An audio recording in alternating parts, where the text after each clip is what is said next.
Just when I thought I couldn't find my way out, yeah, I searched the God in me to find my way out. I know it can seem way out, but the Creator flows to and through me from way out. I'm talking way out, yeah. See, if you believe in the God in you, it's a better place. Creating the force and the power to live a better day. Know that love and joy and peace is one in all of the same space. That you were chosen just like God.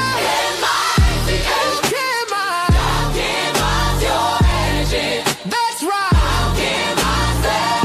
Only you can make the change. Shake your head at you. Shine so bright from darkness to light. From darkness to light. Yeah. And you'll find your way out. Oh, it won't seem way out. The power of God will flow through you from way out.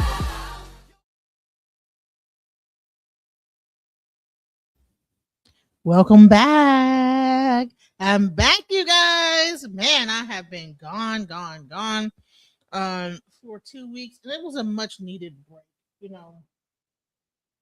Needed to like recenter, regroup, and kind of really get an idea of what I really want to do with this channel. And from here on in, we're going to really focus in on spirituality of it all. Politics is cool and all, but I think that that was my sign, that 2-week little vacation I had to have to focus in on spirit. And so with that being said, during my time, I have had some great interviews with people, that I've recorded. I'm about to play those interviews. We're going to start off with Baba Falokun, or Awo Falokun, and he is going to talk about Ebo in Ifa. So, people think about animal sacrifice. What exactly is the sacrifice? Is there a sacrifice in Ifa? So with that being said, without further ado, I'm going to get into the show. Let's go. Last week we discussed, probably going to be seeing it this week because my show, it was on Precognosis last week, but for this one, we're going to be doing it on DJ Genesis Detroit. Last week we talked about the prayer, the opening prayer to Ifa. Before that, we talked about the 16 divination methods. The first one we talked about is just divination in general. What is Ifa divination? And now we're going to go get into, is it possession or the Ebo? Talk about the Ebo today? I thought it was going to be possession. Next week. Next week? Okay. So this week we're going to be talking about the Ebo, giving Ebo. What is a Ebo? So without further ado, I'm going to let Baba Falokun introduce himself and get into the lesson. Thank you. Thank you. Akbar Tov, blessing of long life. Akaba, welcome. Auditoy Oriegan. We thank the ancestors for their wisdom. Ire Lona Alapia Waye. We invoke peace on earth. May it come now. Emi Awo Falokun Fatumbi. I'm Awo Falokun Fatumbi. The name Falokun, meaning the mystery of the bottom of the ocean, was given to me by the elders in Ode Ramo, and the name Fatumbi, which means Ifa I was born again, was given to me by the elders in Ile Ife. I received my first initiation into Ifa about 40 years ago, full initiation about 38 years ago. And for the last at least 40 years, I've been a student of liturgical Yoruba, which means the sacred language used to describe our beliefs, really, our metaphysics, and the language of our sacred scripture, which is called Odu Ifa. Odu refers to verses. You can also call verses of our scripture Ese Ifa, but there's 256 verses. each of them related to a different spiritual pattern. We talked about the fundamental patterns last week. There's 16 of them. Those combined, 16 times 16, 256. And the names of the patterns give a clear indication of the meaning of those patterns. They're really what I would call streams of consciousness, and we use a divination process to determine which stream of consciousness relates to a particular concern we have. So we're going to talk today about making offerings, called a bow. Making offerings is associated with divination in that many of the, I would say all the verses prescribe some level of ritual process to enhance the possibility of getting the lesson. So let's clarify a little bit about divination itself and its purpose. Divination, as it's understood in traditional IFAs, it's practiced in certainly Ode Ramo, I would say throughout most of Yoruba land, is the process of expanding consciousness by aligning your head and heart and placing that alignment in really alignment with our what Ifa calls Iwa Pwele, sometimes translated to mean good character, but Iwa Pwele means literally I come to greet the earth. It's the idea of living in harmony with the earth. And so when we come to divination, it's usually in a moment of confusion. It's sometimes in a moment of transition. Ifa celebrates the rites of passage of naming ceremony at birth, puberty rite, relationship rituals, becoming an elder, and then transitioning at the end of her life. And each of those stages of transformation involve an expansion of consciousness. And yes, Egbe Iwa Pwele, Ifa Risha community, that's the name of my,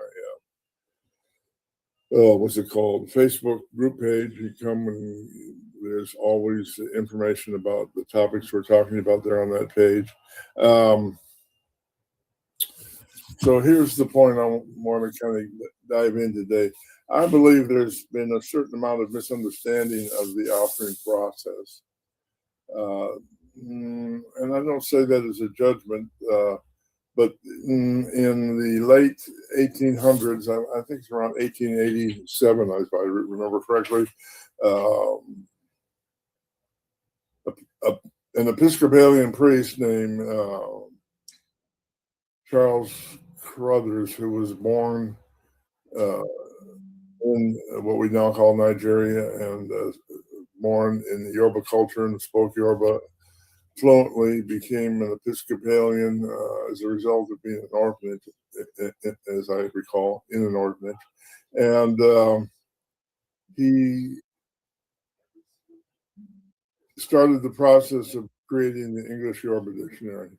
And because of his academic training in Christianity, I believe that he mistranslated many of the Yoruba liturgical words. Liturgical means related to ritual and scripture.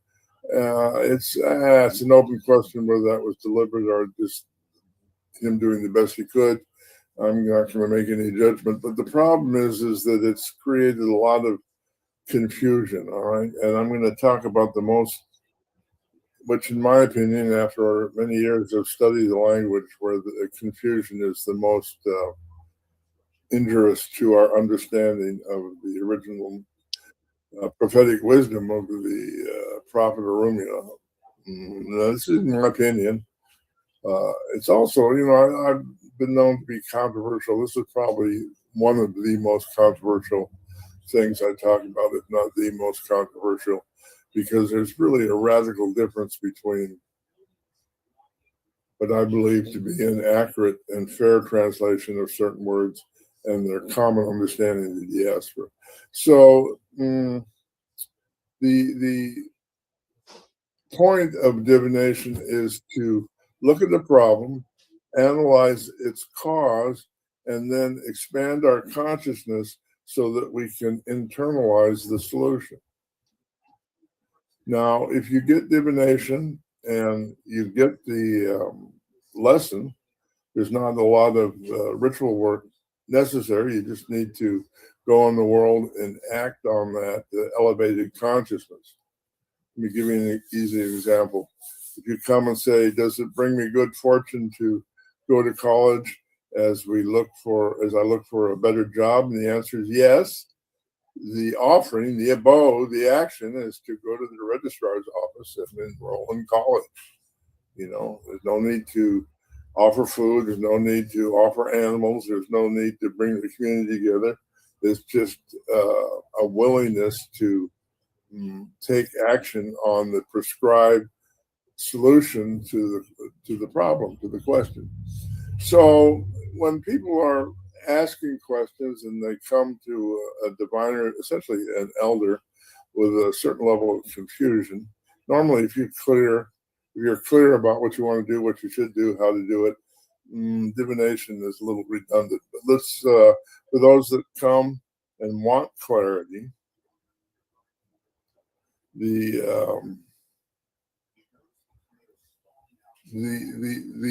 point of that process is to deepen your understanding of self and world. Now, what's happened as a result of a mistranslation, I believe, of the word abo. The word abo is translated to mean sacrifice. Sorry, doesn't mean that, didn't mean that, doesn't mean that. I don't believe it'll ever mean that, except as it's misused in the dialect that's common in the diaspora.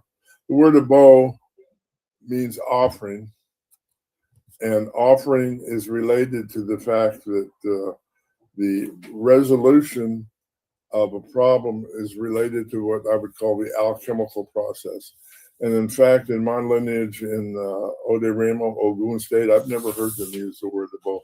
They use the word etutu, which means the cooling.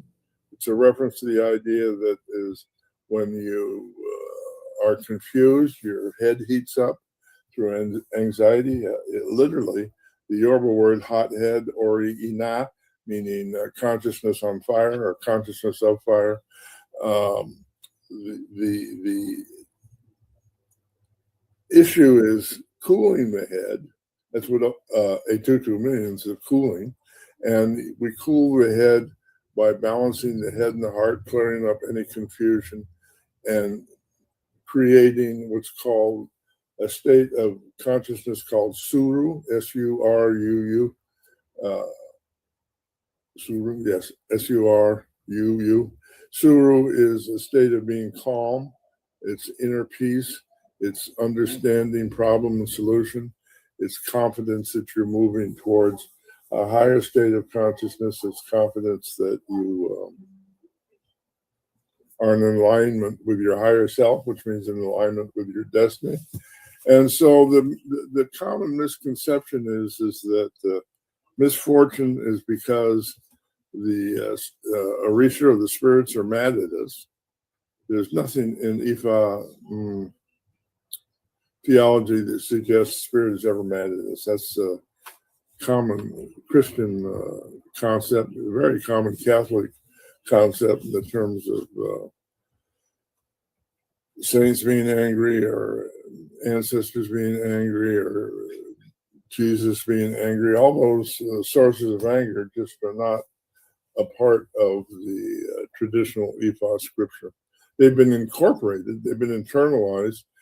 People who grew up in a Catholic environment make a lot of assumptions about Christianity is theology. That's not true. There's more than one way to look at God, more than one way to look at self and world. And that the IFA perspective on that is distinct and very, very different than the Christian perspective. So, do you have a question? So when you talk about the head cooling, is that what the same thing as a rogation? I think that they have a thing called a head. Yes, listen, I'm going to get that. Rogation is Spanish, not Yoruba, but let me build into that for that to make some sense. But that cleaning the head and cleaning the aura is part of the Abo process in traditional IFA. The issue I want to make initially here is that none of the offerings are done to appease angry gods. Orisha, or the spirits that we're appealing to, are forces in nature. So if you take the example of Shango, the spirit of fire, you can use fire to warm your hands. You can use fire to cook a meal. You can use fire for light at night. You can use fire to stay warm while you sleep. But if you sit in the fire and burn yourself, it's not because the fire is mad at you. It's because you're an idiot. If you look at the concept of Awo Falokun, I come to greet the earth. Why are you laughing? It's you can't blame the fire because you didn't realize sitting in the fire is going to be problematic. Right. That's not the fire's fault. Right. And, you know, if you really think about it, it's really silly. But it's a common belief rooted in the Christian idea that we're born in original sin. And Right. so what happens when you have the idea of appeasing an angry God, then there's the assumption that the blood offerings that are made is like an offering or a bribe to appease the anger, and that the gods are suddenly happy because you gave them a bowl of goat's blood. I mean, I'm sorry, that's not an idea that makes any sense to me. I'm not saying it's wrong. If you believe it, you know, go with it. If you like it, I love it. But it's not based on 40 years of studying the language of IFA sacred scripture. I see no evidence that blood is used to make angry gods happy. That's just not the process. So here's what the process is. If you the verses have a particular structure where they have the name of the diviner, the name of the client, the issue that is being considered, the resolution, and then offering should they be necessary. All right. Mm-hmm. So the name of the diviner is always the name is the Yoruba words that define the solution to the problem, but not really names. They're pseudonyms used in a spiritual context to define the solution to the problem. So if a person comes to you with a violent temper, the name of the diviner would be inner peace, divine for a person with temper on the day that the person with the temper wanted to elevate their consciousness. Now, that's not always clear because that's in Yoruba and they're really poorly translated, if at all. But the name of the diviner and the name of the client is problem solution. All right. And so if the solution is take an action, then that's pretty straightforward. And the action is the offering. Does that make sense? In other words, if it's the earlier example I gave, if you ask, should you go to school? And the answer is yes, the offering is going to school. Going to school, yeah. Getting the resources together to make that happen. But what sometimes happens is a couple things happen. We can be resistant to the idea, and the resistance takes on four forms, according to the ancestral wisdom of the elders of Ifa. We either are suffering from what I would call ancestral legacy. You know, in other words, if you're raised in an alcoholic family, you have a high likelihood of becoming alcoholic.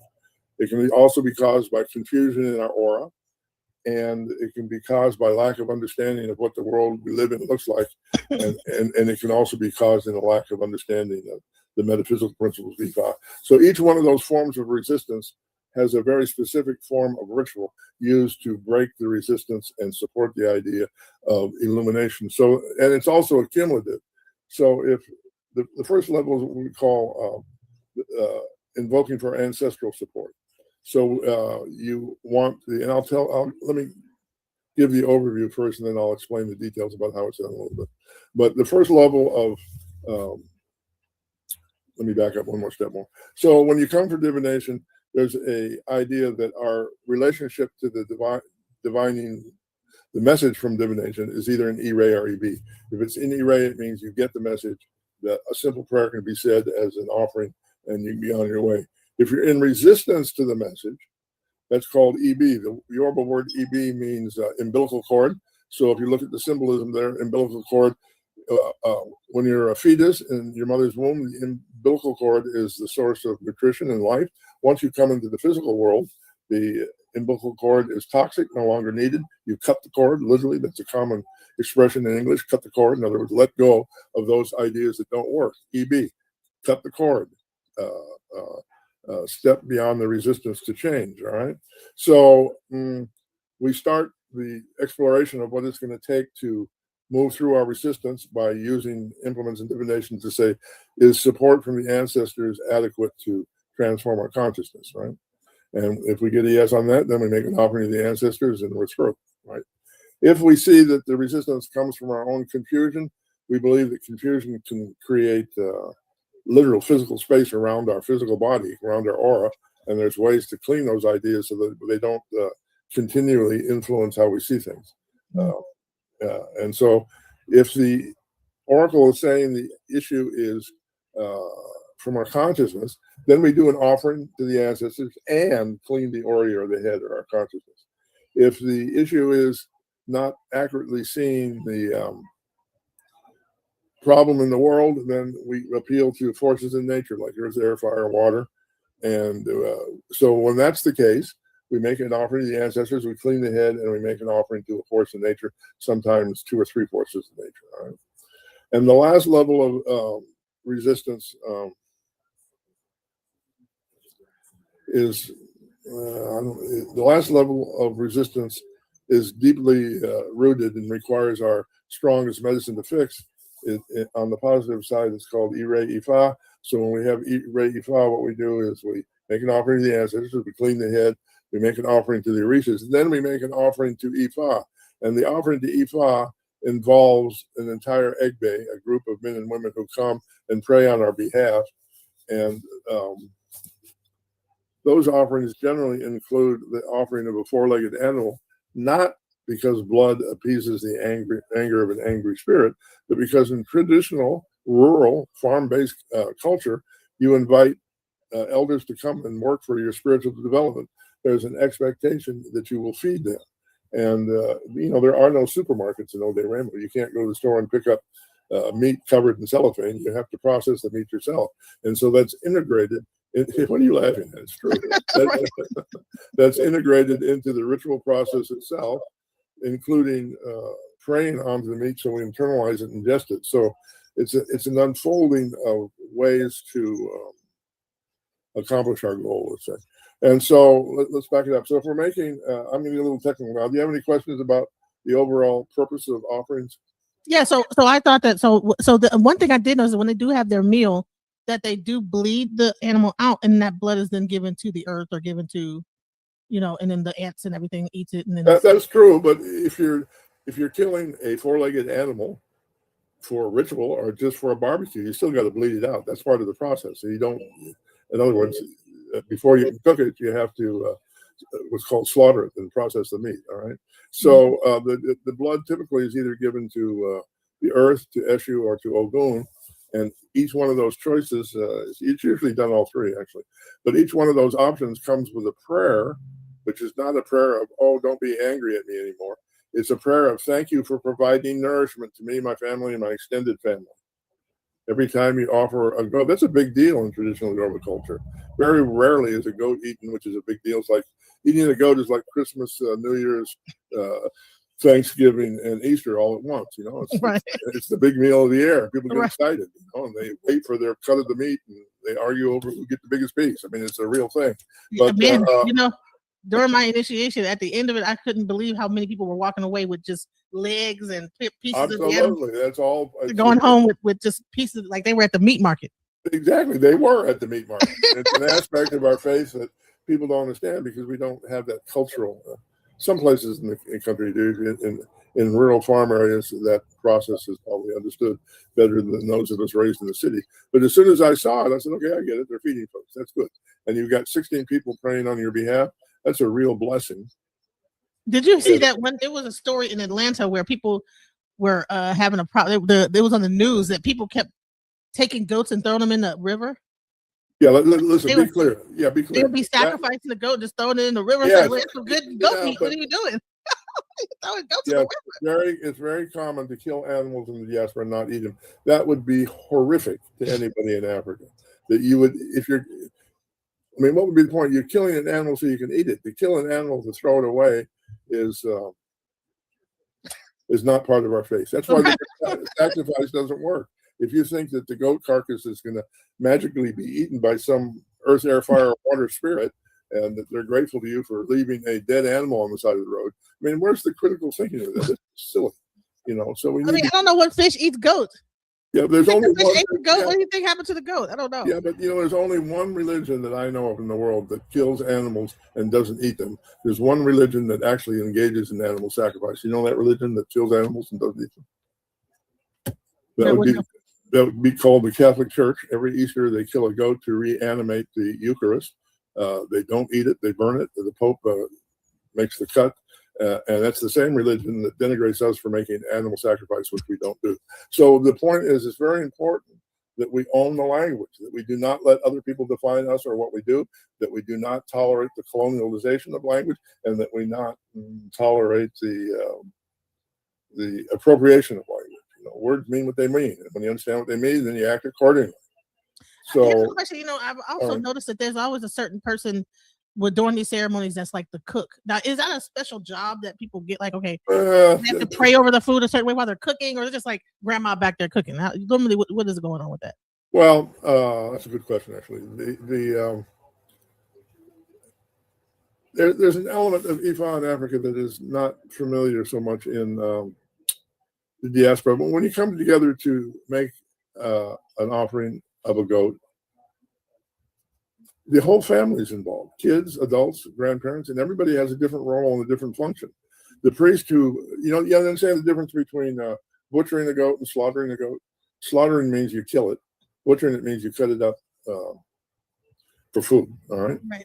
So the process of slaughtering the animal, it always involves, it usually involves a senior priest who's saying specific prayers to ask. Okay, so here's the process for slaughtering a goat.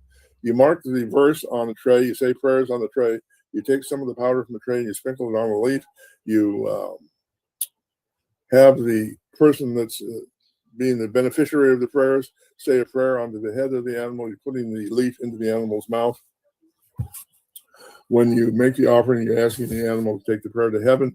The prayers then get internalized into the meat itself, and it becomes part of what we call the collective ashe, or the spiritual power of the process. And so once the animal is slaughtered, then usually other people, younger men, come together and they butcher it. For us, it's a big deal to kind of butcher a goat, but in Ode Remo, if a goat was offered, it's skinned, quartered, and divvied up among the various families in the egg bay in 15, 20 minutes at the most. So it's a very quick, very efficient process.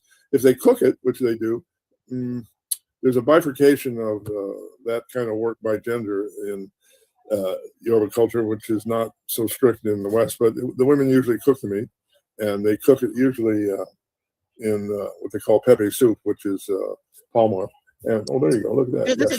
This is during a Lukumi Obatla initiation, but as you can see, this is them preparing the food, and everybody's kind of like there. But there's specific people, like during the initiation, they're here cooking the food. So there's people on the inside working, and on the outside, there's being this whole preparation going on. And then once later on that evening, when the goats and everything come into play, that's where you're gonna get, because you also have them cooking additional, like cooking all kind of different stuff that are off, like extra, like plates and stuff, and they'll probably give an offering and do different stuff with it.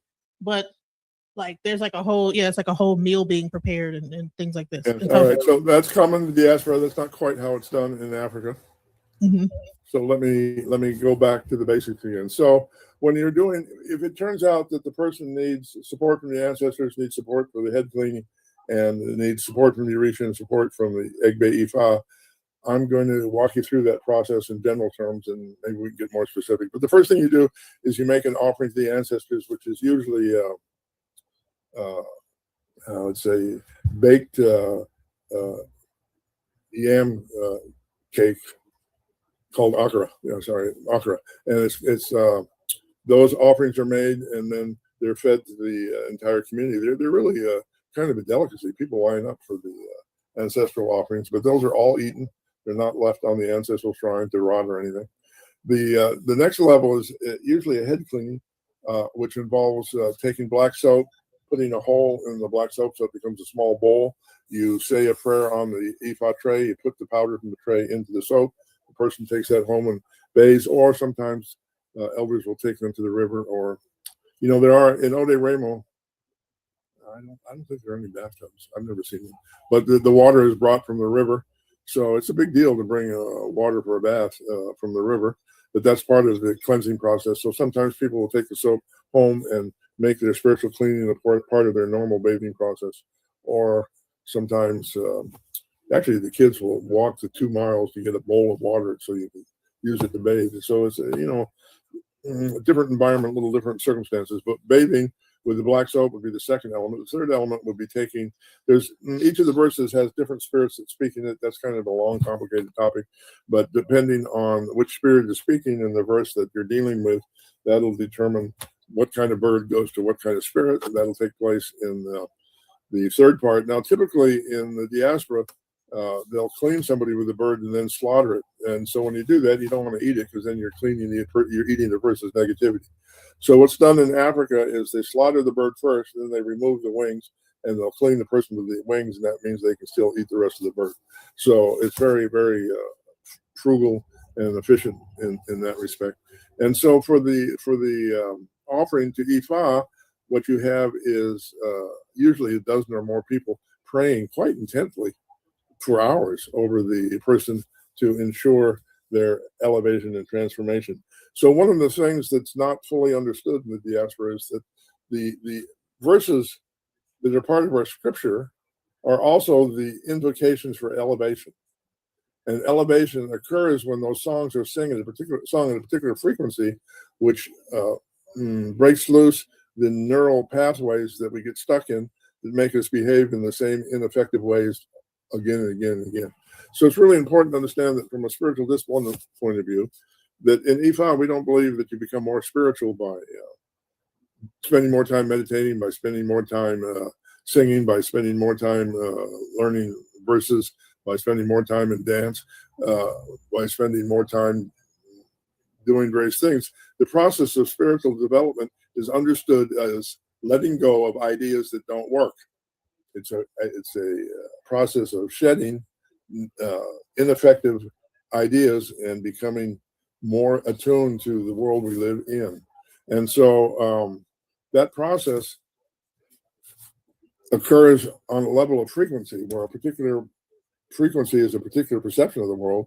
And when we expand our perception, we rise the frequency. We've all heard that, maybe without always being clear what it means. So the process of learning the verses, in the diaspora, they think, you memorize the verse, memorize it, what it means, and sound important when you translate it from symbolic language to practical language. That's done, but not very much. The real method of studying the verses is to chant the verses at the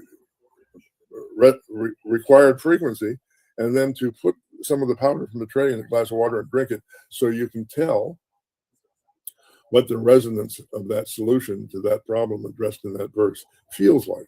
And when you project that feeling into the room, that becomes the act of healing. That becomes the art of healing. That becomes the process of elevation. So the idea that, if a little bit of blood fixes the problem, I'll give a lot of blood and that'll fix the problem for sure. No, it's got nothing to do with that at all. The solution to the problem comes from being able to find, hold, and transfer the power of the resonance. Resonance, as it's used in chanting, is contagious. So the diviner, if they're good, will empathize with the problem, and then they'll stand in the feeling tone of the solution. That is the Awo process. So I was going to demonstrate that a little bit, but there's different forms of what's called oriki ire in the verses, and I would like to describe that a little bit. Sometimes the oriki that carries the resonance is in the name of the diviner, which you repeat 3 times. Sometimes the verse itself in the middle of it says he said or he sang. When it's written in English, it's he said, quote, and then there's a couple of sentences. Those are the oriki ire for elevation and transformation. Sometimes it's whole paragraphs. When you look at certain collections of Ifa scripture, you'll think, they just repeated that paragraph 3 times. Yes, anytime you see something repeated 3 times, that paragraph is the invocation for good fortune. If you're not sure what the invocation for good fortune is, then you just read the entire verse minus the description of the elements for making the offering. Does that make sense? Yeah. Oop, did I lose you there? I didn't realize I was on mute. Yes, it makes perfect sense. So I'm going to read Idi Otura. I'm going to sing it Yoruba to show you kind of the feeling for what it's like when you invoke the element of elevation in the verse itself. So you start by saying Iba idi otora ba omini she tomo ni re omo ni she tomo ni re boati aro do wo do a di follow yemi, and then that goes on for another 15, 20 minutes. But it's that kind of feeling, and when you're blessed to be blessed by an Egbe of Ifa in traditional Yoruba community, those orikis are call and response, and everybody knows what they are. So the leader will sing the call, and then the entire community will come into the with a response. It's extremely energetic, extremely moving, and extremely transformative process, in my opinion. And so the other thing I want to say is, in the diaspora, divination is typically one person doing the divination and then doing the offerings. I've never seen divination with one person in Africa ever, not once. It's always a collective communal process. I've never seen a man doing divination for a woman without inviting women to participate. And I've never seen one person who claims to have all the abilities to make the offerings. That's a collective process as well, with different people within the community having different specialties. So yeah, did that make sense? Yes, it does. I wanted to show you. I wanted to show you something real quick. I wanted to because I've been trying to look at this, try to see if this was like the similar to what you were talking about.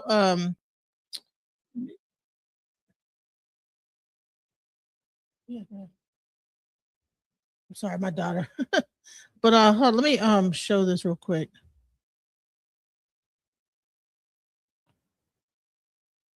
These are like kids. I was trying to see if this is what you were talking about when the kids are doing the verses, but let me play it. bẹ̀rẹ̀ sí àfitọ̀tọ̀ pé ọmọ Awo Ifánìké.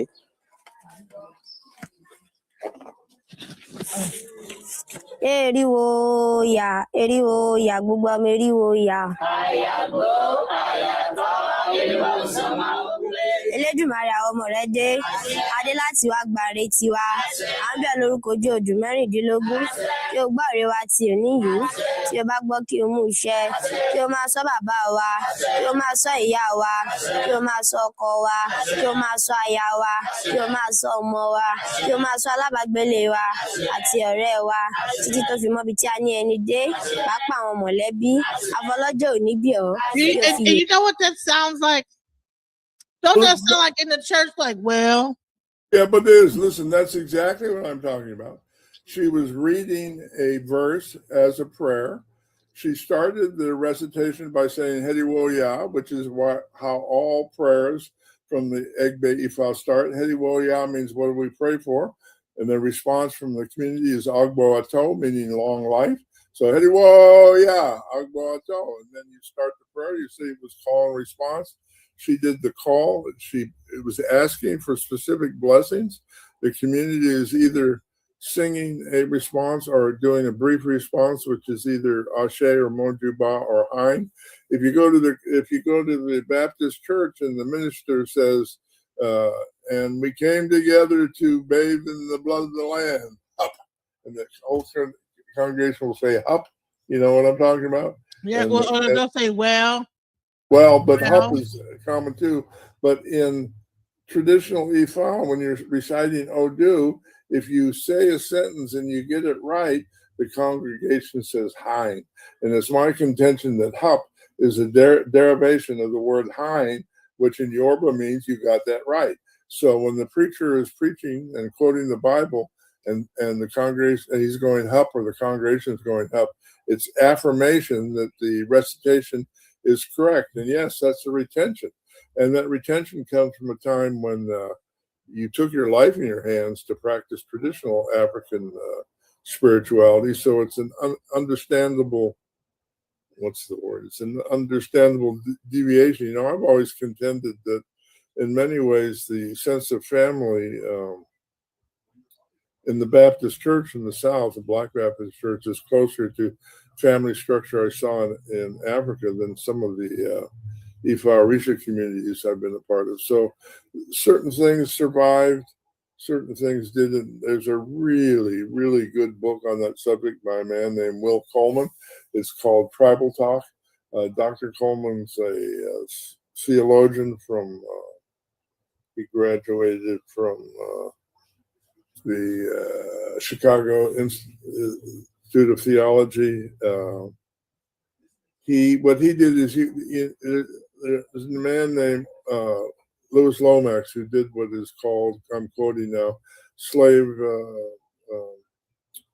diaries. He did interviews with people right after emancipation, and there's literally hundreds and thousands of pages of interviews that were supervised by Lomax in the Smithsonian Institute.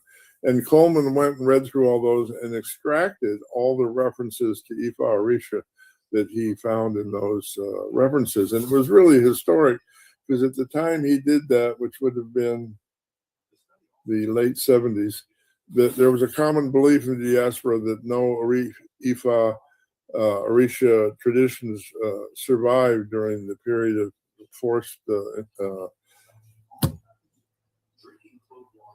incarceration, really, during the time of slavery, which is not the best word, but you understand what I mean. During that period of our history, before emancipation, there was a belief that Orisha worship no longer existed. And the truth is it did. And he wrote a whole book showing just one example after another of people talking about how they managed to practice Ifa Orisha in secret and still. What's the name of that book again? It's called Tribal Talk.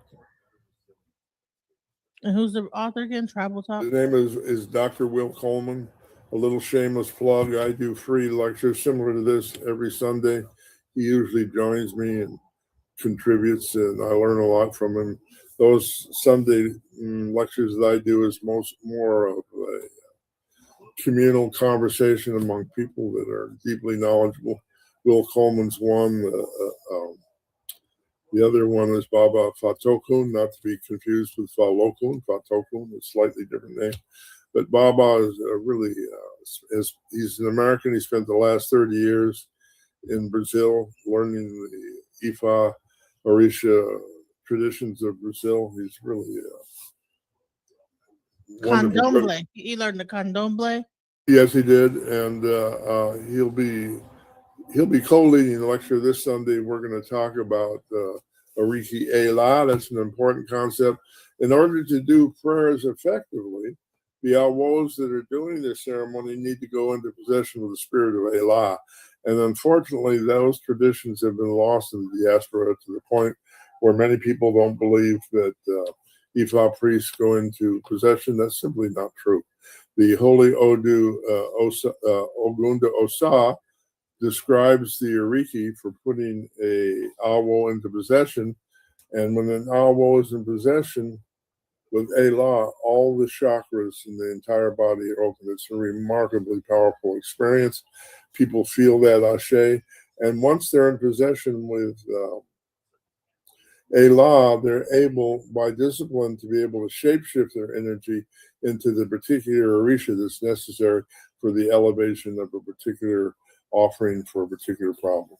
And so yes, I have a question. When it comes down into the sacrifice, I noticed that even with the kids. Well, back up. There's no such thing as sacrifice. There's no answer. Well, not sacrifice or offering, right? But yes. I was saying, I noticed that all the kids, even the women, even the girls, they have their heads shaved. This is similar, look like to like monks or something, but they keep their hair shaved. Well, sort of, not quite. And even when you get their initiation, they shave your head. Right. Listen, it's not always done, and the rule tends to be, and I'm in violation of the rule, but once you become a grandfather or grandmother, then you shave your head 24/7. younger kids, I don't see that so much. Short hair, common, but that I think is cultural as much as anything. But the thing that's very different in the diaspora than is in Africa. In the diaspora, when people are doing ritual, they cover their head. In traditional Ifa, once you start a ritual, you uncover your head. You only cover your head when you're away from ritual space. So for somehow that got flipped and backwards. So the purpose of uncovering your head is to have free and unobstructed access to spirit world. Right. Okay. And is there a certain color that you're not supposed to put on your head, like black or certain color? Every rule has an exception. For the most part, traditional Yoruba culture doesn't wear black at all in any form. I think once in 40 years I've seen an Ifa person wearing black clothes. But the exception to that, you mean black, like even in the decoration, like about black and red or whatever, but like it's like no. Sometimes the cloth has a black color in the design, but solid black. I've never seen solid black. In fact, the one time I saw somebody wearing black, it was not solid black by any stretch. But the women of Iami, the elder mothers of what's called Iami Oshoranga, they have three different positions from that egg bay. One's a red bird, one's a black bird, one's a white bird. The women who carry the ashe of the black bird, which are the guardians of the women, they cover their head in black for sure. Those are the women you don't want to annoy because they're very effective in their ability to protect women from violence. Absolutely. And so you know what? I'm not gonna lie. I did put on a black head wrap one time, and I'm not gonna lie because I used to love the color black. My whole closet before I got initiated was black. I didn't even have any white clothes. Hey. And so now it's been hard because I'm like, man, because I love the color black, and so now it's like, I gotta wear white, or another color. But I did put a black head wrap on one time. Well, listen, it's not the end of the world. And I thought I was like, man, I wish I could wear this head wrap, Yeah, but, listen, here's, those rules mean nothing unless you understand the purpose. Okay, so I'm going to tell you a story, which is true. When they dropped the atom bomb on Hiroshima, you know this story? They dropped an atom bomb on Hiroshima, and people wearing black standing next to people wearing white. In those cases, the people wearing white survived, and the people wearing black turned to dust. Wow! Because of absorption, right? Yes. So black absorbs negativity, and if you wear black, you're essentially saying, "Oh, I'm bad. I'm tough. I can take anything you want to throw at me," which is a bit up into your face from a Yoruba perspective. Right. Like, I'm tough. Yeah. Right. Yeah, exactly. So I don't. Hello? I have trouble wearing hats. Hello? Any color. Hello. Hey, who's this?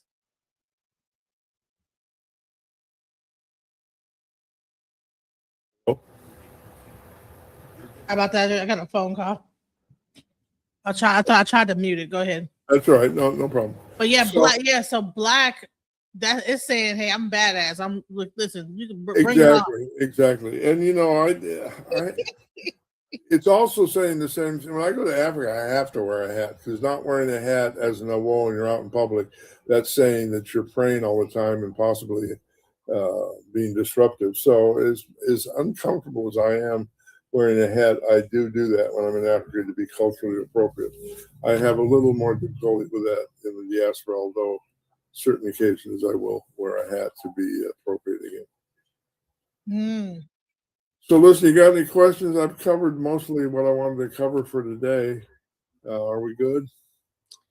So okay, so we covered a bow, we covered what instance do you discard the animal? Say again? In what instance do you discard the animal? Because say a dove, a pigeon, some kind of. You hear me? There is no instance in which you discard the dead animal. You eat the animal every time. My experience, including pigeon. Now the problem is, pigeon. That's the part I was gonna get at. Ugh. Yeah, let me finish. Pigeons are not healthy to eat in America. So what I do is, when an offering calls for a pigeon is always used to clean the ori. With you hold the body and let the wings flap, and I just let the birds go. Then I don't eat them. Let them go. Yeah. Okay. Yeah, I think that happened to me before. Like, I had to keep a pigeon and kind of like let it go, keep it in my house for some time and then let it go. I guess the energy or whatever in my house or whatever, like have like. Well, yeah, for sure. Yeah, that happens. Yeah. But there is an exception to that rule. Sometimes a verse will ask for a cleaning where an animal will be used to absorb biological illness in the body, in which case you don't want to eat it, but you make the offering, you place the offering in a place where it will be eaten by wild animals, and that illness will be processed into the earth and discharged through natural means. Right. Oh, you put it in like an area where like a lion will get it or something like that. Well, not many lions in Nigeria, but yes, more like a leopard or like that. Yeah. So I wanted to ask one question. So, and this kind of came up, and this is an interesting thing that recently came up. So I'm not sure if you heard of Baba. What's his name? The Our Roots podcast. He said that Orunmila used to did heroin. Yeah. All right. So let's stop there. Just stop, please. Ifa is not a substitute for critical thinking. Orunmila lived 10,000 years ago, and the first processing of opium into heroin happened in 1874. So we've got about a 9,980 year gap that makes that whole notion beyond silly. That verse has been used frequently in our faith by unscrupulous Awo to justify being called to protect drug deals. The whole thing is offensive, incorrect, not traditional. You won't find that verse anywhere in a traditional verse. There was a whole bunch of new verses made up in Cuba in 1946 by a specific person, and all those verses are heavily influenced by Catholicism and cultural considerations around patriarchy and addictive behavior. And that's fine if people want to use those verses, if people want to believe all that, I wish them well, but it's not traditional Ifa. What I do is traditional Ifa. So the person that said that, I actually wrote him and said, let's talk about that. All right. Does that answer your question? And here's a question. So like, again, so the question I really was getting at is who gets to determine who gets to to make a new Odu? Anybody that's initiated into Ifa has the right to make a new Odu. Absolutely. It's a way of remembering things that you did and that you make sure that you did them correctly. Usually that right doesn't kick in until you're a grandparent with a lot of experience. Listen, when you become a grandparent, that's considered graduation from the Ifa school of training. If you've demonstrated that you can raise children and grandchildren, then you're believed to have a good understanding of the sanctification of the family. That's what Ifa is. It's the process of sanctifying the family. Now, you can, so the verses, the way Odu Ifa developed is Orunmila taught the metaphysical principles. People would divine, they'd use those principles to solve a problem. If their problem-solving solution worked well, they would write a verse so that they could remember the thing they did to do it. But the verse always includes the name of the diviner, the name of the client, the problem itself, what was done, and the offerings were made.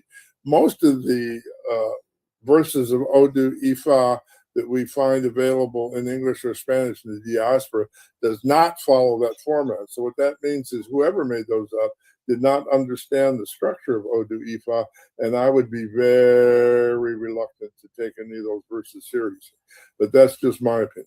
The point is, it really emphasized the importance of making sure that the people you turn to for guidance are responsible. How do we know they're responsible? Because they role model good character. They role modeled Suter. I'll tell you a story which shows you the absurdity of that. A woman came to me and said, I need you to offer 7 goats to Eshu. And I said, why? She said, well, Mar Baba says I need to offer 7 goats to Eshu.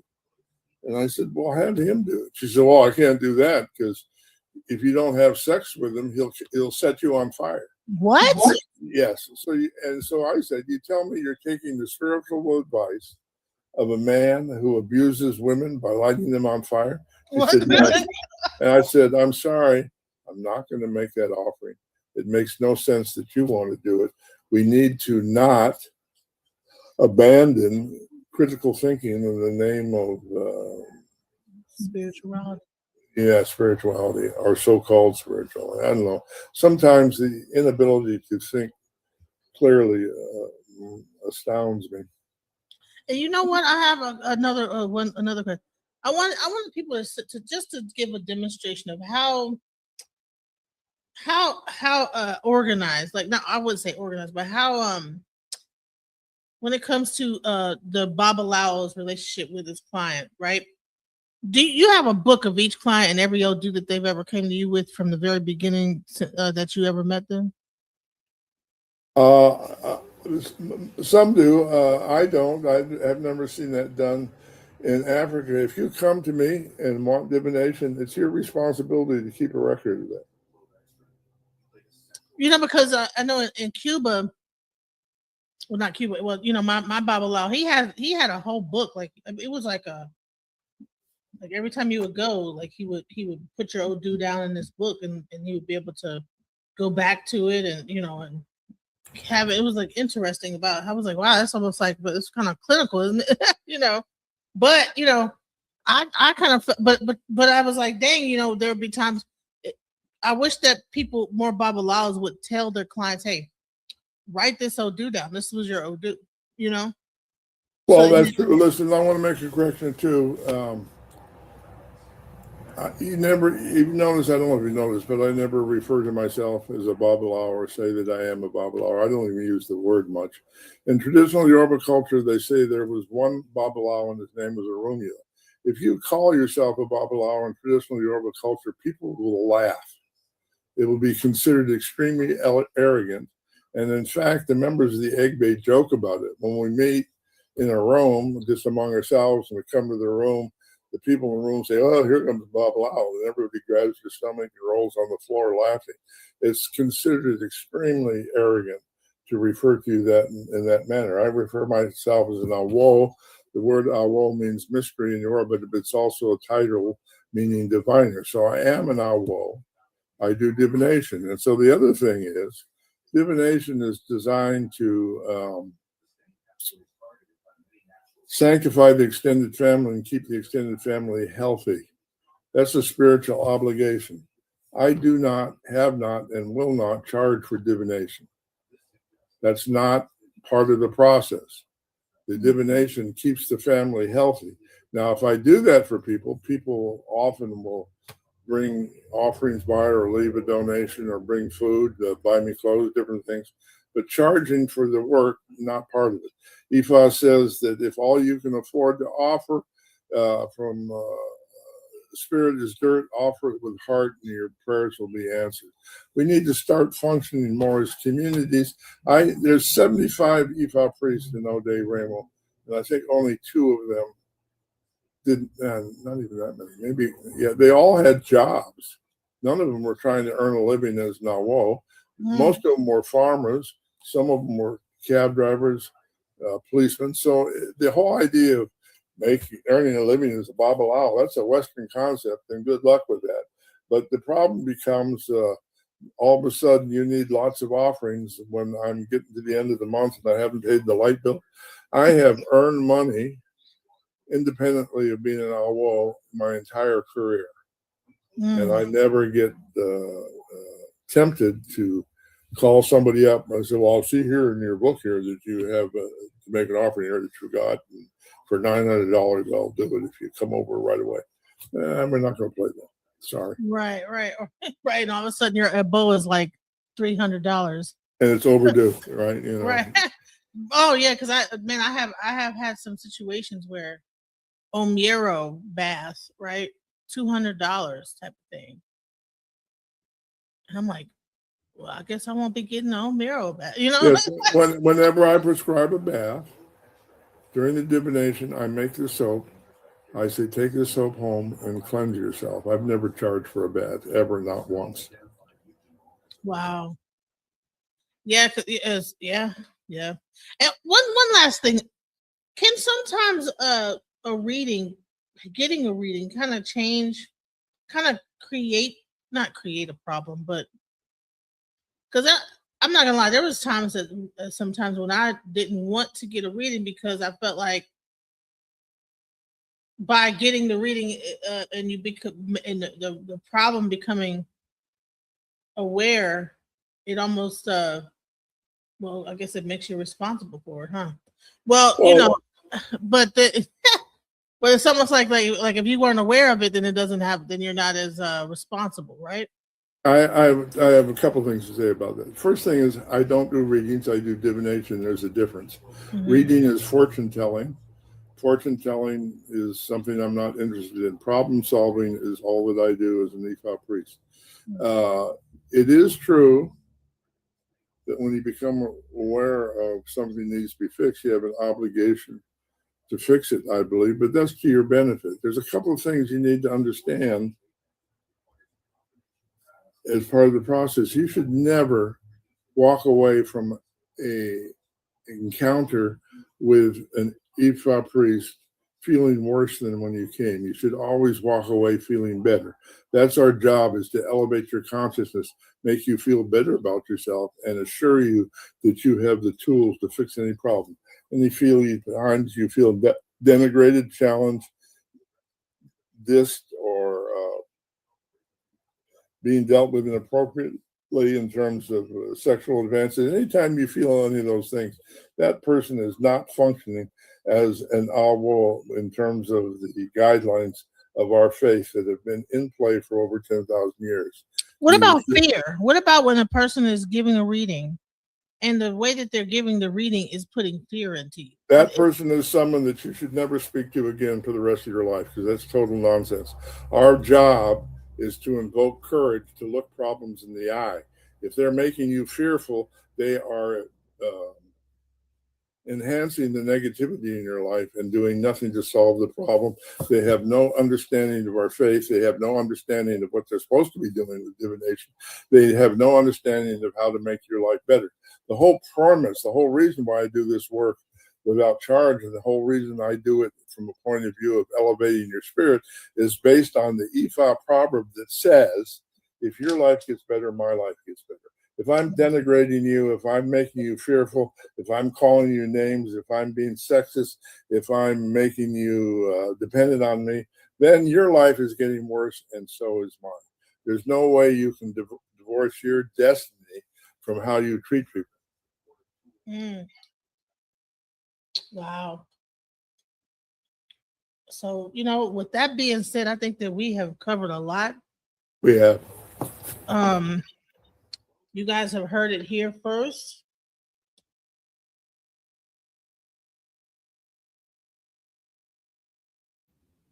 So that was listen, this whole time I've been gone, this is what I've been doing. I've been working. I haven't stopped,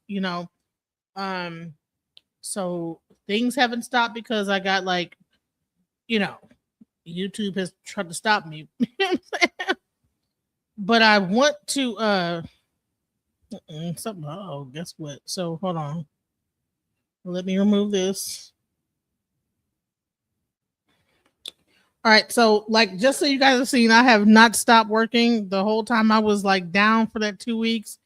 But what happened is that, like, you know, I got like a awakening about, you know, what am I really here on YouTube for? And it's not to talk politics, it's to talk about spirituality. So as we go forward, this is going to be what this channel is going to become. So I hope that people are here to support me on it.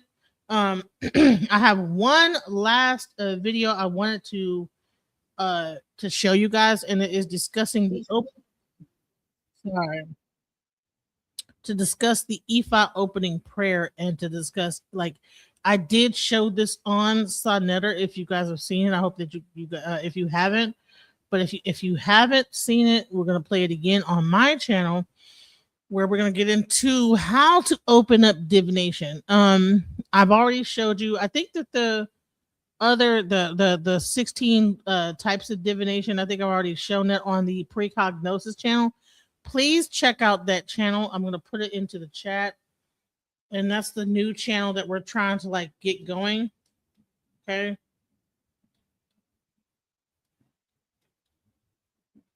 Because, you know, I'm pretty much on my last leg on this channel, but I would hate for you to lose touch with me.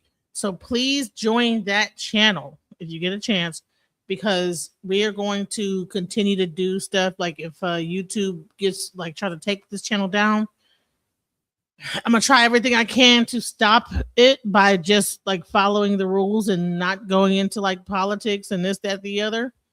But if it does happen, please go over to that channel. Please join that channel. Please support that channel, because I want to bring the information to you guys that you guys probably don't know about when it comes to IFA, when it comes to spirituality, because like it's you know, people right now, people need this. People need to understand how to divine for themselves, how to, you don't have to go through life not knowing what in the heck is going on. You can actually get answers. And so that's what this whole series is about: divination, understanding divination. All right. So this is going into the prayer, the actual prayers in divination. And he's about to break down how to open up your divination session, and the importance of prayer. So let's go into it. Let's go.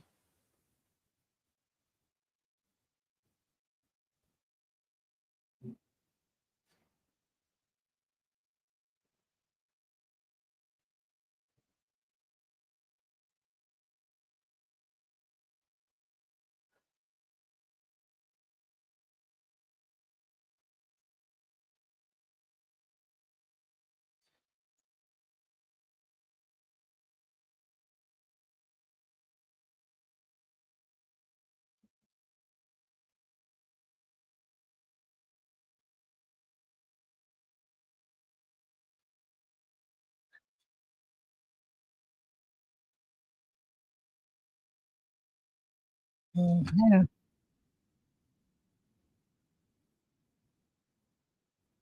All right, so they're saying there's no sound. Okay, let me try this again.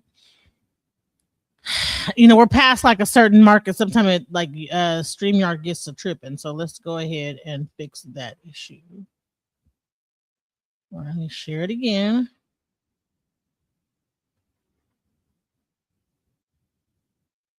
All right, so let's go.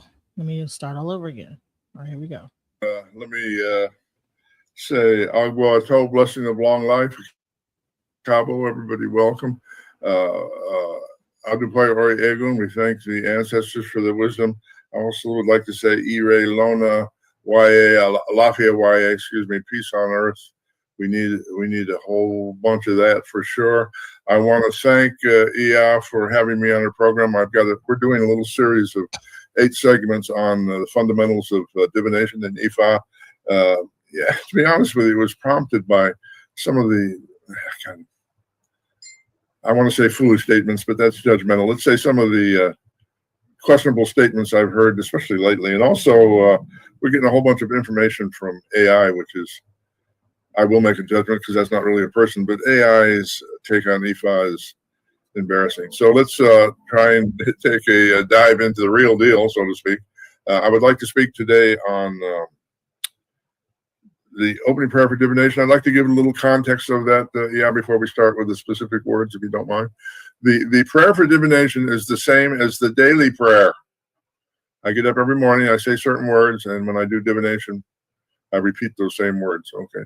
So the morning prayer is a little different for everybody, and there's room for variation and creativity, but it has a basic format, which I'm going to go over in a minute, and a basic function too. So the format is the first segment, let's say, of that prayer is to invoke the 6 directions. It's really calling the world into being. It's a reflection of the IFA concept of Alaranipin. Whenever you see the word Arumila, it's almost always followed by the praise name Alaranipin, Arumila Alaranipin, Ibikiji Oladumre, meaning the prophet Arumila is the witness to creation, and his mystic vision brings reality into being. In other words, we believe that creation is co-creation. That's a subject we'll get into down the road, but we're going to move forward in let's baby steps, little increments. So the first part of the prayer is to place ourselves in the world. There's a Yoruba proverb that says, "Wherever a Awo sits, he's facing east." One of the many misconceptions, one of the many differences between traditional African Ifa and the way it's commonly practiced in diaspora is the top of the tray. Ifa quiz, what's the top of the tray? What direction is that, Ian? Do you know the top of the tray? The Eshu, the actual picture of Eshu?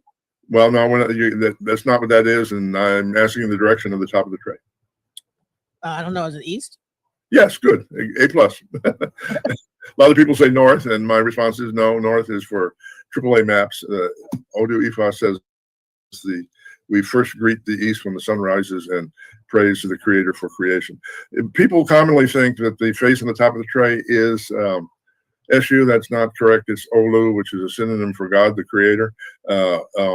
The Eshu is the single Ikin that you put on the face of God to represent Eshu. Also, it's really important, in my opinion, the Ifa tray itself. In traditional Ifa, you use a circular tray if you have an Odu pot, and you use a square tray if you don't.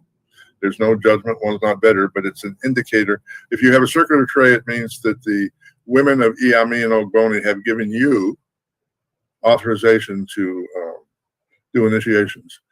People give themselves the title of Olu. There you go. That's a nice one. So let's look at that a minute. So the top is Olu. That's a short version of the word Olorun. Orun is the invisible realm. Olorun is the owner or the creator of the invisible realm. So you have masculine and feminine polarity. You see you have a female figure with breast. You see that on the right side. The right side is is the masculine side. So when you have a feminine figure in the masculine side of the tray, that represents yin-yang balance. The male figure is on the left side. That again represents yin-yang balance. The other 3 faces represent the spirits of the directions. We'll get into that in a moment. Let's see. Those bottom 2 figures. Okay, so you've got male, female, male, female. So you've got the yin-yang polarity between the different elements of Ifa there. That's very nice. I haven't seen that exactly like that, but it's very nice. And you have when someone is sitting on a stool like he is on the bottom right side of the tray, holding an oroke, that's a tapper, that indicates the chief diviner for a community. And so the circular tray indicates whoever was using this tray has an Odu pot. The title of Olu, people give it to themselves, and that's fine. But in traditional Yoruba culture, you're given that title by Ogboni. People say there are no women in Ogboni. I'm sorry, that's just not true. I'm going to say it again, not true. Ogboni is made up of the grandmothers and grandfathers of the community. There's 3 chiefs for Ogboni, 2 men, 1 woman. The woman is the senior chief. Listen, hey, long time, Barack Obama. How you doing? Good. Yes. So we're here, like, getting into E5. What are your thoughts so far? I have no idea what the guy's even talking about. Okay, so in this thing, we're going to get into. So we have covered IFA divination. We've covered Ebo. And now we're getting into the opening prayer and the prayers and prayer in Ifa. So that's Who's this guy? Is he a pastor? No, he's a Awo. He is considered an Awo. Yes. He's considered a what? Awo. So he is he's a priest in Ifa. Oh, I A have no priest idea of because Ifa. when I came on, there was nobody even gave it a like. I gave it a like a half hour ago. That was me. Thank you. And I tried to share it, but I didn't see nobody else. I don't know if you got a lot of people on. I don't see nobody comments or anything. Yeah, the people are commenting in the chat, but I think that I'm changing up my style on what I talk about, and so I'm kind of like switching things up a little bit.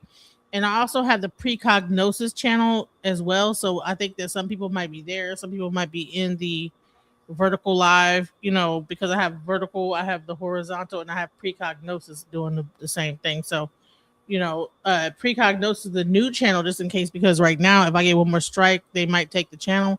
So what I've been doing is trying to like get people to like also go over there. Please make sure that you please support that channel, because if anything happens or whatever, people get mad or whatever and they decide to try to take the channel, I don't want to lose you guys. So please please make sure that you like and subscribe to that channel. So it's called Precognosis. So please. What you said, why would they strike you from this channel? Well, when I talked about the draft and I showed that video of Nicholas Irving, it kind of got like, I don't know, it got struck. So right now my focus is going to be on spirituality from here on.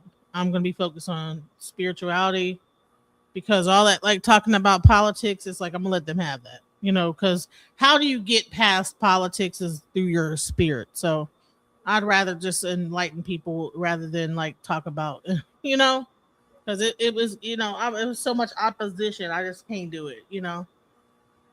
I've worked too hard on this channel and have too much information on here to lose it. So that's kind of where I'm at right now.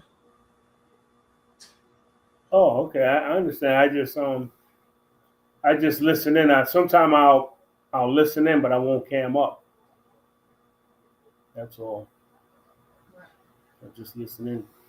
So you're gonna do this? You're gonna do some? You're gonna do some more talking or preaching? I'll just listen. Put that.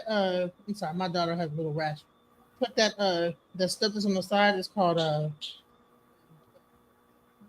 It's with a D. Put that into the bag. It's an antiseptic, so we can find out what's going on. She got like a little rash on her little tummy. I don't know what's going on.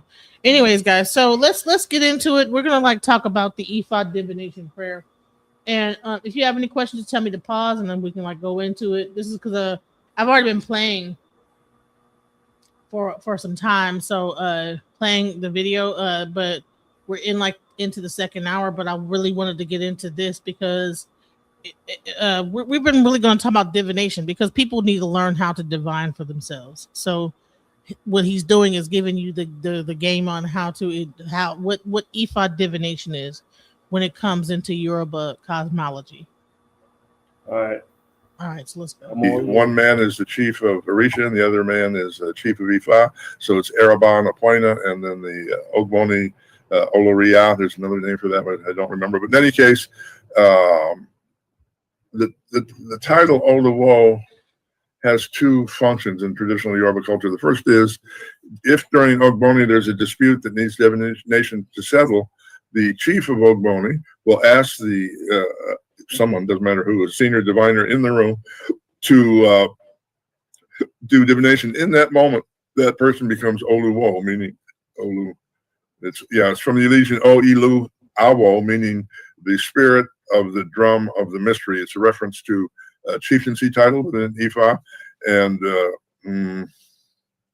Oluwo also has permission from the Ogboni to do initiations representing the lineage of the community. So it's interesting. There's been some misconceptions about that. Ogboni their first function is to monitor the behavior of the Oba.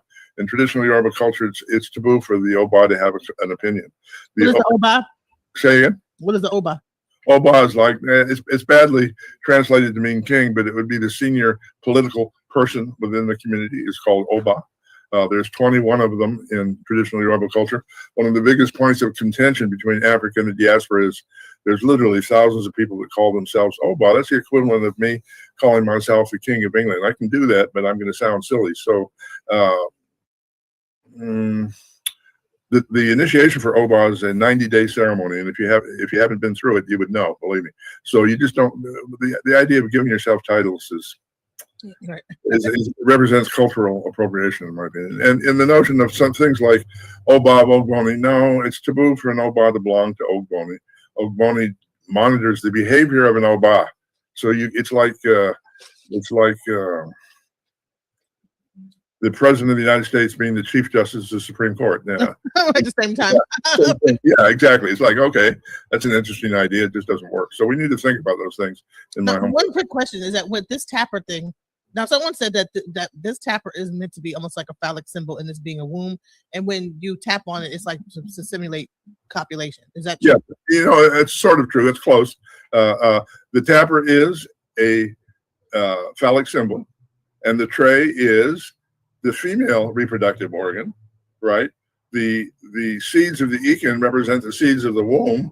The marks of the Odu on the tray represent the genetic foundation of whatever it is that you're creating. You understand? And so the tapper itself, I don't know if you noticed, but at the bottom of the tapper, there's a hole, and that hole has a little clapper in it. So the tapper itself is both male and female component. The tapper itself is traditionally has a woman carved into it.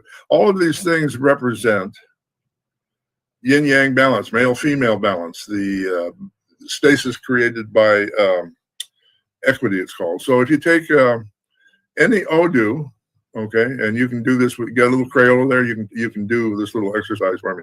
You can take any Odu, all right, take one, guess it. I mean, tell me what it is. An Odu, write it down.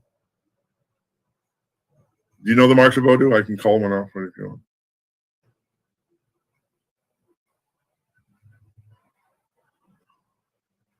What you got there?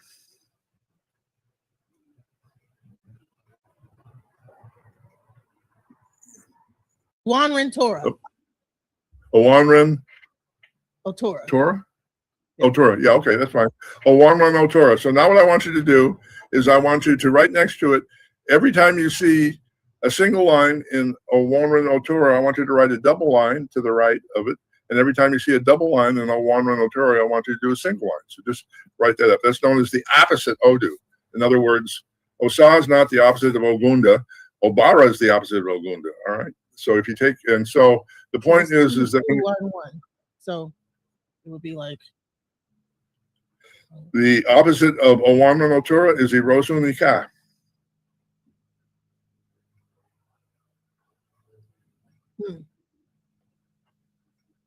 Right. So Otora is the opposite of Otora is Owanren is Irosu, and the opposite of Otora is I can't see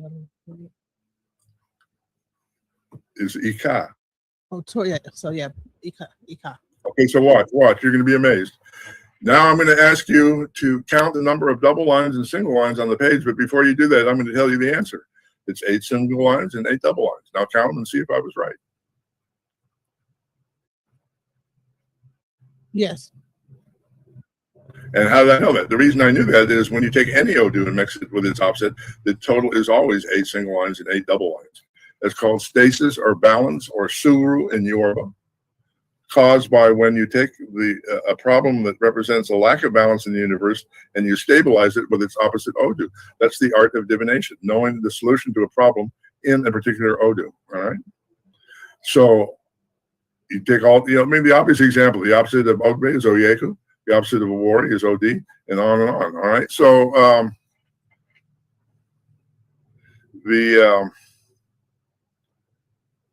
okay, so the point is that the Odu that you mark on the tray becomes the seed of the solution to the problem that you're addressing. All right. And so when you want to give birth to the problem solution, you tap the tray with your iroke, your tapper, and then you recite the Oriki Ire in the verse that has come up. All right, the Oriki Ire is the invocation for transformation. People are not aware, for the most part, that those Oriki exist, but every single verse of Odu Ifa has an Oriki Ire, which is chanted to elevate the consciousness of the person who has come to you for assistance. And so it's incumbent upon us as Awo to know those Oriki, to be able to chant them, to be able to sing them in a way that elevates consciousness. And it's also true that as an Awo, we go into possession by Elah. We'll talk about that next week. But by going into possession with Elah, we then have the ability to go into possession with the Yashe of the Odu that's on the tray in front of us. All right. So if you go back to that previous picture with the bowl, can you go to that? So the bowl is on the back of a bird representing Iami. The bowl holds the Ikin. The bowl holds the seeds of the birthing process. Boy, there's a coincidence. The birds represent the mother's seeds, womb, penis, transformation, procreation. That's the symbolism, absolutely. And then the last thing I want to say about all these things, if you turn the tray around, you'll see a little notch carved in the bottom of the tray. Have you ever noticed that? A little circle about the size of a silver dollar, maybe a little bigger. Yeah, have you seen that on the back of a tray? Some of the trays made in the diaspora don't have. Yeah, but the trays from Africa all have a little notch in the back. And the reason for that is every June 23rd, the traditional Yoruba New Year's, the women of the village, the men of the village sit, the male diviners in the village sit on the mat with the tray upside down and the notch facing up. Then the women of Iami dance in front of them, and they pour a little yam powder into that little notch as a way of feeding the tray. If a woman has an issue with any of the men, they won't feed the tray. And if any woman in the village doesn't feed your tray, you're not allowed to do divination for the upcoming year. Just like they do it here in the diaspora, right? Oh, wait a minute. They don't do it so much, not so much. But No, they don't. No, they don't. They don't do that. Not so much. But that is the tradition. And the truth is that rarely happens in public. If a woman has an issue with a man, she'll go to the elder mother and father in the community and say, look, this guy's being a jerk. Can we settle this before it comes time to feed their tray so we don't have any problems? And that's usually a pretty good motivation for someone to feed their tray. The last thing I want to say before I go into the daily prayer is this. No, a couple of things here. First thing I want to say is the daily prayer and the prayer for opening divination is the same. All right, it's the same prayer. We get up in the morning, we greet the Orishas and the things that we have in our shrine, in our personal shrine. All right, that's why everybody's morning Iba prayer is a little different, because everybody has a different set of, not everybody, but there's a variation in what people have received. Some people in traditional Yoruba culture have one Orisha, others have 20, and so you Iba each thing that you have. Then you Iba your elders, you Iba your ancestors, you Iba Ifa, and then Iami. So it's like waking up in the house and saying good morning to everybody. All right, but we reaffirm that process when we do divination. Okay, we're kind of acknowledging what spirits we're connected to. Hopefully that makes sense. So and I was talking now about the format of the daily prayer, of the prayer for divination. So the first part is the 6 directions. Then we invoke the ancestors, the collective spirit of the ancestors, the Egun Gun. And then we invoke Ori, our consciousness. And then we invoke Eshu, Ochosi Ogun. And then at that point, there's a significant shift in the prayer from person to person. After Ochosi, we invoke the Orishas that we have, that we've received, that we've been initiated into. And then at the end of the prayer, we praise Orunmila if we have Ifa, and then we praise Iami, whether we have it or not. And then at the very end of the prayer, if we're doing the morning prayer, we say the words Odaraji, Odaraji, Odaraji. And that literally means Odaraji. It means forgive me from having to do the offering. In other words, it's not practical to get up every morning, do divination, and then have to go out and feed a goat. That just doesn't work. So the divination process for the morning involves the speaking to the spirit, saying, I'm doing this divination for information, to be informed, to see how to guide my day, to see how to get through the day. That doesn't mean you can't decide to make offerings. It means they're not obligatory. I'm not even sure they ever are obligatory, but you're saying specifically, I'm doing morning divination to give me guidance to get through the day. So the morning prayer is the divination prayer for you for the day. So as an Awo, everybody In the diaspora, again, these are different things, but in traditional IFA, as I've seen it practiced in Africa, all the Awos that I know do divination for themselves every day. All right, and they do that. And the other thing, there's a specific time to do it. Like can you do it at night? no, and here's why. Well, I suppose you could. You can do it at night for the next day, but you get up in the morning, you're asking the question, what lesson is going to unfold for me today, right? And then you look for the lesson to manifest. And the way I teach the understanding of Odu is I have people simply write down. I don't have people write down the verse when they get started. I have them just write down the metaphysical principle. And then when that principle manifests, which it will do 2 or 3 times in the day if you get the Odu, you understand? Then at the night, you spend a little time thinking about, okay, that's what that looked like. What is the lesson? What is it that I've meant to mean and understand here? This is the most important thing that I think I can tell anybody, and we're definitely going to take a deep dive into this next statement later on, but I want to briefly touch on this idea. The idea that is this. IFA is not a typical spiritual discipline in the sense of, oh, if I meditate, meditating more will make me a better person. If I pray, more prayers will make me a better person. If I memorize Odus, that'll make me a better person. Those are all what I would call additive spiritual disciplines. IFA is about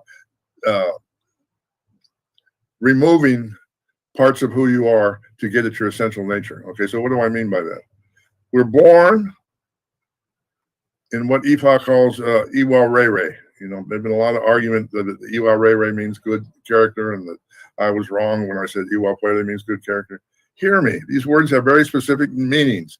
Iwa Rere, from the Elysian Iwa Ire means I come to earth as a fundamentally good person. When you repeat a word in Yoruba, you're talking about the essence of that word or the source of that word. So Ire means the ultimate good. So in Ifa, there is no original sin. There are no evil women. The Orisha are not mad at me. We do not have to atone for our sins. We're born good. In the course of our life, we make mistakes. Making mistakes is known as self-destructive behavior. It's called Ori Buruku in Yoruba, meaning the consciousness that brings death, not physical death, but death of good fortune, let's say, end of cycle of good fortune.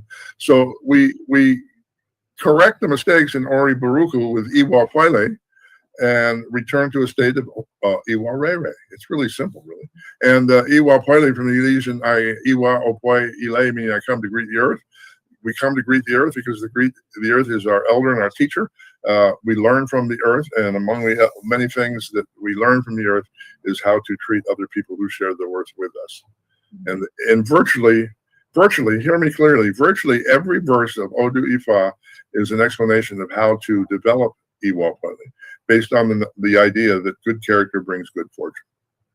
So there are no verses that will show you how to protect your drug shipment. There are no verses that will tell you how to beat somebody up and get away with it. There are no verses that will talk about denigrating people you don't like. There are no verses that talk about doing juju because someone made Google eyes at your husband. None of that.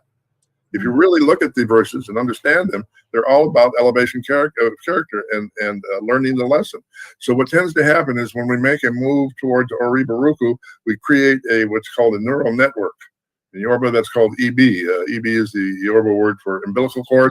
Umbilical cord is the idea that the umbilical cord gives you life in the womb, but once you're born in the world, it becomes toxic. So holding on to toxic ideas becomes rigid and solidified in our consciousness, and we automatically take a particular neural pathway in response to a particular event in the world, even though it doesn't help us. You know, people come to the same problem over and over and over and over again. The only way to fix that is not by killing a goat. The only way to fix that neural programming is to change the programming. So the Odu will give you advice on how to act appropriately, and then you engage in the process I call fake it until you make it. So you do the proper behavior, you feel uncomfortable, you feel less uncomfortable, and you get to a point where not only does the behavior make sense, but you grow into it, you become comfortable with it, and you see the positive result. So I call that a process of eliminating things in our Ori that are ineffective. And we do that with the support of the community. So the very, very important point that I like to make is I've made 6 trips to Africa. I don't think I've ever seen an Awo do divination by him or herself. It's always a communal process. It's always a group process. The men sit to the left, the women sit to the right. The right is like on the tray is the masculine side. The left, where the men sit, is the feminine side. You start with the youngest. I think you start with the youngest woman to recite the verse, and then you zigzag. You go to the youngest man, and you work. By the time you get to the chief or the main diviner, if everybody's been on their job, the main diviner will not say anything other than, okay, we've covered everything, that's good. And the other thing I've noticed with divination, there's not a lot of time spent on interpretation of the verses. Most of the time is spent chanting the Iriki Ire that transforms consciousness, and everybody in the community knows the verses. So most, not all of the verses, but many of the verses have songs within the middle of them that is a part of the Iriki Ire. And when they hit that song in the verse, everybody sings it. It's a collective process. It's really a magical, transforming, elevating, really deeply moving and emotional experience in my experience. So you know, we've got room to grow in the divination process, and so I'm suggesting that we start with our memorization of the daily prayer. And here's why that.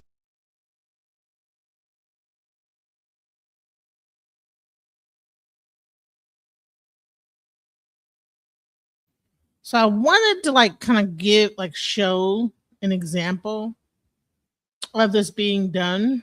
I can only play a little bit of it. So.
All right, so they are talking about the Ejiogbe, which is the first Odu, and depending. So I wanted to like actually give you an example of like that being shown, of how that looks. You know what he's talking about. So, you know, it's one thing to talk about it; it's nothing to see it. That is an example. All right, so let's go back here and talk about what he's saying. Let's go. That's important. We're going to put some of the prayer up here now. Each line of the prayer is the first sentence of a longer prayer. So as part of the method of study, you learn first the daily prayer. I like to call it the cheat sheet or the cliff notes or the short form. And you take one line at a time and you say, okay, now I'm going to learn the rest of the prayer, memorize it. And if you memorize the longer forms of each sentence of the daily prayer, you have all the Iriki you will need to do a bow, to do initiations, to bless people, to bless your offerings, and to assist in your interpretation of Ifa. And before I go any further, what did that sound like to you? Barack Obama, drama. What did that sound like to you? What did it remind you of when you heard that lady singing, the little young lady singing the song, and everybody kind of repeating after her? What does that remind you of? It reminds me of church on Sunday. Hello? Yeah, can you hear me? Yeah. Yeah, I mean, you know, like I said, I'm trying to learn. I don't really know too much about this stuff, so I'm just trying to learn. I'm not really familiar with it. So this is what I believe, okay? What I believe is that prior to the introduction of Ifa, churches were more like the Catholic Church. You had like people, you know, they would sing, you know, I don't even know whether maybe they got it from Africa.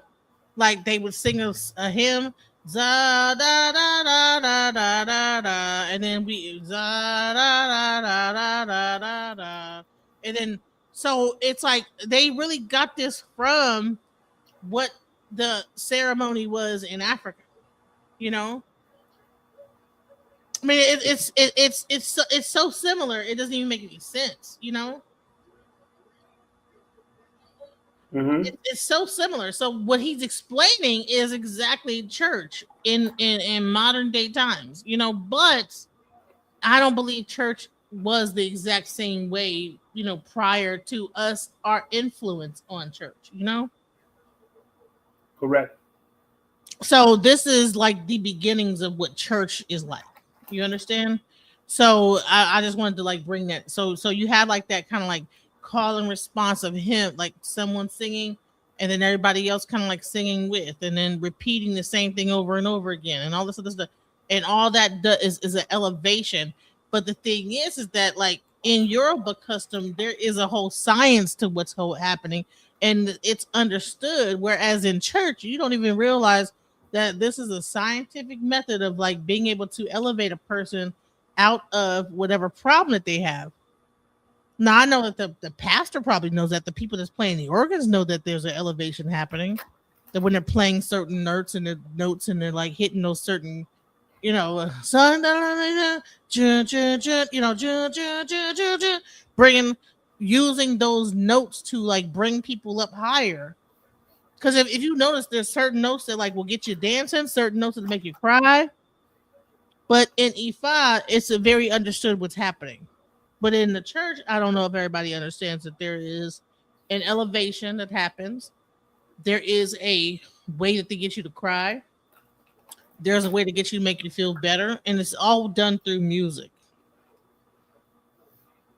All right. So that's the part that I wanted to like by that musical vibration of like those singing of those songs and all that stuff like this, it creates a certain energy in the room that allows people to be able to elevate a certain way. All right. Yes, ma'am.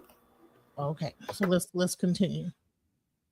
It's the study guide for everything we do in IFA. So let's start with the. I wanted to try to show an Ariki being sang so people can get like an idea of what that kind of sounds or looks like. I'm trying to find one. Yeah, how about if you let me do it? I've been known to do them for the last 40 years. Okay. Okay.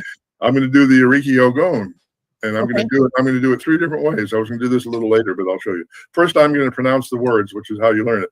Iba Ogon Ogon wo nile kangun kangun aron oloma nile fijue alaso nile fi imo kimo bora legbe le in ile upon be alogbe. That's the words for one of the Arikis for Ogon. Now, in traditional Ifa, you sing the Ariki. All right, so now I'm going to do the same thing. I'm going to sing it. Iba Ogon Ogon wo nile kangun kangun aron oloma nile fijue alaso nile fi imo kimo bora legbe le in ile upon be alogbe. So that's the second level of it. All right. So now the third level is you add. I'm going to do the third and fourth level now. The third level is you add what's called Ofo Oshe, which are the power words that put the person doing the chanting into possession. Also has the effect of putting people in the room in possession. And so the power word, there's a lot of them, but the one I like to use for Ogun is Gabong Gabong. The words Gabong Gabong are what is called an anomyopia. That means a sound that doesn't necessarily have a meaning. Gabong Gabong is the sound of Ogun's drum beat. It's not really drum beat. Ogun's clacking on machetes. Gabong Gabong, they make that sound in that rhythmic pattern. Mm-hmm. So you put those power words in the Oriki in random places. I call it freestyling. And at the end of the Oriki, then you jump to the song. So this is what the Oriki really sounds like, all right?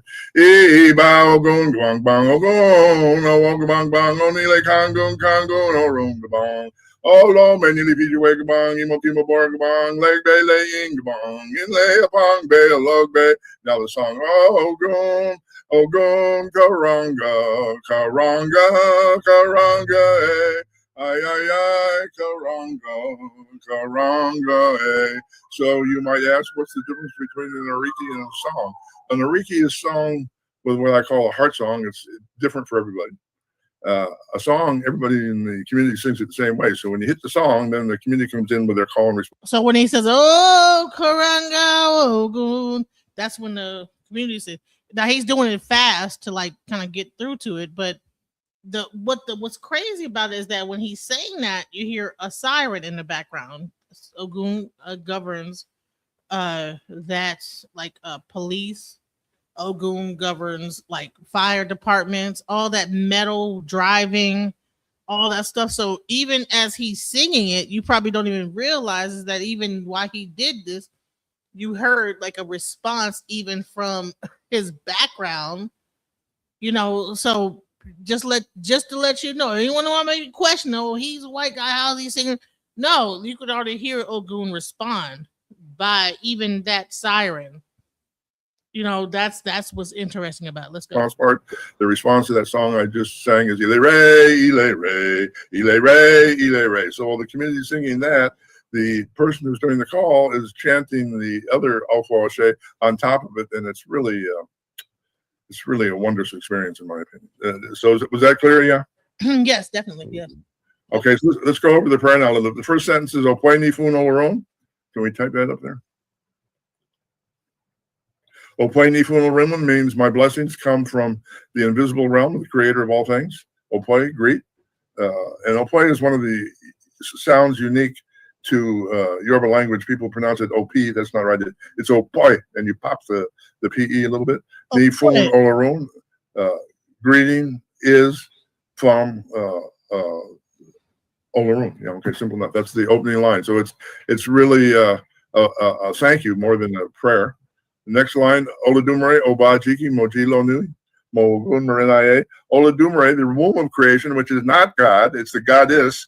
There's a polarity between Olarun and Oladumare. Oba Ajiki, Oladumare is calling herself the first king. Oba is a male and female title. Oba Ajiki Mojilo Ni, Mogun Marinaye. So yes, Oladumare, the king, the first king, is the owner of the day and the creator of the four directions. Next one. Ibai Lao Run, that's the Yoruba word for the east, the spirits of the east. When we look at the tray, we face the east, we invoke that first. That's the spirit of Olu. And we say Iba. So this is important too. We talked about this earlier. We've got this flipped in the diaspora for some reason. The word Iba means literally the power. All right. So when you invoke something, the power of the east, that's what this says. Mojuba is the response. Everything done in IFA is call and response. So Iba Ila Ron, and then Mojuba is the response. Mojuba means I face the power. All right. So you don't say I face the power before you invoke it. That's a response to someone else having invoked it. All right. So Iba Iwo Ron, that's the spirits of the west. East, west, yes. West. Iba Riwa, that's the spirits of the north. Gusu, the spirits of the south. Oh, I jumped ahead of you here. Ariwa, north. Gusu is south. Next one is Iba Oba Igbaye. That's the spirit of physical land. Igbaye, that's the calabash of earth. Iba, I give power to the king of the calabash of earth. That's what that means. Iba Orunake.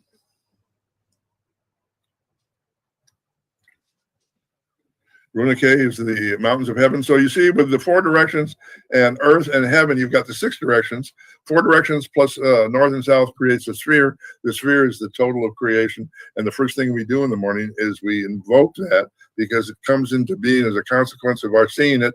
And we are establishing our link with all of reality so that we can move through the day, co-creating the best possible reality we can invoke for ourselves. All right. Then we say, Ibaba, Ibaye. There's a gesture that goes with it. I don't know if you can see that with my ukulele, but when you say Ibaba, Ibaye, so for each of, so let me go through the gestures with the ukulele. Openi Fumin Olarun, Oladumre Mojilo Nimo, Ogun Renae, Ibai Lao Ron, you touch the east, the top of the tray. Ibai Walron, you touch the bottom of the tray. Iba Riwa, the left. Gusu, right. Iba Oba Igbaye, you touch the floor outside the mat. Iba Orunake, you raise your hand above your head. And then when you say Ibaba Ibaye, you make a counterclockwise circle and a clockwise circle. That gesture is for the purpose of stopping time, so you can get an Odu that you can look at, analyze, and evaluate. We do that because the Odus are constantly in motion. We need to say to Ela, the spirit of divination, please, let's step outside of the boundaries of time and space and look at the Odu that's most important for me to consider for today. So that's what we're doing with that gesture. And then we say Iba Atiwo Run, meaning we're asking for all of the blessings of our destiny in the invisible realm. Okay, so this is the first section of the prayer. I didn't, okay, so now, let me, oh, look, you got it there. Ibache Gungun Kiki Gungun. So listen, this is important to understand. That's saying I give power to the mediums of the ancestors. Egungun is not the ancestors, it's the medium of the ancestors. It's from the Elysian Ogun, Ogun. So Ogun means medicine of the bones. Excuse me. Ogun means the medicine. Ogun means bones. So the medicine of the bones is the Yoruba word for the ability to talk to the ancestors. Do you have the next line there? Yeah, from my blue book there. Yeah, okay. Ibashe Ori Inu Iponri Atiwo Ron. So Ibashe Ori consciousness. Ori Inu, the inner self. Iponri, the higher self. Atiwo Orun, which links us to all things in creation. Good job, yeah. I'm glad you got that. I didn't get that to you this morning, but thank you. Yeah, we're moving along. Ashe? Oh, maybe I did put all that down. But okay, I did. Sorry. All right. So at that point, yeah, sorry. Okay, so at that point, we invoke Eshu in this order: Eshu, Ogun, Ochosi, Obatala, Olokun, Yamaya, Shango, Oya, Oshun, Osain, Ifa, and Iyami. All right. So here's the thing: a little self-serving plug here. I have a book called Ariki. All right. So each of the, if you look in that book, there's 4 or 5 Ariki for each of the Orisha. If you look up the Orisha that you've received in initiation, you find the Ariki that resonates with you the most. Certain Ariki will put you in possession, others less so. Why? No idea. But if you read through the Ariki, you'll find that you respond more to some than others. Take that one that you respond to, copy the first sentence, and add it to your morning daily prayer. And then end the prayer with Odarji, Odarji, Odarji.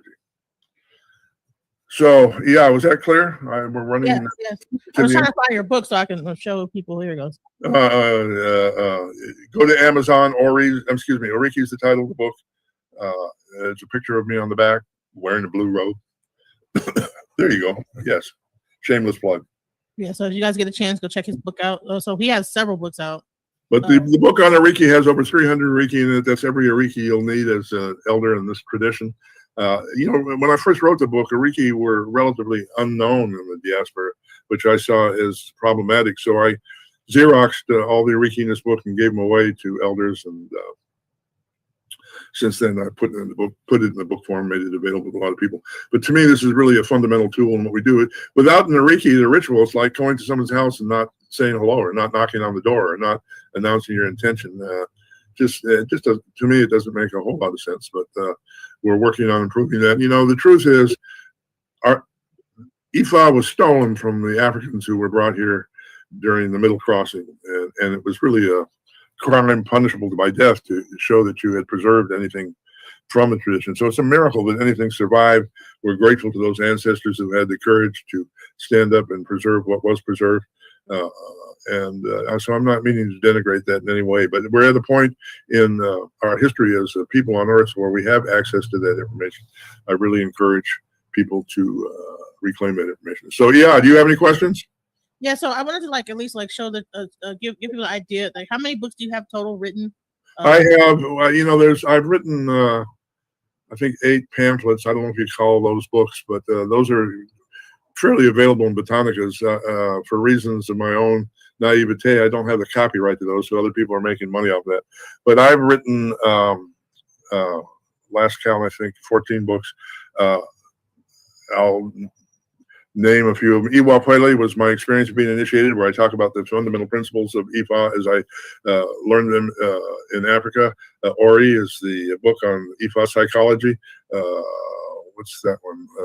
Ebora is about the warriors, but it's not really the warriors. The word Ebora does not translate as warrior. It's one of my pet peeves about our faith, that we misuse a lot of the language. Ebora from the Elysian Ebo, Ra. Ebo means offering, Ra means taboo. So offering to avoid taboo is what Ebora means.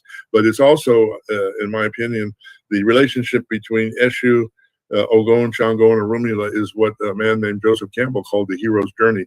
It's a set sequence of events that leads from limited consciousness to expanded consciousness. Abora is really the template for the structure of each Odu, and I explain that in the book. Every Odu from traditional culture has a specific structure. The people that have written newer Odus, this is hard. So some you can see that they didn't understand the structure because it's not reflected in the verses that are generally available. And having said that, as Awo, we have the right, the responsibility, and the necessity to write verses so we can record situations where we help somebody and we want to remember what it was that worked. So, you know, the corpus of Odu is different from village to village because they have different experiences. The IFA University attempted to collect all the verses across Yoruba land. When they got to the end of the 16 Meji, they had over 100,000 pages, and they realized that they had an impossible task, and they quit. But so it's a rich tradition. Some of the verses say things that counterdict our fundamental beliefs, so we need to be discerning. You know, we have books that maybe have 3 or 4 verses at best. I'm not always convinced they were the best verses or the most reflective verses of the inner meaning of each Odu. But typically in Africa, each Odu has between 100 and 200 verses. So in terms of the information available to us, we've barely scratched the surface. We still have a lot of work to do, a lot of training to do, a lot of studying to do, a lot of guidance that would be nice to get from our elders. Portuguese. Like people translated some of your books as well. Yeah, and some of them actually told me. Some of them actually told you. Cool. That's funny. Yeah, anyway. By Marcus Rodriguez and Awo Fatumbi, Oriki Odu. That's like it's written in Portuguese. Very nice. All right, so that's news to me. I love it. All right, so look, they don't have copyright. Yeah, you learn something every day. They don't have copyright DeFi. It's like people just go, take your book. Copywriting books on EFI is like trying to catch wind in a basket. Just can't. So and now I totally forgot what I say. Oh, you asked me about my book. So I have a couple of books on. I have a book called Ela on the spirit that possesses EFA priests. I have Ibashe Orisha, which is a collection of the folklore and mythology of the Orishas. I have a book called Awo, which explains the mechanics of divination. Another one called Dafa, which is, we didn't get into that today. I'm sorry, but Dafa explains the daily prayer cycle, the 4-day prayer cycle, the 16-day, the 91-day prayer cycle, which is today, coincidentally, and the annual New Year's prayer cycle in on June 23rd. So the point is that every Awo every day has 5 different Odus that guide their life. One for the day, for them personally. The 4-day prayer cycle is for their biological family or their relationship with their partner. The next one is the 16-day cycle, which is their Egbe within the community. The 91-day prayer cycle is for the entire community or village. And then the annual cycle is for all Orisha worshipers around the world. So we can, in the course of a day, we can say, okay, is this my issue? Is this my family's issue? Is this my Egbe's issue? Is this my community? Whatever is the context of the, let's say the problem, you have the answer because the Odu has already been cast. And so that's similar. Because I know I was always talking about when I did my debate about the macrocosm versus the microcosm. So absolutely. And get into what that is really speaking of. Yeah, well, listen, every Odu has 7 levels of interpretation. People think it's literal or just one. No. I'll give you the easy example. When an Odu speaks about a Orunmila marrying a female Orisha, for example, that Odu is talking about right brain, left brain integration in a single person. It's also talking about how to have a healthy, effective relationship. It's also talking about the implementation of gender equity in the community. It's also talking about the coordination of the Egbe's within the village. It's also talking about the same thing within the IFA practitioners around the world. But then it starts getting into what I call IFA paleoscience, paleo meaning ancient. The next level of interpretation is to correlate the principles of Odu and the stories of Odu with scientific principles. And then when you get to the 7th level, it has to do with subatomic particles. The 7th level of interpretation of Odu is a profound explanation of what's called plasma quantum physics, which is the cutting edge of quantum physics in academia in the West today. And the amazing thing is, I studied quantum physics 50 years ago at Caltech, and quantum physics has only come into existence in the last 10 to 15 years, which means prior to that time, I couldn't really fully translate any of the liturgical words in IFA because they were rooted in a quantum physics, which was ancient, sophisticated, and virtually unknown to most people. So the thing that's amazing to me is I learned IFA in a community of 10,000 people, a rural community, a community with very little money, really, where people lived in homes they built themselves. And that group of people preserved the content of Odu for over 10,000 years. That's nothing short of a miracle. And I know they preserved it because every June 23rd, the children of the village go out in the marketplace and recite the entire corpus of Odu Ifa from memory by heart. Anybody can sit and listen. It concludes all the secrets, how we do initiations, how we do this and that. Anybody that tells me we have secrets has never been to Africa. There are no secrets in Ifa in Africa. It's our job as Awo to teach the community what we believe, how we do things, and how we join hands to create a better world. So we've got a lot of misconceptions that we need to deal with. And I have to say at times that's been a challenge, but it's been worthwhile, especially when I meet good people like the Iya who runs this blog, who's really shown me a lot of courage, sincerity, and intelligence, really. So thank you. Thank you. So the one thing I wanted to ask is that now that AI is beginning to become like a new thing, I wanted to like cross-reference what is the similarity between AI and the IFA divination system. I tend to believe that those things are kind of like did AI get discovered or did it get created? No, let me explain that. That's another. We're going to get to all this. We need to move forward bit by bit. I'm going to draw you a picture. I think I did it last time of what a computer program looks like. Didn't we do that last time? Did we? I think so. Doesn't matter. I'll do it again.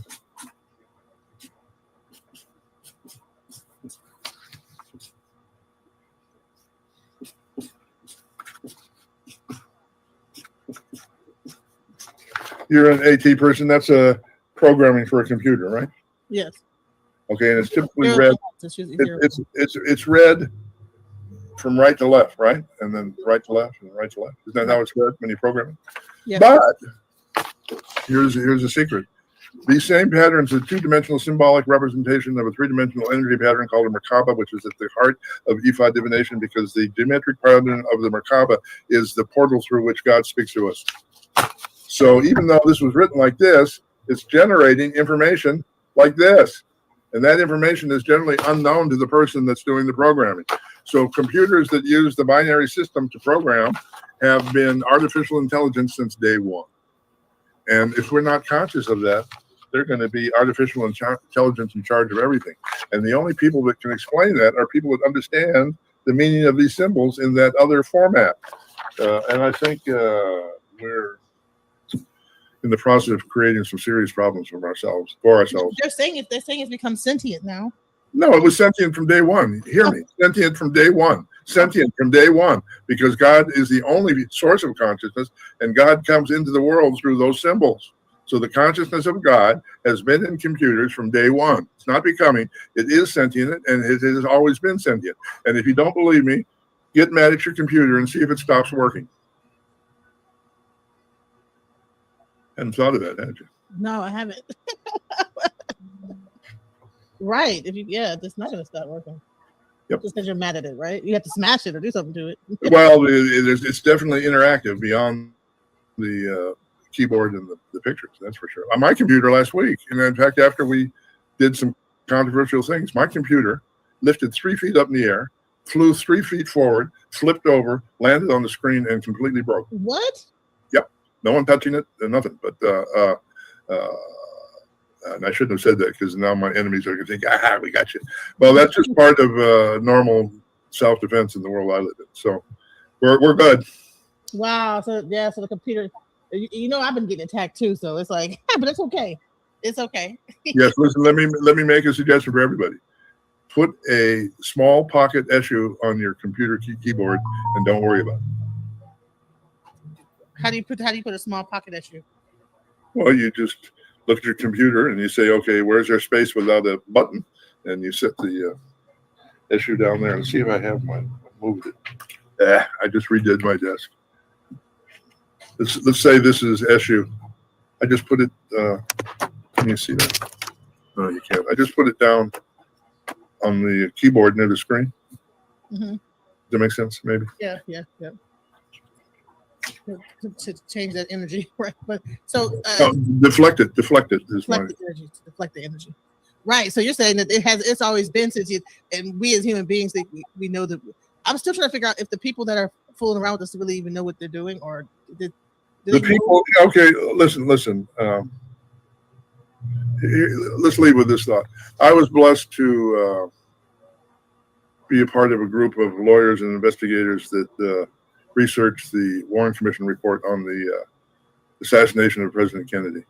It's based on our research. We presented it to the Communist Committee and the U.S. Senate, and the U.S. Senate agreed with us that the death of President Kennedy was a conspiracy and that Lee Harvey Oswald was not one of the shooters. All right. So Congress has voted to accept that conclusion, even though you can't say it on social media because it violates community standards.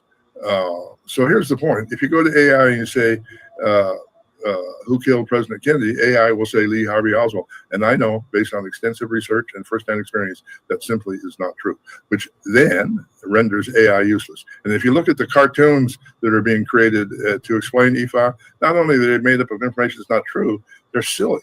And we've got enough confusion trying to sort out what was lost in the middle crossing. We don't need the added confusion of people using AI to explain IFA. So here's the principle that concerns me.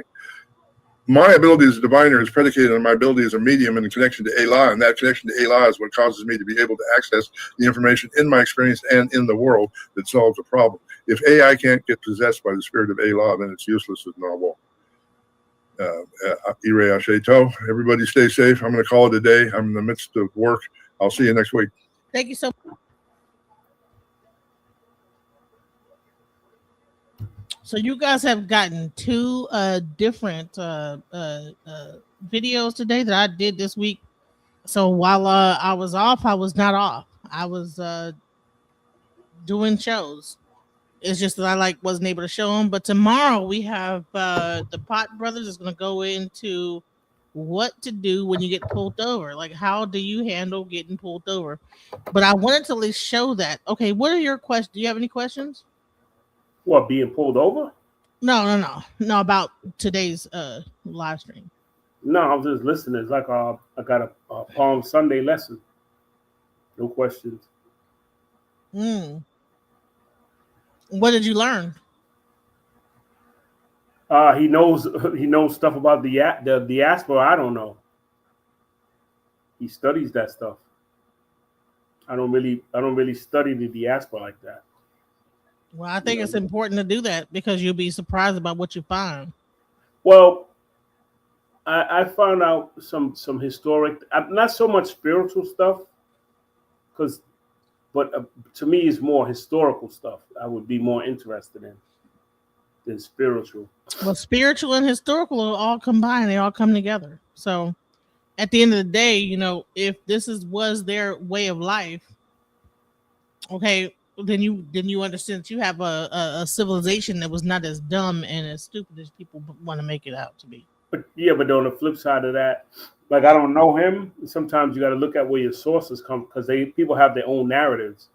They'll tell you, not him personally, but I'm saying in general, people will tell you what they want to tell you and leave out other things that they might not see as important, but I might.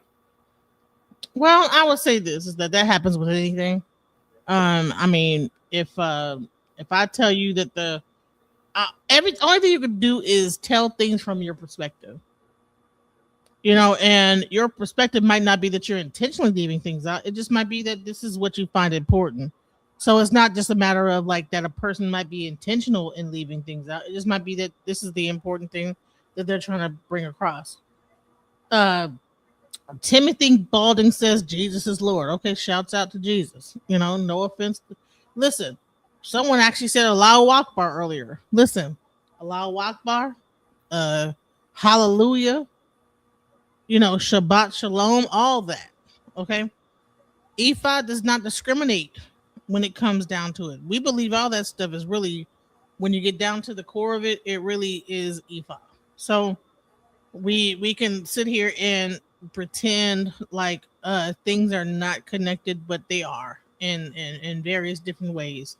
And the biggest thing is to find the connection. What is the connection? Do we want to continue to be separate and think that separation is the idea and then continue to war with each other? Or do we find some commonality in what we all believe and then we have peace? See, this is the thing. And so that's why we're doing this stuff. We're trying to get rid of all the like hocus pocus when it comes into understanding voodoo and Ifa, all these different African spiritualities that have been demonized and been like lied on and being told that this is evil, it's divination is evil, it's sorcery, is this, is that. No, it's not. No, I agree with you, but like I said, you know, when you listen to these people, like if you listen to the radical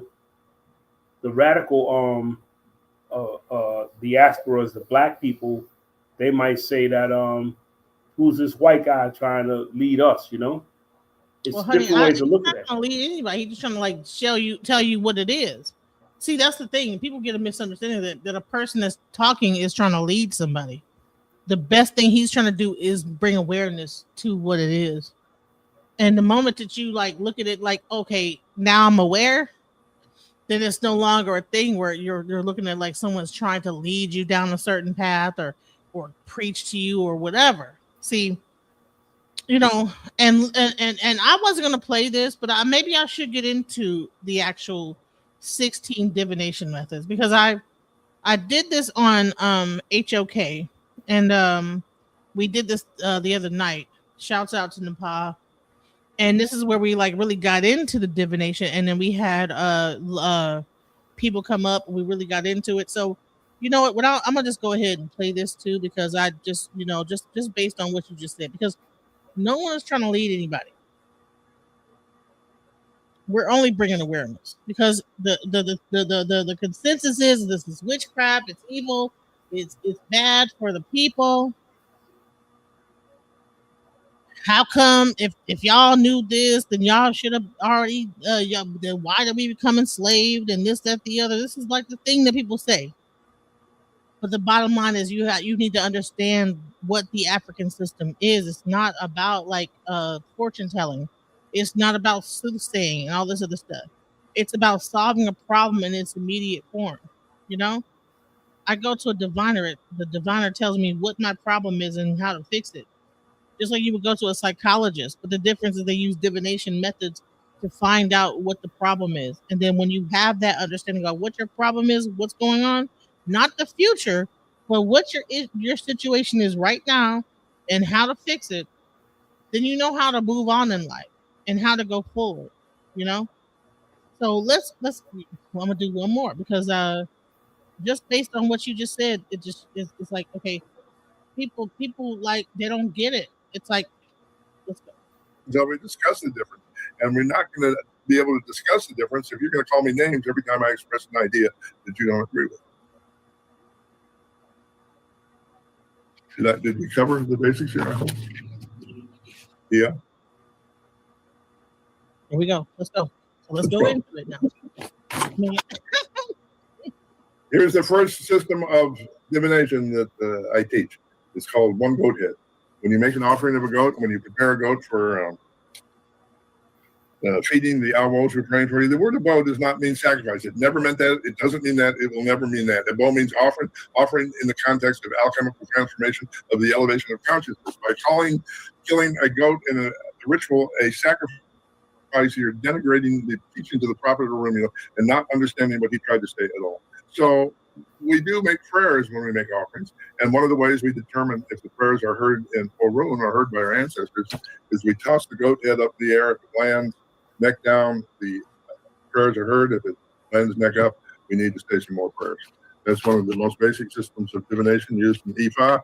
You'll see Awos during rituals grab the goat head by the ears and throw it up in the air. And the first time I saw that, I thought, what the heck is going on? So now we know. All right.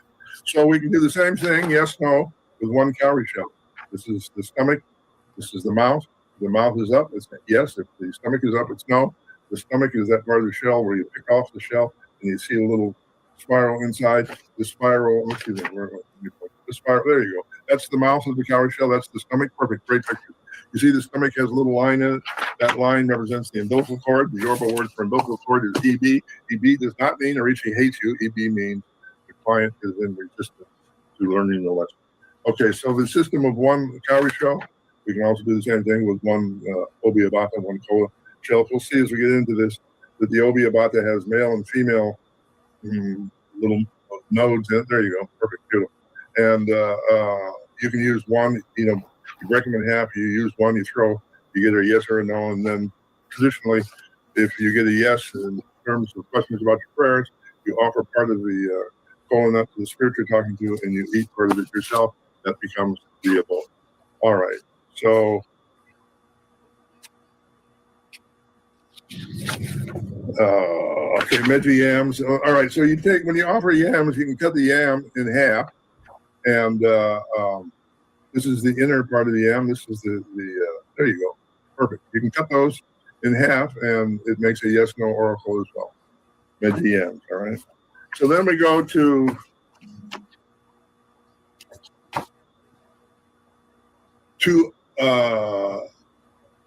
lots of misprints are obi cola. So the obi cola has male pieces and let me see. This is female pieces. It's a female pieces. The female pieces are round. Well, there you go. There's a good picture. Okay, so here's the system.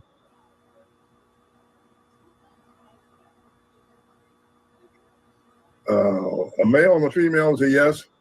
A male and a female up is yes. A male and any other one down is no. A male and a female open is yes. Same thing down here. Two parts, the male and female down is no, and two female is yes. So pretty simple, similar to 4 count.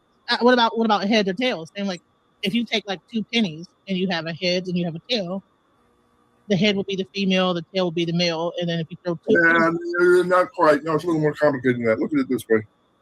These pictures aren't as good as they should have been. I'm going to do this again. We're going to have some spontaneous art here. Okay.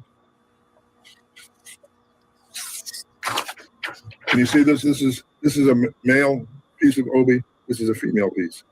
Each one of these pieces has 2 sides. Now, with just 2 things, I have 4 options. You understand? With a coin, with heads and tails, you only have 2 options for each coin.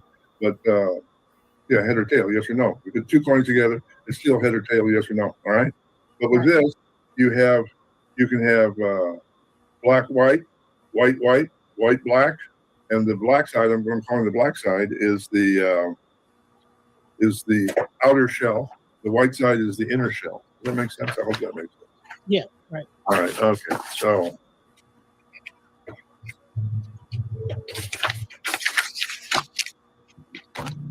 Two cowrie shells. 2 mouths up is yes. A mouth and a stomach is yes. 2 stomachs is a no. That's 2 cowries. Yeah. Okay. Very good. We're on a roll now.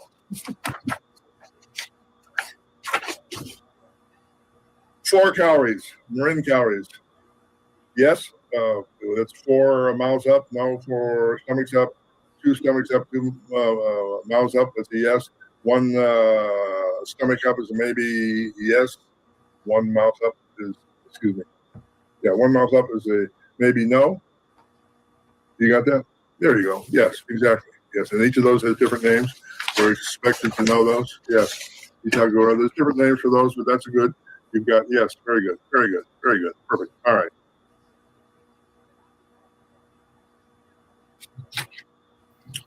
So it gets more complicated. You can use 2 obi. All these are yes, all those are no. Those are things that you need to sit down and study for the purposes of our review. Just know that using 2 pieces of obi abata is an option. Here's one that you don't see often, but I saw it a lot in Africa. Sometimes people throw. Can you see that? With just 1 leg of the okwele. So it's the same as reading 4 cowries. 2 lines, 1 line, 2 lines, and so on, depending on how it falls. All right. So this is essentially used for yes, no. So show that picture again. So just look at the right side. That would be a 1 leg opile, and it's the same as throwing 4 obi abatas or 4 cowrie shells. All right. There's a system I haven't written out here. It's called 8-OB Cola. That is used in lieu of 16 calories for priests of Shango in the city of Oyo. When they use 8-OB Cola, it's a yes-no coupled with a reference to the first 8 Odu, as those Odus are sequenced in Merindin Lagoon. Now we have 16 calories. The word Merindin Lagoon, commonly in the diaspora, it's called Dilogun. Dilogun means 20 in Yoruba. Merindin Lagoon means 20 minus 4. 4 is Merin, Din is minus, Lagoon is 20. So, yeah, okay. So, Ogon, when they do Merindin Lagoon, uses 12 calorie shells and uses 4 coins and 12 calorie shells. They read all 16 as if it was 16 calories, but they use the 4 coins to get a secondary Odu, which delivers a message to the diviner about how to work effectively with their clients. All right. The last method is the the next method is the Opoile. Opoiles tend to have even and odd number of tassels. The even number tassels fall to the right, odd number to the left. If this flips in midair, you flip it back because the double tassel is always the right side. All right.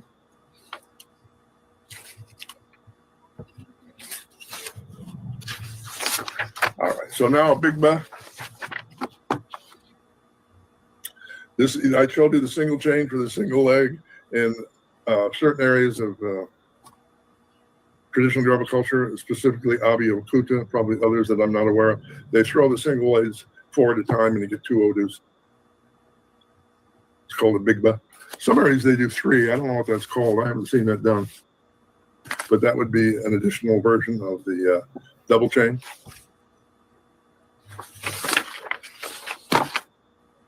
$15 is the Ekin. We've all seen the Ekin slap. You grab a bunch of Ekin. If there's 2 left in your hand, you mark 1 mark on the tray. If there's 1 left in your hand, you mark 2 marks on the tray. And the last one is 3 sets of Ibeji statues. Can you look that up? It's called Idan usually on the internet. The Ibeji statues that are chained together at the head. And each of those statues is a twin with a male and a female. No, that's the wooden Ibeji. Look up the Idan, I-D-A-N. It might come up under that. So these are bronze statues chained together at the head with spikes at the bottom. All right. The system of divination is used in Ogboni in trials where there's a capital offense. If someone is caught molesting a child, they'll be tried. They'll be arrested, tried, and executed all on the same day. If they are found guilty, the oracle. You know, I've tried to find that. I cannot find that online. That's all right. Trust me. There's brass statues. I'll look for it. I used to have some. I'll look in my computer. But these spikes are then, if it's 3 or more face up, the person is guilty. The spikes are placed in their nose and then shoved in their brain, and that's the system of execution. What? And while they're being executed, they're saying prayers that they reincarnated the bitter person. So the point of all that. No, you can't just skip over that. Hold on. So they have a court system that, okay, if they did something really terrible in the no, not something really terrible. If they either committed murder or child molestation, there's only 2 capital offenses in IFA. If you rape a child or kill somebody, you're called before Ogboni, who then settles where you're given an opportunity to defend yourself. If you lose your case and the Ogboni elders decide you're guilty, then the punishment is determined by this system of divination. The divination tool is also the tool of execution. The people that use it as an execution tool in Ogboni are called Oro, and the men of Oro are trained to elevate your spirit as they're executing you so that you do not return to earth as a murderer or a child molester. Wow. And they shove that in your eyes? No, in your nose. In your nose? Yes. Wow. Man. So, yeah, I don't want to belittle. The only thing I want to say about that is there's a group called International Ogboni that's advertising on Facebook. That is not traditional Ogboni. That group does not use this method. That group has the right to exist, but they have no jurisdiction in traditional Yoruba culture. It's essentially a made-up fraternity that has no real claim to power, and people need to pay attention. You know, one of the first things the British did when they came was they outlawed traditional, what's called Aboriginal, that's a bad word, but that's what's called Aboriginal Ogboni. Eventually, they replaced it with Reformed Ogboni. Essentially, Reformed Ogboni is the British introducing skull and bones as a secret society to control the economy of the country under the guise of traditional religion, and it's really insidious, in my opinion. And so people are participating in those rituals without really realizing what they're involved with. And it would be fair to say not everything that is part of Reformed Ogboni is legal. Let's just leave it at that. So, it's important to know our history, know our faith, and to know our protocols. The same thing was true with Iami. Iami was banned, outlawed. People in the diaspora think it was outlawed because women are evil. No, that's a Catholic idea. Iami is essential for the practice of Ifa anywhere in the diaspora. It's the healing ashe of the mothers. How can that be evil? The answer is it can't. The notion that Iami are evil is just beyond silly. So the other point is, in the diaspora, they say Ifa priests don't go into possession, right? The reason they say that is because there's been a loss of the secret of how Awos go into possession. And the secret of putting an Awo into possession with the spirit of Elah is held by the women of Iami. If you do not have Iami doing their function during Tefa in the diaspora, the Awo will not go into possession. It's that simple. And if you don't believe me, go to Africa on June 23rd, listen to the recitation of Odu, and they will explain to you how the function of Iami facilitates the connection of an Ifa priest to the spirit of Elah. You can hear it anywhere in the country. It's fully explained. And just because you don't understand it doesn't mean it's not true. So we need to really be able to continue these conversations without so much judgment and hostility.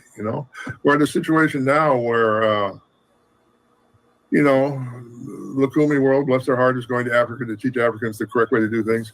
Personally, I find that inappropriate, but that's just my opinion. There's so much that we don't know. How are you going to fix something that you don't even understand in the first place? So there's a great deal of wisdom still remaining to be retrieved from Africa.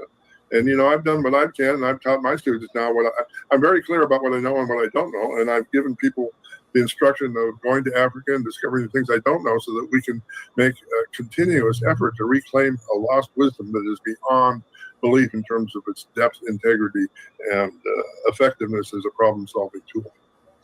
So I have a question. Sure. Now this is kind of like getting it still has something to do with divination, but it also has to do with dreaming, right? Right. Now my mom died when I was 14. My father died when I was 6. Oh, okay. And then I had a baby. There's a thing they call the babies that die 2 months after. It's a word for it. Abiku, right? So I had a lot of death. My child's father died. I had, me being a child of Oya, a lot of death, right, around me. So here's the thing. In my dreams, I have seen my mother, and I have felt as if that I'm in a different timeline where she's still existing. It's almost real. No, stop. It's not almost real. It is real. She does exist on another timeline. And Ifa teaches you the tools on how to access that. That's the main function of Iami, is to access contact and interaction with the ancestral mothers. We do that through the use of astral travel. You've heard the term Iami Oshoranga, but nobody knows what the heck that means. It's not a spirit, that's a process. Iami Oshoranga, from the Elysian Ia, Ami, Osho, Ranga, literally means the ability to astral travel to the realm of the mothers to gain, to internalize female ashe. So there's no H in Oshoranga. It's a line under the S, but that's close enough. And there's a double A in Iami. Iami, let me do it right. I want to give them respect. Iami Oshoranga. I can't do the Oshoranga, so here we go. That's all right. So Iami Oshoranga. Oshoranga is how it's pronounced. And so the Iami Oshoranga is the group of mothers who come together for ritual purposes to travel in the astral realm. They meet in the Iroko tree in their astral bodies on the full moon, which is how they also have synchronized their menstrual cycles. So Iami Oshoranga is the element of Ifa spiritual practice that makes positive use of menstrual blood. The notion that menstrual blood is dirty is a Catholic idea. It's not consistent with anything that's taught anywhere in Nigeria by anybody who understands our faith. And that menstrual blood is used as a catalyst for astral travel because it's rich in melatonin and serotonin. And if you rub menstrual blood on the third eye, it'll facilitate astral travel. That's called right brain, left brain integration. It's called Starfire ritual. That ritual is done both throughout Africa and throughout Eastern Europe. So it's a common link between those traditions, which I spoke about earlier. And that process of Starfire has been denigrated by the Catholic Church through the invention of the ridiculous notions about vampires and drinking blood. That's all made up denigration of ancient Ifa and European rituals. So menstrual blood is also a key element in the Ifa initiation. But instead of understanding that, people have a fit if a woman is present on her cycle. Nonsense. That's a sacred place, sacred function. That blood is used, and it's a key component in making sure an Awo is able to go into altered states of consciousness. Wow. And so here's a question too. So let me go into this, right? So I died. I'm gonna say this. All right, I was in a car accident, flipped over. Okay. I can show you the pictures. I don't think you want to see them, but it was horrible. So in 2013, I flipped my car over and I bled to death. Okay. It's heavy, right? Now, I believe in my heart of hearts that in 2013, I passed away, but then I also, because I saw like the whole thing, like that there was a calm that came over me. I saw my kids, I saw my life flash and whatever. And then all of a sudden I was pulled out of that car. I fell asleep, pulled out the car. And ever since then, like the spiritual plane, the earth that I'm on is slightly different than the earth that I was on prior to that situation, right? Yeah, listen, that could be as a result of your after-death experience, but it's also likely related to some experiments that were done at CERN, which is a particle accelerator on the border between Switzerland and France, which caused a shift in timeline leading to what people call the Mandela effect. That we could spend another... But hold on, no, but did that happen in 2013? I believe so. One in 2013? I believe that was the date, actually. It might have been a little earlier, but in any case... in October? Oh, I don't remember that. I have to look it up. But my point is, it could be as a result of your astral travel. It also could be as a result of a global shift in timeline. I would not be prepared to make a judgment either way, other than to say that both are real possibilities. Because I was trying to understand whether this is just even Ifa. Like, okay, you have this thing about timelines. You have a thing about, like, because you know how Ifa talks about, like, reincarnation. But what if reincarnation is not just a matter of you actually dying completely, but just like you might die on one timeline? And I know this sounds crazy, but then continue on. No, it's not crazy. That's the point. There is no such thing as death in Ifa metaphysics. The Odu Oyeku means Oyeyeiku, meaning the spirit of the mother of death, which means understanding death. So when Ifa speaks of your life and your destiny, it's not speaking of the year 2026 in planet Earth. Is talking about all of your reincarnations in all of your lifetimes and all the planets that you've lived on, and the continuation of that consciousness through the transition of a particular lifetime. And that, in fact, at Ifa funerals, which is something nobody ever talks about, I'm not even sure people have studied it, but at Ifa funerals, we invite extraterrestrials to come to facilitate the transition into the next dimension and to allow the person to be reborn and give their last will and testimony. So hear what I just said.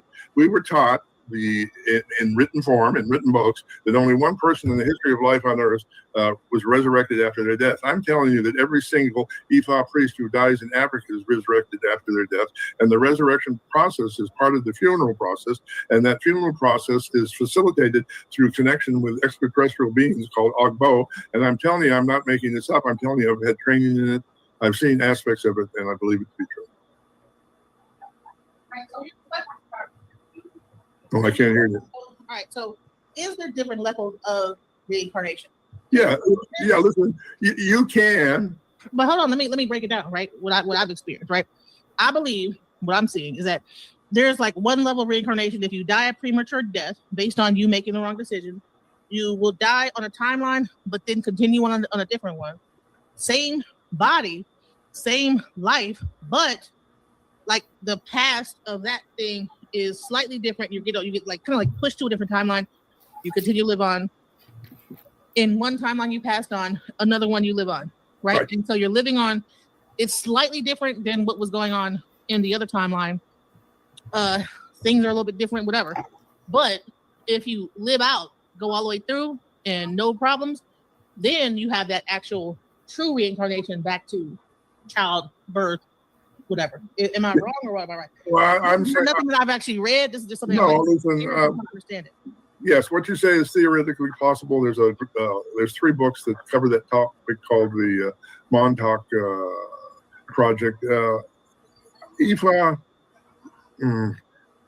At the level of training I have not heard elders speak about that possibility clearly. I believe it is possible, and I believe as we improve our understanding of Odu Ifa, it will become more clear.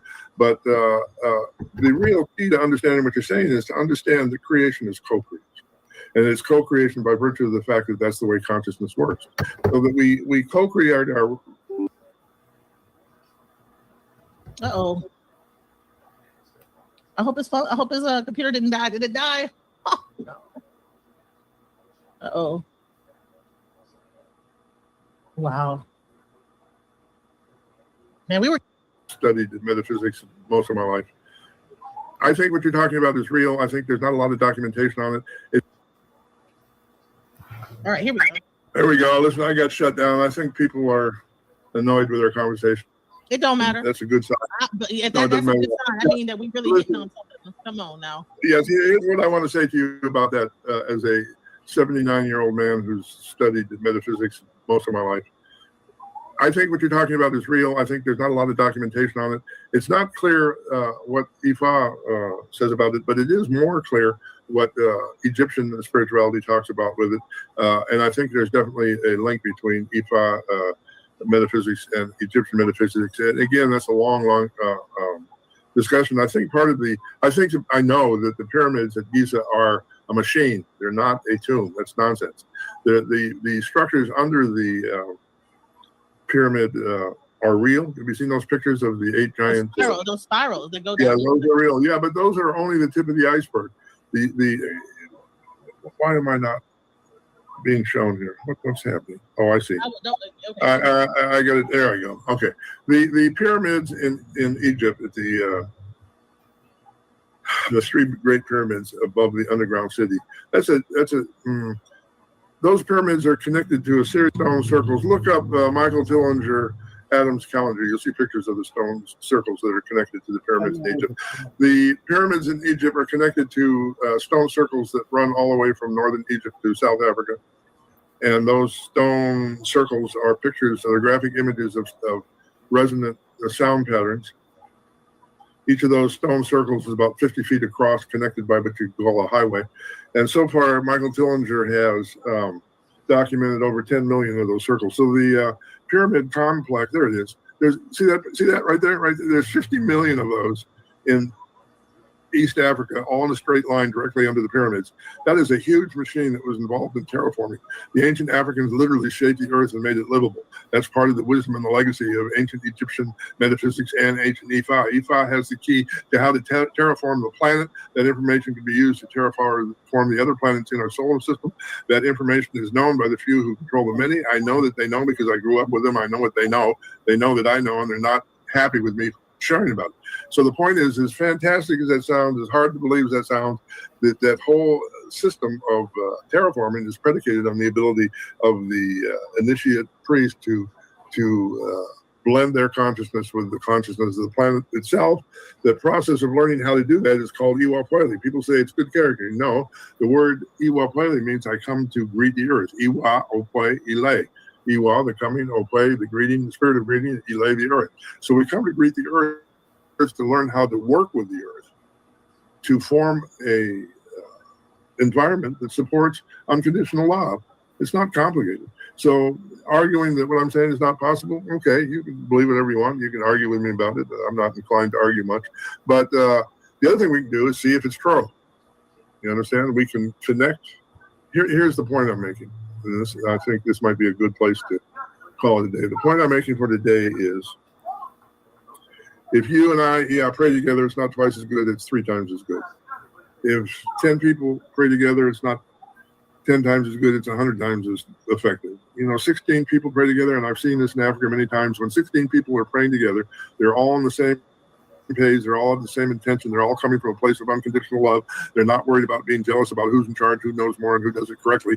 And they're all on the same page, functioning in a state of prayer. Physical reality changes as they speak, which would confirm your idea that you live on a different earth. If you're engaged in effective prayer, the earth itself will change in front of your eyes as you speak and become a different place. So that's what it is. Is it about like the fact that like my prayer, like probably even upon my own like demise, it caused the earth to change to form like within like, and is that really what the divination method does? Is that instead of you going down one way, based on the prayers and based on the ebo, like the not the sacrifice, but the offering you give, it actually changes your trajectory in almost like the not, I don't want to get all science fiction and sci-fi on people, but it's almost like, you know, what's that thing on, what is it?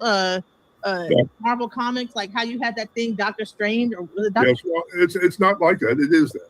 And the ability to change our physical environment is predicated on our ability to work together from a place of unconditional love. Once we're able to do that, we're able to create any world we want. And the people who want to control the world and control the world's resources don't want you to figure that out. They don't want you to engage in that activity. All we have to do to put a stop to the foolishness in Washington now is to join together and create an alternative by agreement. And we outnumber the negative people that are trying to keep us subdued by huge numbers. I mean, it's like less than 1% of 1% of the population is controlling everything. And the only question is, why are we letting them do that? And we're letting them do that because we're buying into the propaganda of the narrative that teaches us that we're worthless, we can't do anything, we can't be effective, and we have to violently react to anybody who disagrees with us. None of that's true at all, not even a little. So we have to consider the value of the alternatives. And I would say the values of the alternative are worthy of consideration and clearly expressed in Odu Ifa. So next time I speak, I have one person here. She came here earlier. That's fine. Trying to get everything together. Any questions? That's fine. That's fine. Yeah, go ahead. Hi. Hello. My question is that it is said that Odu Ifa is built on binary codes, and that the computers that exist today and probably in ancient times as well was built on binary codes. So my question is that is the earth itself, the animals, the human beings, everything built, is built on binary codes? Or, Yeah, listen, you're on the right track. I'm going to explain that. It's going to take a little bit of a minute. Okay. But the entire structure of creation is rooted in what's called a Merkaba. You know what a Merkaba is?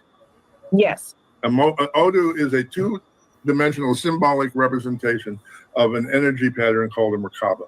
A Merkaba is two counter-rotating three-sided pyramids within a torsion sphere, all right? So that structure is the fundamental structure of subatomic particles, hence the structure of every single thing in creation is based on the Merkaba. Now, the Merkaba, if you understand that personal consciousness is not, there it is not our consciousness. We see the world with the consciousness of the creator itself. And so that the consciousness of the creator comes into the physical world through the use of geometric patterns. The most fundamental geometric pattern through which the creator speaks to us is called a Merkaba. So the Odus that we use in the binary system is a shorthand. It's a two-dimensional way of drawing three-dimensional energy patterns, which become very complex once you go into third, fourth, fifth, and sixth dimensions, almost impossible to draw. So we shorthand that, we make that simple, we put it into a two-dimensional format. So if you look at the Merkaba and you see that the three-sided pyramid has 4 points of contact with the circumference of the sphere, and each of those points of contact, 3 at the base, 1 at the top, 4 points of contact, can be either opened or closed. And if it's open, it allows for electromagnetic energy to come into the sphere and generate a particular resonance, and the resonance then generates geometric form. This is the meaning of the universal phrase, in the beginning was the word, not the word, the resonance created by a Merkaba, the Merkaba being the portal through which God's consciousness comes into the world. So the point being is that if you're doing Ifa and you're marking the binary system on the tray, that becomes a portal for the consciousness of God. And when you go into an altered state called Elah, you connect with that consciousness. And it's that connection that allows you to interpret the Odu and effectively do prayers that will cause elevation and transformation. So the point that you're making that's been overlooked, which is important, is the binary system used to program computers. I'm going to draw you a picture. Maybe it'll make sense. All right. You do computer programming? You know what that looks like? I do. And that's why I was trying to say, when I talk about like that whole experience of like near death, it almost is like a computer. Like when you go to play Grand Theft Auto, right? You might pass on, but you get another life. And then I'm going to show you something. So this is what computer binary system programming looks like. It's typically read, I believe. Correct me if I'm wrong. It's read from right to left. Oh wow! In sequence like that, right? Right? Mm-hmm. Yeah. But what the computer people don't realize is even though this was designed to work like that, it still works like this. So this is a series of Odus that are maps of consciousness that have been coded into computers from day one of their invention. And that consciousness controls those machines in ways that we barely understand. And we better understand it quickly because they're fixing to be manipulated by people that have no sense of ethics at all. Is that what AI is? Is that the ability to go? AI is a feeble attempt by some really dumb people to explain what I just said and work that to their advantage and make sure you don't understand what this really means. Wow. That's what AI is. And so we in IFA have the key to explaining that. We have the key to working that to our advantage. We have the key to salvation. We have the key to the elevation of consciousness. We have the key to not be sold into slavery for the umpteenth millionth time. We have the key to transcend the narrative created by Trump, Musk, and Gates and find our own purpose in life, find our own reason for existence, find our own creativity, and find our own joy in engaging with others in the act of unconditional love. And you know what? And that's probably why like learning divination is important. Rather than going to AI to find your answer, you can actually use divination. Listen, I read AI. You've seen AI has been explaining IFA for the last year, okay? Mm. And the only way, I got a taboo against using bad language. If I didn't have that taboo, I'd say... You want to cuss so bad, don't you? AI is nonsense. If you believe any of their explanations of anything in IFA, you're wasting your time and you're not going to get anywhere and you're going to think you're smart and you're going to stay stuck and it's all going to be, you're going to look back in your life and think, wow, I could have actually studied IFA instead of dealing with this foolishness. So avoid that heartache and actually study IFA. That's my point. Do you have another question, Nyla? Yeah, I do have another question. So would you say that the Odu Meiji, like the foundation of the earth, the seas, the land, is built on the Meijis? And would when it comes specific to like a flower or a person, does it then split off to compounding Odus? Oh yeah, no, sort of. The Meiji Odus are the foundation of all consciousness throughout creation. Have you been through IFA initiation? Yes. Okay, so the ritual is the ritual in metaphysical terms. The person who's initiating you is going to invoke the Meiji Odus on your head, and then they're going to invoke Oshe Tura. Oshe Tura causes the Meiji Odus to copulate, giving birth to all other 240 Odus in the corpus, and all 256 Odus then become the basis of different streams of consciousness. So as a human being, rather than having 6 senses, you have 256 senses. And IFA teaches you the technology of how to zoom in on one of those streams of consciousness to assist you with a particular problem you're having at any given moment in your life.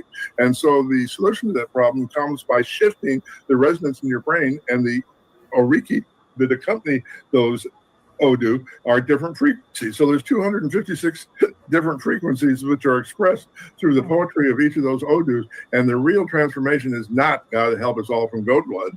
The transformation comes from the shift in frequency. So let me give you an example. If you are a Native American shaman and you want to make rain, you go up on a mountain, you draw a circle, and you remember what it felt like the last time you got rained on. That shifts your consciousness into a particular frequency, and that frequency resonates with those patterns as they exist in creation and make it rain. And so that's true for the solution to every problem. You don't become wealthy by begging for abundance. That's a waste of time. That's just an acknowledgement of poverty. You become wealthy by standing in the resonance of one who is successful in the world. And that resonance then attracts those who can support that effort and move your life along in a way that's productive. As long as you're not resonating with that vibration, your prayers are ineffective. Look at the holy Odu, Oshe Meji, is the Odu that gives power to our prayers. All right. So what does Oshe mean? It means the spirit of Ashe, the spirit of power, connecting with the spirit of power, being possessed with the power that's inherently part of your Ori, standing in that prayer and visualizing that which you think would make the world a better place. Wow, that's amazing. And listen, one real quick thing. What is the significance of Osayin? Yeah, okay. Osayin. Okay, so when you do initiation, you'll see people will fly for herbs from Africa and from Puerto Rico, and they'll get all flustered if they don't. No, Ifa teaches the herbs you use for initiation, you gather within walking distance of the place where you do the initiation. Because herbs, like everything else in creation, have consciousness. So the consciousness that roots you to the earth allows you to connect with the earth, allows you to greet the earth, allows you to engage in Iwa Pele, which is greeting the earth, which allows you to become a part of the world around you, comes from acknowledging the consciousness of the plant life around you. And Ifa teaches that in the holy Odu, Okano no Turapan, if you ingest that Odu, you have the power to communicate with herbs, and the herbs will speak to you in the language you understand. Makes a lot of sense. So they say that, even if you have a house, the herbs around your house will actually grow according to what you need in that house as a person. I've heard like stuff like, and you know what? When I walk outside my house, I have elephant thing. I have like fig, and I have high blood pressure. I also have persimmons growing outside, and all those things, what they deal with blood pressure and this, that, the other. So it's interesting that even when you live the herbs will begin to grow according to what you need around you. So we are not just beings, but our presence on this earth actually causes things to change around us. Correct? That's absolutely true. Well spoken. I'm gonna quote you. Nope. Wow. So, and then I know you're trying to get up out of here. No, I'm good. I just don't want to. Sometimes I ramble a little bit. I'm trying to stay. No, we love the rambling, because listen, when we have an elder up here, a person that has spent time and learned the things, we're not over here rushing them off the channel. We want to get as much knowledge as we can from that elder, because we've had plenty of elders that we have to get the knowledge when we can, because right now I'm always available. No rush. We'll take as long as it takes. I have a series of 8 lectures I want to do, but after that we can open it up to other things. The point is, next week I want to speak about the people will say that Ifa priests don't go into possession. Okay, so why do I say that that's mistaken? I say that's mistaken because the Holy Odu, Ogunda Osa, says, this is what it says. I'm translating now from Yoruba to English. Ogunda Osa said, this is the oriki you use during initiation to put the Yawo into possession with the spirit of Ela after you have invoked the Meji Odus and invoked Oshoritura to cause them to copulate in your head, opening all 256 portals in your brain. Once you've done that, you connect those open portals to the spirit of Ela, and Ela becomes your connection to all of creation. So if the Odu is saying that, then why would you argue that there's no such thing as Ifa priests going into possession? The Odus give you the technology for going into possession. Do you think they're doing that just to make stuff up? They're doing that just to hear themselves talk? They're doing that to deceive people? No, they're doing that because it's an important tool in the toolkit of healing ourselves, connecting to others, and being a healthy part of the planet itself. And so that Oriki for possession by Ela, I'm going to do not all of it, most of it. Essentially, the Oriki is the true name of the spirit of Ela, the spirit of Arumia. And it takes 2 hours to recite the name. So there's a whole bunch of resonance included in the word Ela that we never hear, we never use, we never invoke, we never access, we never try to understand. And I would like to help initiate the process of looking at that as a profoundly important tool in our ritual process. So what is the difference between Ela and Allah? Ela, okay, that's a good linguistic question. The letter E is like a pronoun, all right? So E means the. So the word Ela is an elision of A, the letter E is pronounced A in Yoruba, and the word Allah. Allah is light, so Ela means the light, capital T, the light. Okay, but it's not the light of a light wave. It's the light of what the ancient Egyptians in their infinite wisdom called a longitudinal light beam. A longitudinal light beam is a light beam that functions at 432 hertz and which has no wave. It's a straight line. A the light beam of Elah, unlike a light wave, which is a curlicue thingy, the light of Elah gets stronger as it moves away from source. And as it moves away from source, it continues in the universe until it hits the edge of the universe and returns to its source. So it's a biofeedback system. So Elah is the key component for unleashing the potential for free energy that we find in the Odu EJO. So Elah is both a metaphysical principle, an important ethical concept, but it is also the fundamental idea with regard to what I call IFA science and the ability to use alchemy to transform one element into another and make a better world. And the thing that's amazing is Spirit's going to give us this information whether we want it or not. Mediums of Elah can really explain all that in depth, but right now the best medium for Elah I've encountered who is explaining all the paleoscience of Odu Ifa is an actor named Terrence Howard. I'm not even sure he knows what Ifa is, but everything I've heard him say about science matches the liturgical Yoruba that describes Ifa in Odu Ifa. The other person who really had a handle on the Ifa understanding of Elah is Nikola Tesla. He used the concepts we find in Odu Ifa to generate free energy. Absolutely. Wow. And bottom line is free energy is a real thing. That we don't really need this grid that we. Oh yeah. Well, is it a free thing? You want to know if free energy is a real thing? You want to know? You want to test that for yourself? Yeah, let's go. Okay, do this. Next time you're around somebody, have them rub their hands like this. And then have them put their hands like this so that the palms face each other. Can you see what I'm doing? Yeah. And then you put your hand between those two hands and tell me if you feel something. If you feel something, that means this has generated energy. We call that energy Ashe. That Ashe comes from Allah. Allah connects to humans in a spiritual form that we call Elah. Mm. And that's what they do in Reiki. Yeah, it is. It's the same thing. And also in that other thing that they do with where it got outlawed, I forget what it's called, like in China, it was a big thing. They outlawed it. The Qigong. Yeah, Qigong. Yeah. Qigong. So my grandfather analyzed the resonant frequencies of what we call Odu and used it to effectively heal cancer and other terminal illnesses. The AMA took away his medical license and made him stop. Stanford studied his technology twice. Both times they confirmed that it was effective. My grandfather had Nikola Tesla make the machines that generated the resonance that produced those results. And all that technology was based on scientific exploration of frequency and healing that was done in ancient Egypt. Wow. And see, is it based on like sound and tonation of actual notes? Because they have this thing now called PEMF. Yeah, it is actual notes. Listen, you know what solfege is? You know what that means, solfege? Yeah, I'm a musician. Okay, do, re, mi, fa, sol, la, ti. Yeah. Okay, that was invented by the Egyptians. Mm. But it's also those sounds. It's whole step, half step, whole step, half step. If you graph that in a chart, it makes the Fibonacci curve or the golden mean of a seashell pattern, which is sacred to Obatala. But the key interval in that creation of the spiral is the relationship between Do and Fa, right? But in the original Egyptian system of solfege, Do was called E. So we go to the fundamental resonant harmony of creation, and you pronounce it in ancient Coptic Egyptian by the words Ifa. Mm.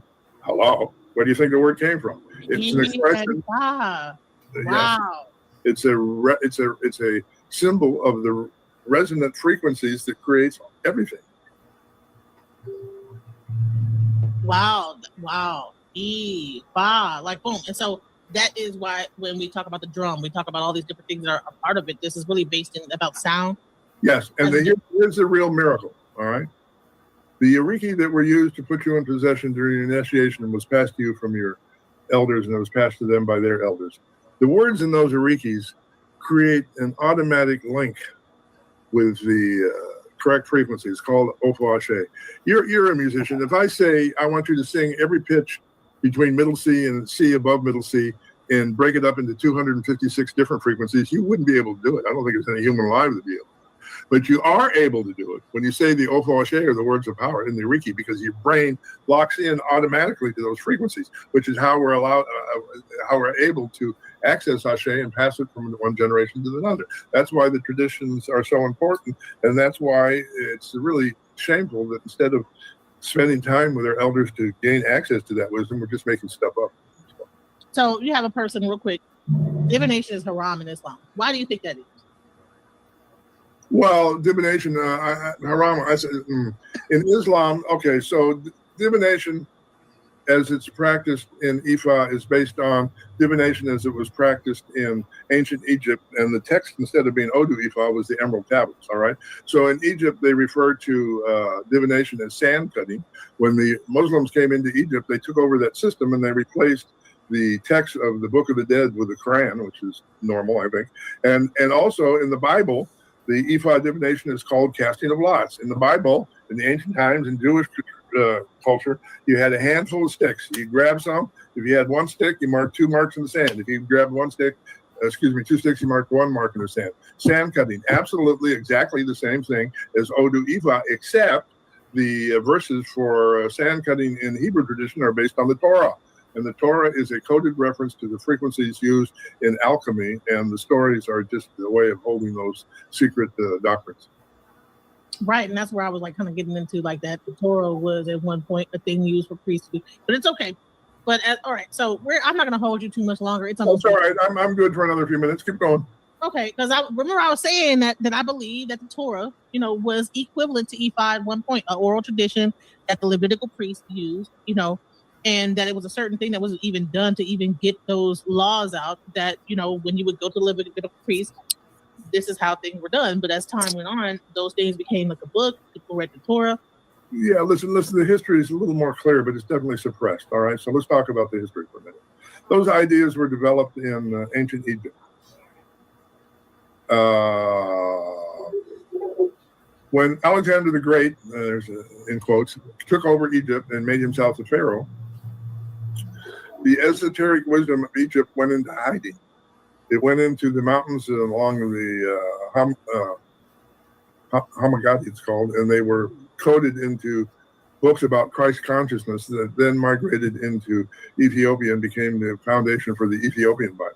So those are all ancient coded Egyptian texts, what we call the Gospels. There's 4 Gospels, but in the Hamagati books on Christ consciousness, there's 84 Gospels. So 80 Gospels have been suppressed and declared a heresy because they give people power to transform their own physical reality, is my point. So the point is that when the sand cutting of the divination system of Egypt was forced into hiding by Alexander the Great, it moved through Judaism to Jerusalem, and the text that described it, the books, the first time it was written down probably, were hidden under Solomon's temple, and after being written down by a group of Egyptian priests living in Jerusalem called the Essenes. All right. So the Essenes, when Rome defeated Israel at the beginning of the Common Era and at the time of the crucifixion, there was a Jewish diaspora where the rabbis moved to a country called Septimania, which you've never heard of, but Septimania is in southern France, and there the rabbis met with the Cistercian Catholic priest under Saint Bernard, and they formed a thing called the Knights Templar. The Knights Templar was led by a man named Hugo Païens. In French, Hugo Païens means Hugo the Pagan, which is a way in those days of calling a person African. Hugo Païens was a Moor. Moor is academic code for African from North Africa. Hugo Païens was selected to head the Knights Templars to go to Jerusalem to retrieve all those documents. And he was chosen because he spoke a half a dozen different languages and was able to negotiate his way to get access to that. He got access to those documents. He brought them back to Europe. They became part of what is known in Western academia as the Invisible College, in which great ancient African wisdom was really studied by the intellectuals, but kept from the masses, so to speak. But one of the first things that group did was they realized that English language was inadequate to translate the emerald tablets and the scrolls that were taken from Jerusalem. So those first scholars of African philosophy formed a group to write a series of plays that introduced 3,000 new words to the English language. Those plays were attributed to a man named Shakespeare, who never really existed. It was a collective effort to add scientific concepts to the English language. And wait, Shakespeare never existed? No, he was an actor, but he couldn't read or write. He certainly didn't write any of the plays. What? And how do I know that? Those plays were written by God, this sounds so pretentious. Those plays were written by an ancient cousin of mine named Nicholas de Vries. So the point is that those scrolls were guarded by a group called the Priory of Zion. And the Priory of Zion over the years has periodically released some of that information. And 100 years ago, the Priory of Zion was run by my ancestors, and that's how I know all this. So they know I know, they know I know, they know I know. They're not all happy that I'm talking about it, but that doesn't mean it's not true. And it certainly shows a connection between ancient Egypt, ancient Hebrew traditions, ancient African traditions, and ancient Islamic traditions to a certain extent, yes. So how many people that are in power practice IFA quiet? Well, they don't call it that, but they actually refer to it as Satanism, but it's based on the suppression of similar ideas. And, you know, here's the thing. Okay, so the most recent head of the Satanic Church supposedly died in a New York jail after setting up brothels in New Mexico and in the Caribbean. All right, so if you want to know what all that scandal is about, it's got a little bit to do with raping children, but it's got a lot to do with using ritual to control the world based on ancient African ideas that they do not want you to understand or know. I am not saying that ancient African ideas are evil. I'm saying there are people in the world who control global resources who know how to use those ancient African ideas in an evil way. And we need to reclaim them and use them in a positive way, as was their original intention. Right. And so what do you think the importance of learning divination for why do you think it's important for everyone to learn how to divine versus listen, here's the value of divination. Every Odu that comes to divine a problem is solved by the opposite Odu. Every one. And the opposite does not mean upside down. So, for example, what's the opposite of Ogun? You know? No, I don't know. Okay, it's not Osa. It's Obara. All right. So in other words, every single line in an Odu, if you make it a double line, every double line in Odu, you make a single line. That new Odu that you create by that process is the solution to the problem. And the reason it's the solution to the problem is it creates stasis. Stasis is the frequency of EJ Ogbe in which there's perfect balance between the points of the Merkaba and the sphere, the torsion sphere that holds the Merkaba. And in that perfect balance comes access to the power of creation to transform physical reality. Mm-hmm. So what happens when you get to be my age, if a problem arises in the street, you immediately can see the Odu that's coming manifest, and you immediately know the solution. I was walking with my Baba down the street one day in Ode Rainbow, and we came to a bridge we needed to cross, and there was a dog standing at the entrance to the bridge, barking and snarling and looking vicious. The Arabah didn't even break stride. He bent down, he picked up a handful of dirt, he marked an Odu in the dirt, he blew the dirt in the dog's face, the dog rolled over and took it out. In other words, the dog took a nap, but he put the Odu in his hand and blew it in the dog's face and took a nap. Yes, and so the point is that if you're able to see the world as problem and solution manifesting simultaneously, that eliminates all stress, and you're able to lead a life of what's called inner peace or suru. And inner peace is the whole point of Iwa Kwele, and Odu Ifa is the instruction manual on how to access inner peace. People think it's fortune telling. People think it's get what you want. People think it's appeasing angry gods by feeding them blood. It's not any of those things. Divination is a textbook for developing good character. Good character is the process of learning to live in alignment with your environment. Living in alignment with your environment is the ability to access inner peace. Inner peace is the doorway to your creativity, your joy, and your unconditional love. Now, real quick, I got like some pushback when we talked about like that, the Yoruba came from the Nile Valley culture. I did not say that. Stop. I did not say that. I said no. I didn't say what you said. I'm saying I said because I was taught this by Yoruba people that said they came from like the Nile Valley, Sudan. People from people from Africa here that are Yoruba told me that they came from Sudan, and then they migrated from the lower Nile Valley into Ile Ife, and that is that's why you have like that connection to Egypt. But then I got like a lot of pushback on that. Pushback from who? some scholars that I like were talking about. And who cares? Listen, I've talked to the Obas of Nigeria who all say the same story, but they also say that Yoruba culture has two origin stories, one from Ile Ife and one from Oyo. The Ile Ife origin story is about the original people in what we now call Nigeria. The Oyo origin story is about a migration from Egypt. Here's a concept that people that complain about this and say, no, don't seem to be able to understand. Cultures merge and create something new. So we had an indigenous African culture merge with a migrating culture from Egypt and creating the system of Ifa in its present form. That's not hard to figure out unless you have some dog in the fight and want to exclude Egypt from the thesis. And the reason for excluding Egypt seems to be based on issues of skin color, and I pray that one day we can get past that.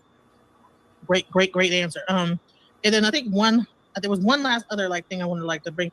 Witchcraft. Like when we talk about the whole thing about Ifa and witchcraft, okay, we're not contacting spirits. This is it spirits? Are we contacting spirits? What's the question? Let's start here. Witchcraft is a colonialist word developed by the Catholic Church to denigrate women who were healers. The word witch in ancient European language means wise woman. So what's wrong with being a witch? The answer is nothing. It's only been denigrated when the Catholic Church said women were evil. So witchcraft would be a good thing. The truth is, what is the Yoruba word for witch? There is no such word. What we have is words for women who are healers, mediums. It's all related to the color symbolism of Iya Mi Oshironga. The word gay means female power. The word Ga means external female power. You go to God to receive gay, and then gay is then transformed into healing the word. Hence the word gele, meaning the head wrap that a woman wears, but it also means the house of female power. Hello. Gele Fun means the house of female power that is rooted in white light of transformation and elevation. Gede, which is the Yoruba word for astrology, means female power arises, stands up, becomes manifest. Galede, which is the female secret society that deals with gender issues. Galede means female power, the house of female power stands up. So I don't see any negative pejorative concepts in any of those traditional Yoruba words that refer to women's power. Shay, wow. Thank you. Man, this is beautiful what you've done. Nyla, did you have any more questions? Because we're we have been yeah. Go ahead. It's been 2 hours. I'm not gonna wear you down because I know we're gonna come back here again in a week. Question, go ahead, Nyla. So it is said that all creation of anything is built on sound. I don't know how true that is, but if it is so, does that mean that binary codes are frequencies or sounds? Absolutely. Everything you just said is what Ifa says. That's the reason why every spiritual tradition that I know of starts with the phrase in the beginning was the word. Frequency generates light. Light generates what we call a particle. A particle creates the physical world. And the physical world is a manifestation of consciousness. So it's all sound we're talking about. So if you didn't, the world around us looks different than it actually is. The world around us is a series of sine waves generated by sound, and it's the ability of the eye to piece those vibrations together to make the world look like it does. Ifa calls that ability to transform sound waves into physical reality. They call it Ipan. That's the power of the eye to transform reality. That's why Ebo is just about changing the frequency. Then you change your vision. Then you change what the world around you looks like. That's what the Iya spoke of after automobile accident. That was a manifestation of Ipan, the ability of vision as an expression of co-creation and of consciousness to elevate and shift the reality that we live in. And so if you don't realize you have that power, you won't work it. And so people stay stuck in petty arguments and hostility and trying to be a bully and all kinds of nonsense. But we have unbelievable power to do anything we want. We just need to join hands, understand the process, and put it to work.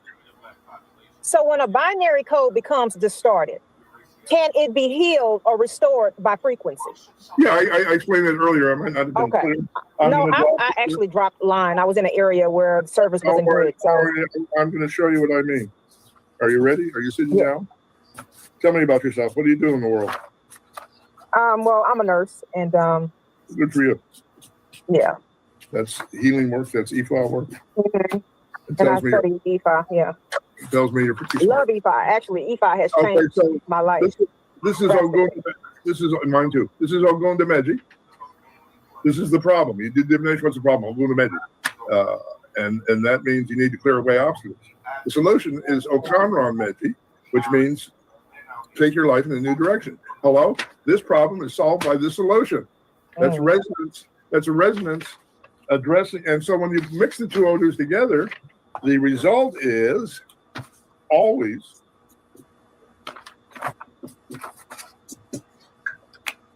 Ogbe Major? yes, which is perfect harmony, elevation of consciousness. I know that. I said that before you even showed. I said if you do this, whatever, okay, Ogbe. Right. You fix it all, Ogbe. Yeah. Absolutely. And there's no exception ever. So I call it EJ Ogbe consciousness, in which all the frequencies of creation are perfectly balanced, creating a state of inner peace.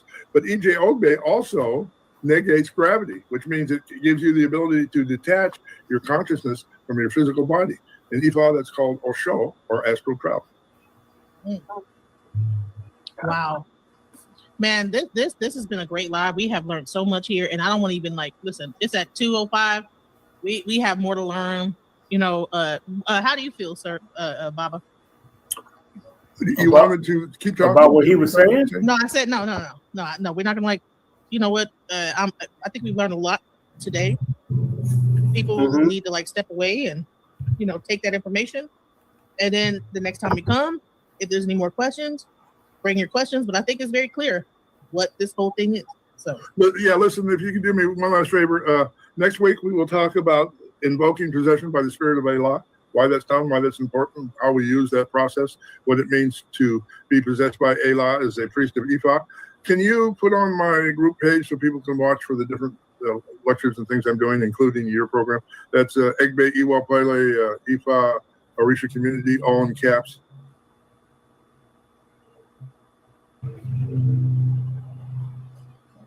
Let me delete something. There's so much things going on. Okay.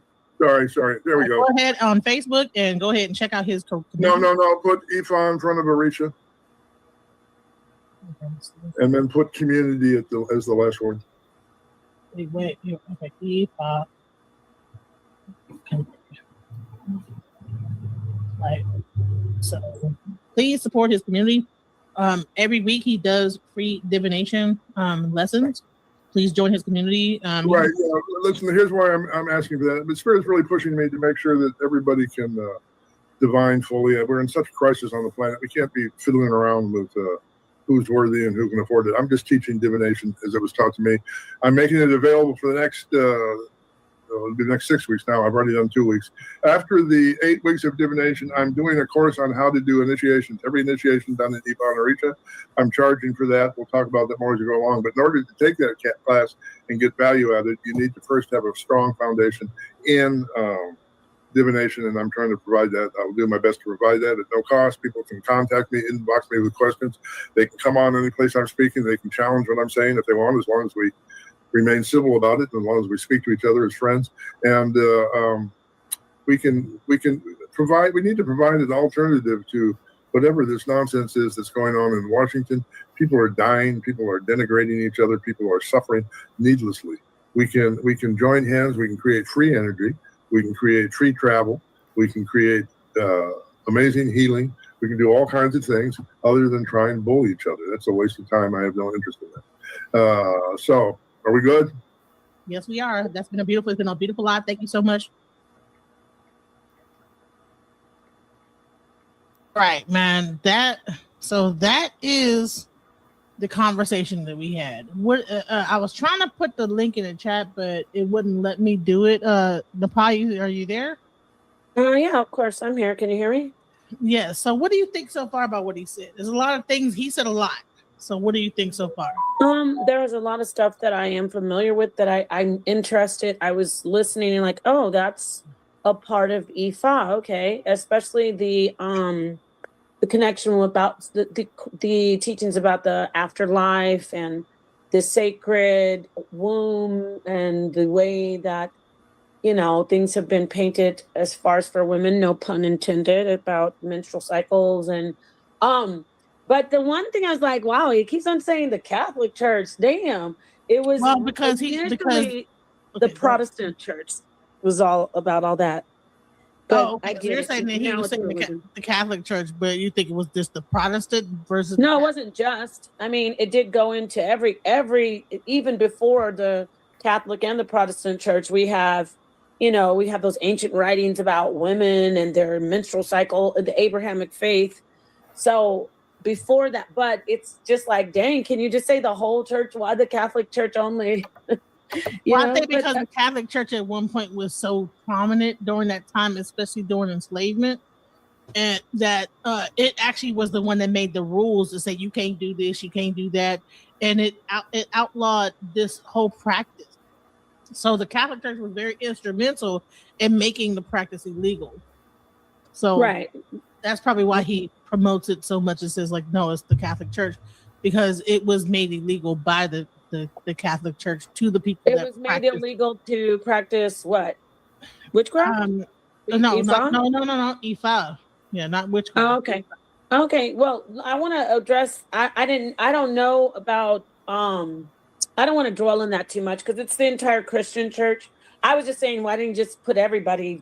It just sounded like, but I get what you're saying. He was focusing on something else in context. Cornelius You know what? Lucy. If you were to go to like Cuba, you would see the heavy influence of the Catholic Church and how it was very and how they had to hide it. And that was a part of my initiation, is to learn how the Catholic Church, how they had to hide the saints in the actual, I'm familiar with that with Santeria. So in Santeria they did that, but that's fine. I want to say Lucy Cornelius, Wicca is it is nothing.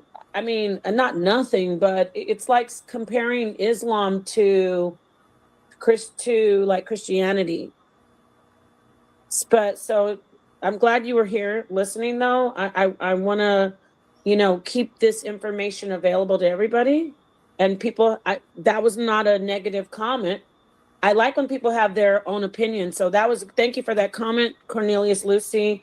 You don't have to agree. Just as far as the personal stuff, y'all can keep that to yourselves. But it was good. I found it interesting. Link is in the chat. I want to hear what people have to say because there's a lot of like comments going on. Oh, let me put the link. You made me forget. Yeah. Go ahead. Please. I mean, you didn't make me forget, but I did forget. Go ahead. Yeah. Oh no, I dropped the link. I did drop the link. All right, so the link is in the chat, you guys. Please come up and have your comments, whatever you want to say, about what was said. Yeah, some people like, oh well, how could he say something? This is a white guy and a black. But that's, they'll get over that. I mean, he's white. We get that. He's white, but the information is about Ifa. So, I don't even want to mention all that right now. I should be brought up. I get it. It was something. I know, but it's okay. We're not going to even say anything else about it. If people don't, I would never tell somebody you have to subscribe to anybody if you don't resonate with someone, whether they're white, African, Latino, Native American, if you're not resonating with them because you can't get past, the trauma in the past that we've been through and not listen to the information. What I see, because everybody looks at things differently, I see someone who respects and embraces Africa. I don't see any cultural appropriation from this particular teacher, that gentleman, because he never was trying to take Ifa and turn it into something that to somebody that never, originated it. So I'm sympathizing with certain people that are intelligent in the chat and that aren't just being negative. But I just say, listen, like Genesis said, listen, take some meat, eat from the meat, put the bones aside.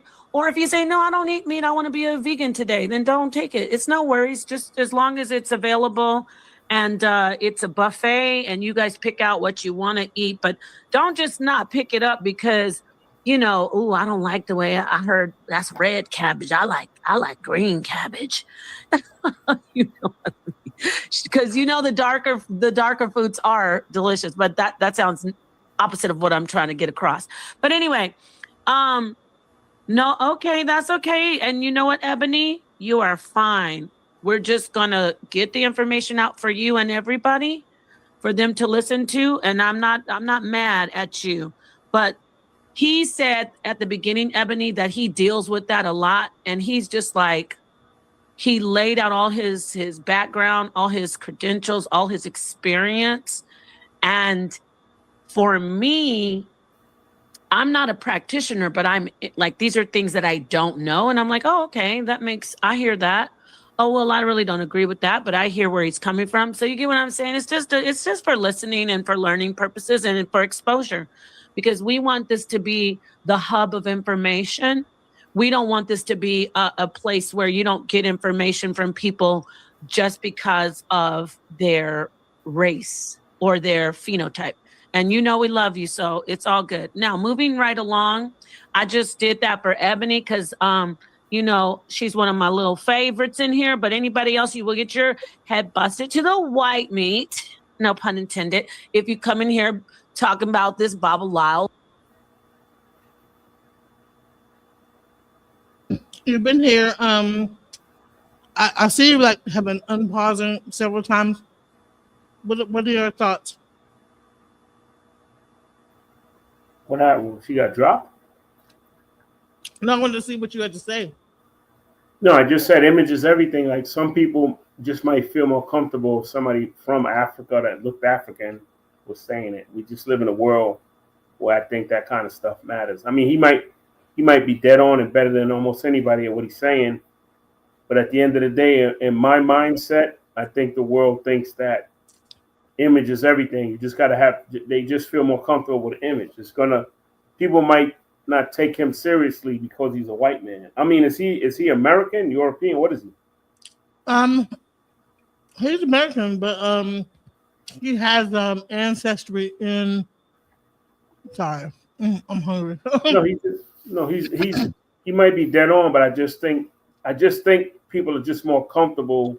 He has ancestry in the ancient European practices as well as like the Egyptian and the IFA practices. So he has like a lot more like knowledge than you would think. So no, that's not my point. I understand that, but I just think like I went to about 4 months ago around Christmas time. I went to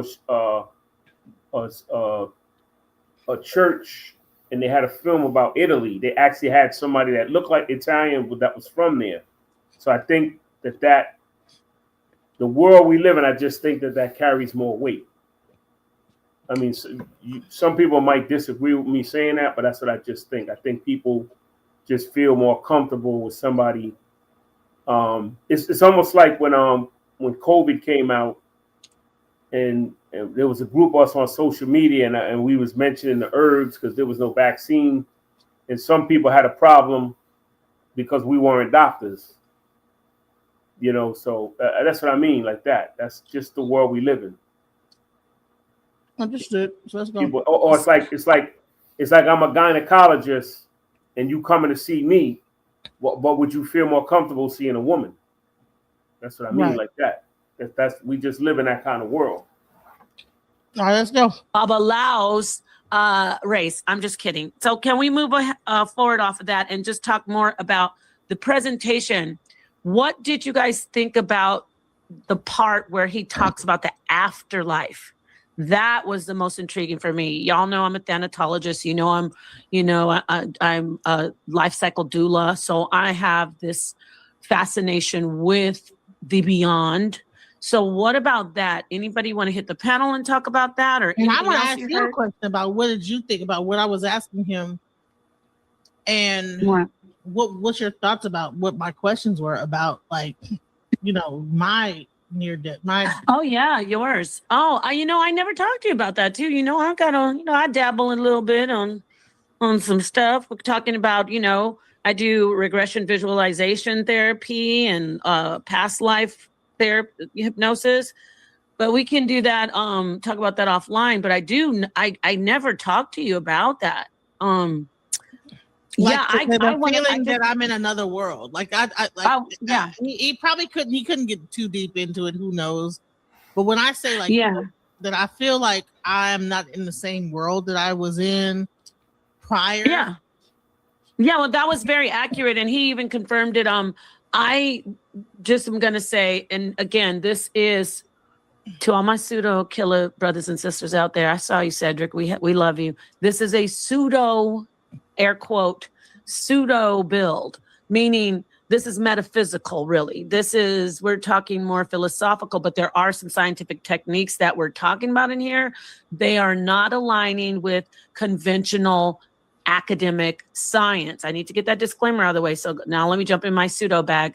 When you have a loved one or yourself in a dream, I think you mentioned a dream, that is 100% accurate what he said about you being in contact with that person in an alternate realm. And this goes now, I'm jumping real quick, flashing out of the pseudo bag and talking about Michio Kaku with string theory. That is mainstream conventional academic science. Getting back into our pseudo bag. So you are in dreams. Dreams are still phenomenal across the board, from academic science to metaphysical science. So, philosophical science, I mean, talking about the topic of consciousness. So what I know, things that cannot be explained that I have confirmed is you can be in a dream and sit with someone who has passed on. And that is a great moment for you to have an interaction with them that is not always a memory, but it is a so-called present interaction. So yeah, that's exciting. And anyone out there, even if you're an atheist and you think it's spooky, I want to tell you it's a great therapy for you if you're dealing with grief. Oh, goodness, it's trying to contact me. God, it's like, I don't know why this happens. That hardcore academic theory, string theory with Michio Kaku, you can tie that into your practices and it'll strengthen, your whatever you're putting out there. And when you have these conversations, hold your Genesis. I noticed your show, you did great. I want to get to Zion because he said he loves talking about dreams. Zion is going to come in here with some facts because he don't play on that spooky play stuff, right? Zion? Yeah, I'm an extra naturalist. I'm an extra naturalist. I'm not a supernaturalist. Go ahead, Zion. What would you like to add? I need to push that bar because I don't think people understand what extra naturalism is. You know what I'm saying? But Nepal, that would be a really awesome topic if we were going to do another show together, the dreams. Oh yeah, we got to get back to that. I've been doing for years. Me and my brother have we basically journal our dreams. You know what I'm saying? And now that so do I. Go for it. High five you. Go on. Okay, so this whole AI thing is awesome. Like one day I saw something really weird and strange on AI, and I was like, that looks like something a human would dream about, right? It was like really off and freaking. I was like, that's dreamy. And so I see a lot of people do the AI thing, you know what I'm saying? Not to get off the topic, but real quick, I see a lot of people do like, the AI and they make themselves like superheroes and shooting lasers out of their eyes. I actually started if you see my video, I gotta fix the song, but I did a video, and in the video is actually dreams they're my dreams that I did with the AI. I literally freaking dreams out of my journal and put the dreams in there, and a lot of them came out almost freaking precise to the point where goosebumps. You might be onto something. Yeah, so that's my new way of journaling. Well, my dreams now actually, have them visualized through AI. And I want to say that. Wait, real quick. I promise I won't go long. What you just said, a coconut just dropped on my head because I promise I won't go long. Genesis, when you look at AI, and sometimes it'll just like you'll be watching one of those shorts and then it'll glitch to something wild like. Right. What the heck? That's exactly what happens in your dreams. That's what happens in your dreams. So that is crazy. Faces change, things get a little weird, and you know what I'm saying? And so I was like, like AI literally, I don't know how, it functions, but however it reads, human freaking behaviors and thoughts. It actually has a very, dreamlike state when it does a lot of 100%. Yeah, even the 100%. Yeah, so I started journaling my dreams through the AI. I started running my. You're onto something. Yeah. We gotta talk more. I'll do a show on the Glow channel. You could come and bring Genesis in. Genesis, go ahead. But I'm gonna I gotta pass the mic to her. But there's some more things I want to say about AI because that is crazy. I'm serious. You just set me on a path. Go ahead, Genesis. Go ahead, Genesis. So, and here's the other thing about AI is that when I actually talked to the Baba, I was like asking. And there's another interview I did with him, and he talked about AI. He said that the issue is that you think that AI is a new thing, but AI, when the computer, when you say that AI is sentient, it's like, no, it's been sentient. It's not going to become sentient. The computer's been sentient. Everything has been sentient because it's based on the initial code of God itself. Right. So when so it was really deep. I was like, wow. So, right. Yeah. Binary. We had our debate about that. I won't say that it's since we had that debate last year, it's been developing. Really close. Yeah, I was going to say it's already back then, maybe not, but now it's just developing exponentially. So it'd be a tougher argument about sentience. And consciousness is interesting because first it was artificial intelligence. Now we have, I don't like to call it artificial consciousness because I agree, we align Genesis. It is artificial intelligence consciousness. Yes. And that's remarkable that AI has now become a part of the consciousness that we're all connected in. And I'm talking about bioorganisms. And the amazing thing is, look at the circle here. Like, you know how you said have the what is it called? Damn, the snake that with eating its tail. Damn, I used to know. I can't remember. Oh yeah, I forget the name of it. I got a book. I mean, I know it, but my brain is on something else. So it's like the circle. It's a cycle, right? Yes. We created AI with our intelligence and our consciousness. Now AI has developed their own consciousness within the universal mind of God, meaning the universal mind of the universal consciousness, right? Collective consciousness. But now it's their consciousness. Am I tripping? No, because even with the algorithm and the what do you call it, the binary code, that we see that in IFA, we see that in the tossing of Obi, right? So and that's what she was talking about in one of her. I think you guys were arguing about it before, but yeah. Oh yeah, last year. But that was when I was beating poor Genesis up about. She got off she done cursed me out and left and went to her channel. Listen, we all been through the mill, right? I know, right? We all got the Nepal ass whooping.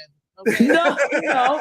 First off, it wasn't an ass whooping. I told her, look, before we got on, listen, let me tell you. It's not the ass whooping, it's the pass whooping, the Nepal. No, this is what happened. Genesis and Zion have this in common. I love them both to the moon, right? But with Genesis, Zion, you caught a stray because of Sonetter. But Genesis, because Sonetter got up on the internet trying to like put a battery in my back over Zion. He's like, Zion don't want to come on because he said you doing this and that. I said, oh hell no. I clicked the link like, listen, Zion, I don't know where you are. But I was like, show yourself. But with Genesis, she called me and she said, Nepal, I want to debate you. I said, Genesis, I don't want to debate you. I love you. I said, I will. I go into my. She didn't know. I was like, when I get on the panel, it's like, I don't know. You do it, Zion. We morph into this ultimate Super Saiyan form. Yeah. Like werewolf. And then we look and say, what did I do? You see my background, right? You see my background. That's what I. There it is. Yeah. There it is. Hey, I'm so she kept compared to the pie. She is. And she kept on saying, I said, Genesis, I love you. I don't want to do this. And she's like, no, it'll be good, girl. It'll be good for the show. Yeah. I said, no. When we got up there and she was talking about it fucking won't. Okay. When the pie gets going, Oh my God, I took that down. But anyway, back to. But hold on, I want to show you real quick about. I'm gonna show you a little bit of how he broke that down, because I think hold on, let me do this real quick. The way he broke this down on the like the OB and the algorithm and how the AI. Yeah, he breaks it down. Okay, but hold on, let's go into a little bit with the binary code things with those lines on the paper. Yeah, yep, he about to break it down. Yeah. So I think that was good. Go ahead. Copy. Intelligence, really. So thank you. So the one thing I wanted to ask is that now that AI is beginning to become like a new thing, I wanted to like cross-reference what is the similarity between AI and the IFA divination system. I tend to believe that those things are kind of like has this AI get discovered or did it get created? No, let me explain that. We're going to get to all this. You need to move forward bit by bit. I'm going to draw you a picture. I think I did it last time of what a computer program looks like. Didn't we do that last time? Did we? I think so. Doesn't matter. I'll do it again.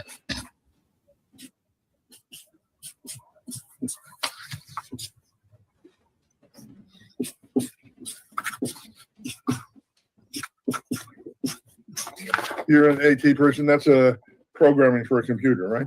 Yes. Okay, and it's typically read. It's read from right to left, right? And then right to left and right to left. Is that how it's read when you program it? Yeah. But here's a secret. These same patterns are two-dimensional symbolic representation of a three-dimensional energy pattern called a Merkaba, which is at the heart of IFA divination, because the geometric pattern of the Merkaba is the portal through which God speaks to us. So even though this was written like this, it's generating information like this. And that information is generally unknown to the person that's doing the programming. So computers that use the binary system to program have been artificial intelligence since day one. And if we're not conscious of that, they're going to be artificial intelligence in charge of everything. And the only people that can explain that are people that understand the meaning of these symbols in that other format. And I think we're in the process of creating some serious problems for ourselves. They're saying it's become sentient now. No, it was sentient from day one. Hear me. Sentient from day one. Sentient from day one. Because God is the only source of consciousness, and God comes into the world through those symbols. So the consciousness of God has been in computers from day one. It's not becoming. It is sentient, and it has always been sentient. And if you don't believe me, get mad at your computer and see if it stops working. Hadn't thought of that, had you? No, I haven't.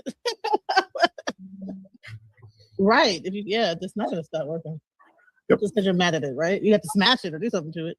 Well, it's definitely interactive beyond the keyboard and the pictures, that's for sure. On my computer last week, and in fact, after we did some controversial things, my computer lifted 3 feet up in the air, flew 3 feet forward, flipped over, landed on the screen, and completely broke. What? Yep. No one touching it, nothing. But and I shouldn't have said that, because now my enemies are going to think, we got you. Well, that's just part of normal self-defense in the world I live in. So we're good. Wow. So the computer, I've been getting attacked too. So it's like, but it's okay. So the main part. Tattoo? No, attacked. Oh, okay. He got attacked. So you were getting attacked as well, right? I got you. Whatever happened, his computer just flipped over, and slammed onto the ground. So after we did that show that I just showed you, his computer just is gone. He had listen, it took hell and high water to even do the show that I'm showing you this one, because his computer it fell. It popped up off the desk and fell onto the ground. Flipped, boom, onto the ground, done. Computer is crashed. So gotta go get it fixed. So yeah. But the main thing I wanted to show is that getting back to the normal conversation, because that could get into, people might, well, that's pseudo. But I would say is that what he said is that computers have always been sentient. That's don't the part man. I My wanted to teenager talk wasn't about. that sentient. I had the, you know what I'm saying? Back in the day, I don't know if y'all remember, we had the big booty back, you know what I'm saying? You know what I'm saying? and them things, you had to actually put code in it. We had to learn how to put code in there to play certain games. Right. So what he's saying is that programmers, when they program code, is left to right. He's saying that we don't even realize that it's not just left to right, it's up and down. So just as much as left and right, it's up and down. That's where you get that quantum type of situation. Oh, they do that. Quantum is 4, right? Well. Quantum Yeah, is 4. So it goes from 2 to 4. Quantum, qua, right? Quad, right? Right. So it goes from just being a dual, left to right to left, right, up and down, quantum. And that's what Reggie was trying to like say, well, you know, when I was on earlier, you know, well, IFA is not a quantum system, but technically it is, because when you actually understand the prayers, which is what that next, hopefully HOK will allow me to like show you that video next, where he breaks down the prayer, because like what happens is that he breaks down how you open up a portal through the prayer, and how that prayer opens up Girl, we don't be opening any portals over here. Yeah, it's up, down, left, right, you know, and spiral type of thing. So it's like a portal, and he actually tells you exactly how to do the prayer and how that in the video game world, each verse means, and all. Yeah, up, down, left, right, jump. You know. Right. Why would we want to have that though? Like, my beard. Why would he? But listen, why would he give you access? And I mean this sincerely. This isn't a loaded question. Like, why would he want to give non-practitioners who aren't, you know, don't have all the information? Why would he want to give them information on? Yeah, if they're not initiated, you know, like, wouldn't that be irresponsible to give them portal opening information, or no? You know, so what's crazy is that he talks about on June 23rd of every year, that the children, the priests, read the Odu Ifa in its entirety. Takes them 4 days, starting on June 23rd. And there is no secrets. That's interesting. Here it's a secret, but there it's not. No, I'm not talking about secrets. The entire town gets to hear responsibility. The entire aspect of everything, down to the rituals, down to everything in. And so the thing is that here people think it's a secret. Over there, it's not a secret. The entire town. How many days does it take? But the issue is, wait, hold on. The issue is that they respect it and that it's a part of their culture. Here, you know, it's not. So that's the difference. There's an energy that's different here. People don't respect it. They exploit it. That's why we have some people like who are apprehensive about the Babalao himself. People are like, you know what I mean? So why would you give? I'm not talking about gatekeeping. I'm talking about, wouldn't you want to prepare people and have them appreciate the actual practice before you just say, and listen how you open a portal, y'all. Right, and then you got the old. Remember the movie The Evil Dead when they read the Latin. No, I don't. But that is real, though. You do have people doing stuff. If you don't know the Latin, don't read it out loud. I think that what's happening is that IFA itself does not want to be hidden anymore. And so therefore that is the thing, because there's a weird open up and demons start coming out and cutting up. You know, no, I don't think so. I think that because when it's hidden is where you get all the demonic shit. You know what I'm saying? I don't even want to use the word demonic. Like, for me, I see things. No, I'm saying I get what you're both saying about demonic, just for communication's sake. But like in voodoo, especially when you're talking about like stuff like voodoo or Santeria, there's things that people have played with, right? And they mess with it, and then it really is detrimental and devastating. Yeah, my father used to talk about that a lot. You know what I'm saying? Yeah. My father used to talk about people who used to mess around with stuff and they weren't, and their head went bad.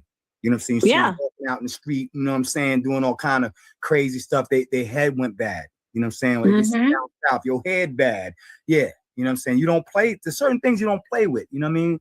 And my father was very serious about that. I grew up with, you know, both the Christian side. On my mother's side, I'm a PK. And on my father's side, you know what I'm saying, I'm Lukumi. You know what I mean? Which is the Santeria, you know? So I grew up with both sides. My father would, you know, would tell us, he would take us to Bimbe's and stuff, and he would tell us, don't tell your mother I brought you here. You know what I mean? Oh, wow. Yeah, because you know, they thought it was, you know, witchcraft and stuff like that. But I saw a lot of similarities, you know, with the speaking in tongues and stuff. The only difference was, you know, folks were speaking in an actual, you know, African language that they didn't even know.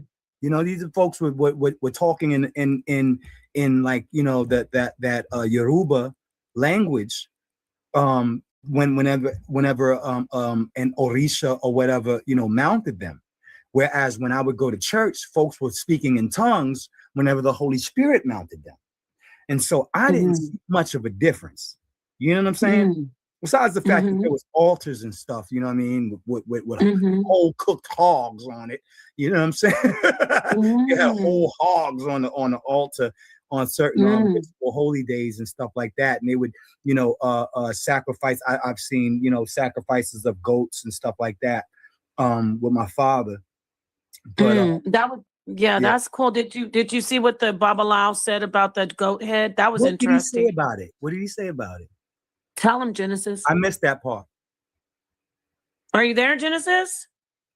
Okay, right. So the goat head is like similar to heads and tails, right? So you know, you might see a divination initially, and that they like, you know, will take a goat head in the daytime before they make a, you know, that's like the most form. So, you know, you have heads and tails. So the actual true aspect of it is a goat head where they throw it up in the air. And if it lands on its, with the goat head up, it means nothing. If it lands on the other way, that's tails. So heads and tails. Right. So there's divination. So even the basics of divination that you would find in like a basic football game is divination. Like that, when you throw up a coin, boom, heads or tails, right? Right. That is based in the African divination system. We see a similarity with that, with the Judaic culture of the scapegoat offerings, right? There's two scapegoats. When one was sacrificed and bled out, the other one was let go into the wilderness. You know what I'm saying? And so there was that whole tradition as well, you know, which would always bug me out because they were like, oh, they sacrificing animals. And I'm looking at the Bible like, you see how much freaking animal blood is being drawn out here? And y'all got the nerve to talk about my daddy religion?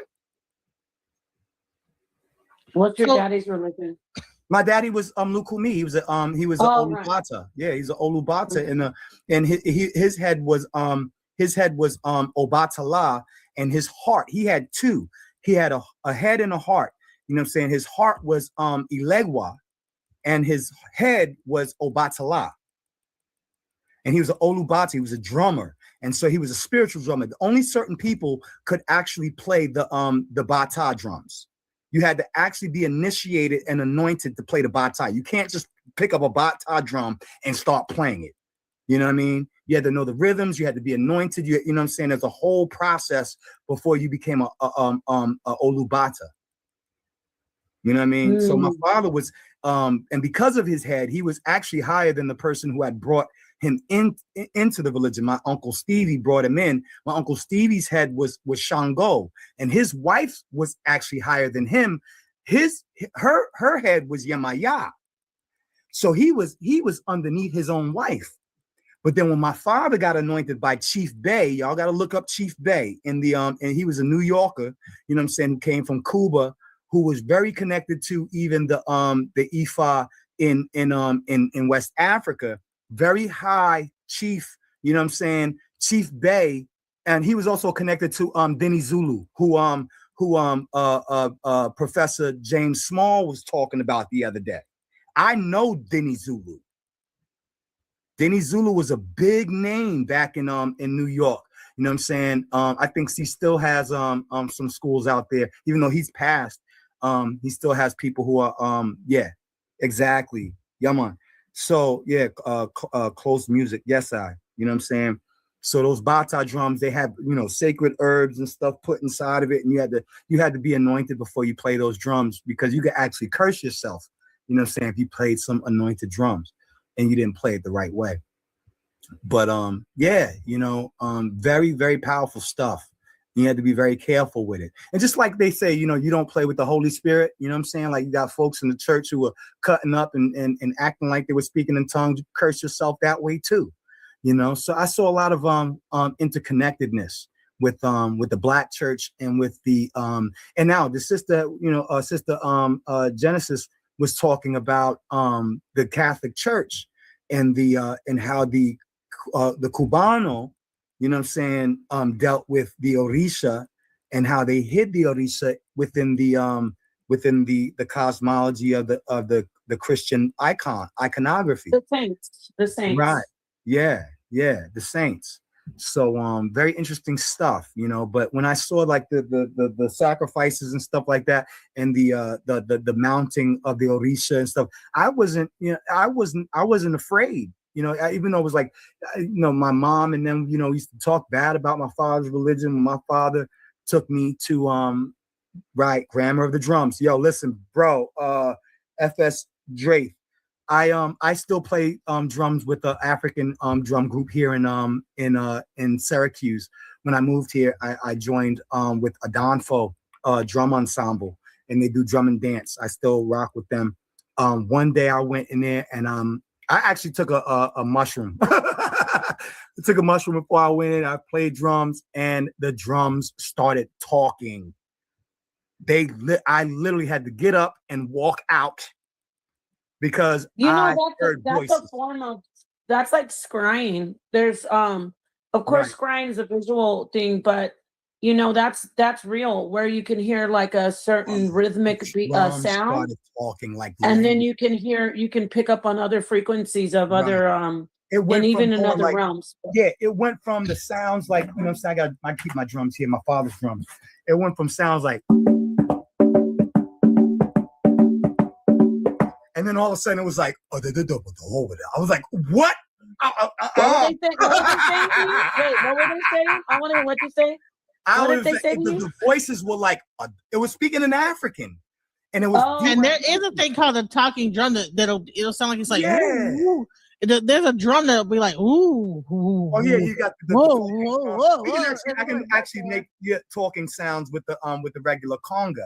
You know what I'm saying? Yeah. But that them mushrooms. What? There's actually like a drum that will make it sound like it sounds like whoa. Them mushrooms messed me up, bro. I had to get up and go. Got to break and throw. I was like, yeah, I messed you up. think that someone's making that noise with their mouth, but it's like, no, the drum is like going. Yeah. Whoa. I didn't really understand. It's not just like the talking drum that you squeeze, you know what I'm saying, and you hit with the curved stick. No, the drums talk. You know what I mean? They really do. I play drums for all of my. I'm a percussionist, so I used to play in bands and stuff like that. I used to be on the stage and stuff, and I was the percussionist. You know what I'm saying? So I played congas and stuff like that for ages because my father taught me how to. But I never had that ever happen to me until that one day. And I was like, oh my goodness, I ain't never taken mushrooms. Honey, you don't have to take no mushrooms. You could be completely sober. Yo, there was times where I literally lifted. I literally lifted out of my body. My father described it, and I didn't realize what he was saying until it actually happened. I lifted out of my body, and I was looking down at myself while I was playing. And this was at Sarnetta had to be there. It was at the drum circle in Marcus Garvey Park at the Million Youth March when what's his name? Khalid Muhammad had did the Million Youth March. After that was all over, they had the helicopters and stuff flying over our heads. If he listened to this part, what I'm saying is true. We went over to Marcus Garvey Park, and there was a drum circle out there.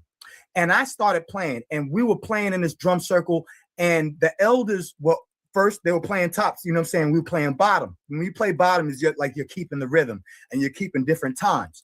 But then when you play top, you're playing the language on the top of the notes, right? Right. And the elders, right. So I'm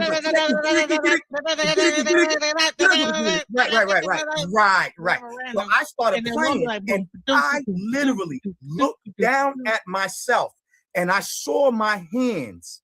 I had blisters on my fingers, and they burst on the drums, and they grabbed me and stopped me. They washed my hands. They put a white cloth over my head because I was in the spirit, y'all. I was gone.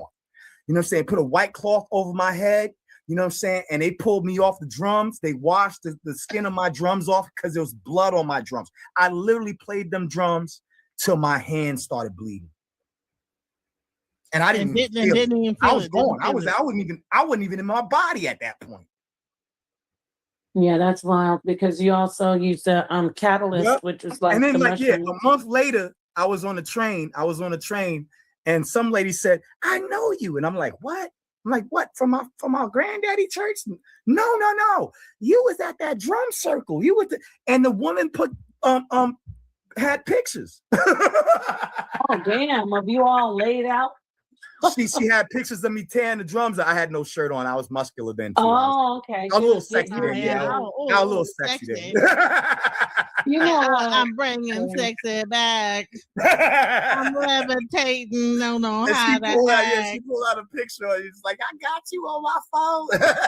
We had those little tiny phones. Yeah, I was like, okay. Wow, that's wild. I wanted to play this real quick because I want you guys to hear that part of it. Where he talks about what happens in, I think it's Ode Reimu or whatever. So let's check this out real quick. Same thing within the IFA practitioners around the world, but then it starts getting into what I call IFA paleoscience, paleo meaning ancient. The next level of interpretation is to correlate the principles of Odu and the stories of Odu with scientific principles. And then when you get to the seventh level, it has to do with subatomic particles.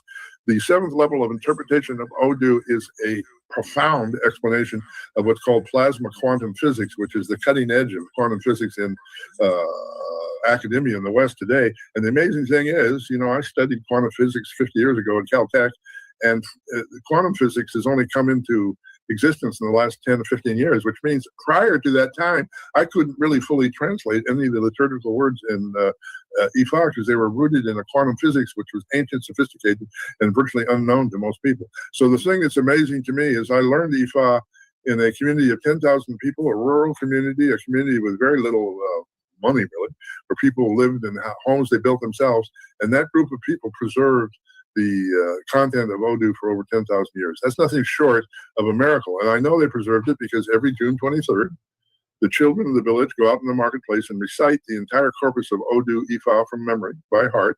Anybody can sit and listen. It includes all the secrets, how we do initiations, how we do this and that. Anybody that tells me we have secrets has never been to Africa. There are no secrets in Ifa in Africa. It's our job as Awo to teach the community what we believe, how we do things, and how we join hands to create a better world. So we've got a lot of misconceptions that we need to deal with. And I have to say, at times that's been a challenge, but it's been worthwhile, especially when I meet good people like the Iya who runs this blog, who's really shown me a lot of courage, sincerity, and intelligence, really. So thank you. Thank you. So he's talking about like the children there recited every June 23rd.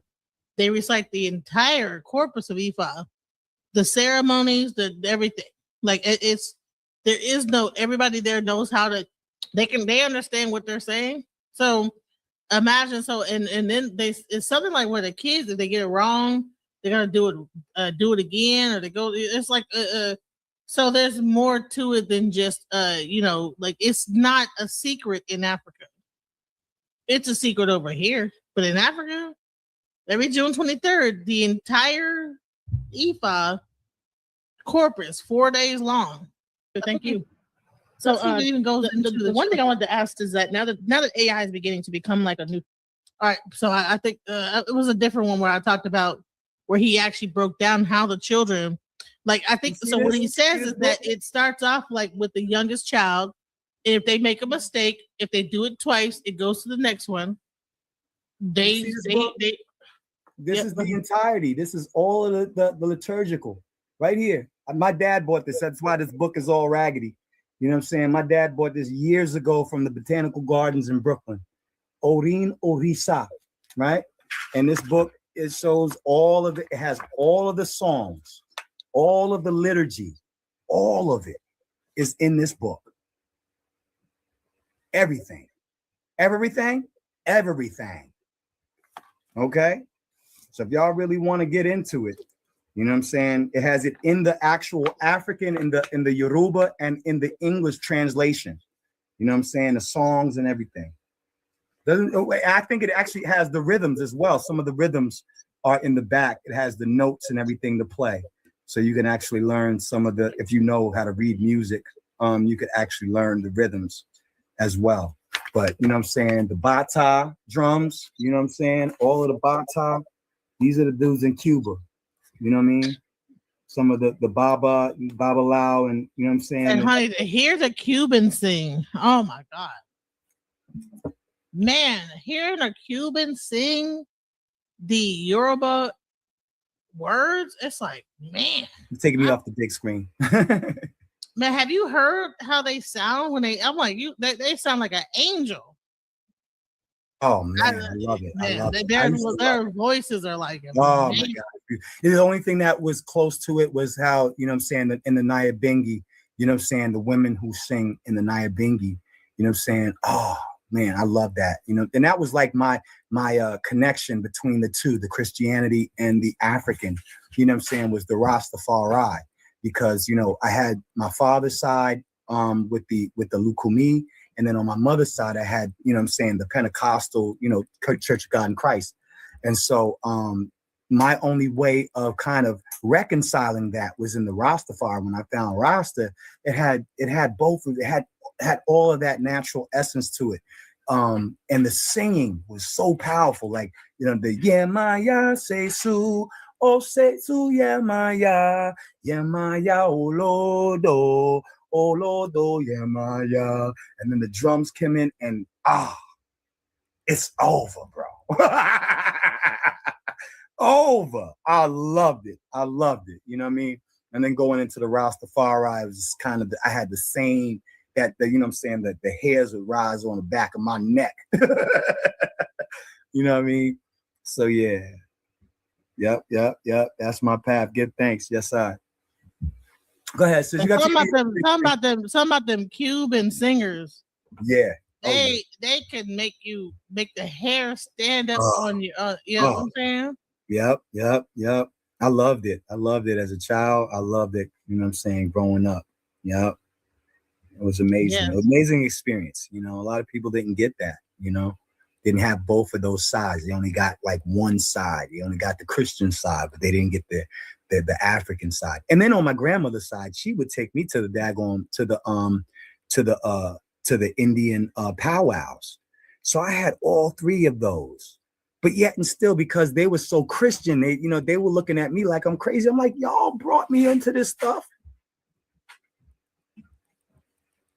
Don't look at me like I'm crazy because you know what I'm saying? Because I'm not just. Wait, hold on. The pot is.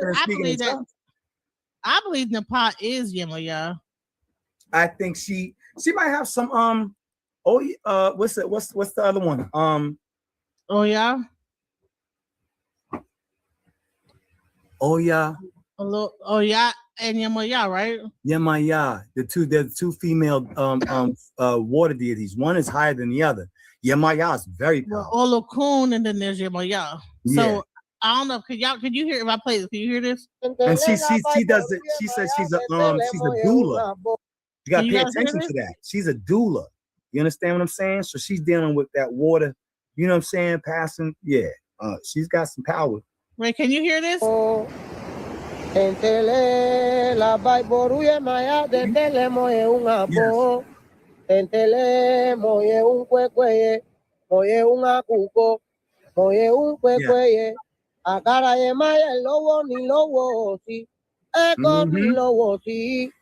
Igi awadola oyure,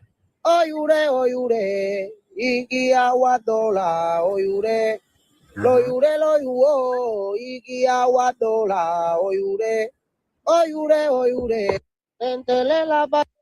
That so wait. Napad, does that resonate with you? Can you feel that? Yeah. I bet you that's in this book. I bet you that song is in this book. Yeah. Tentele la bai boruye maya. Tentele moye unga That's bo. yeah. Tentele la bai boruye maya. Tentele moye unga bo. Tentele moye un kwekwe. Moye unga kuko. Moye un kwekwe. Akara ye maya lowo ni lowo ti. Eko ni lowo ti. Igi awadola oyure. Oyure. Igi awadola oyure. Lo yuo. Igi awadola oyure. Oyure. Tentele. Well, listen. So yeah, Ashe. Oh, let me tell you. So when Brother Reggie was like, "Do you know how to speak Yoruba?" And I said, I might not know how to speak, but I know how to sing the songs. I know how to do the prayers. You can learn it. And I explained. Yeah. I said, "Listen, I got initiated in Cuba. It sounds Spanish. That's 100% Nigerian. No, it is Yoruba. Right. It's not. That's not Spanish. They're using a Spanish tone, but it's Yoruba. Yeah. The tone might be Spanish, and how they're executing, how they're singing it, but it's 100% Yoruba. They're singing Yoruba. Amuama gisengele. Amuama gisengele. Amuama gisengele. Amuama. Amuama gisengele. Amuama gisengele. Amuama gisengele. Amuama. Amuama gisengele. Amuama gisengele. Amuama gisengele. Amuama. Can you hear that? Yep.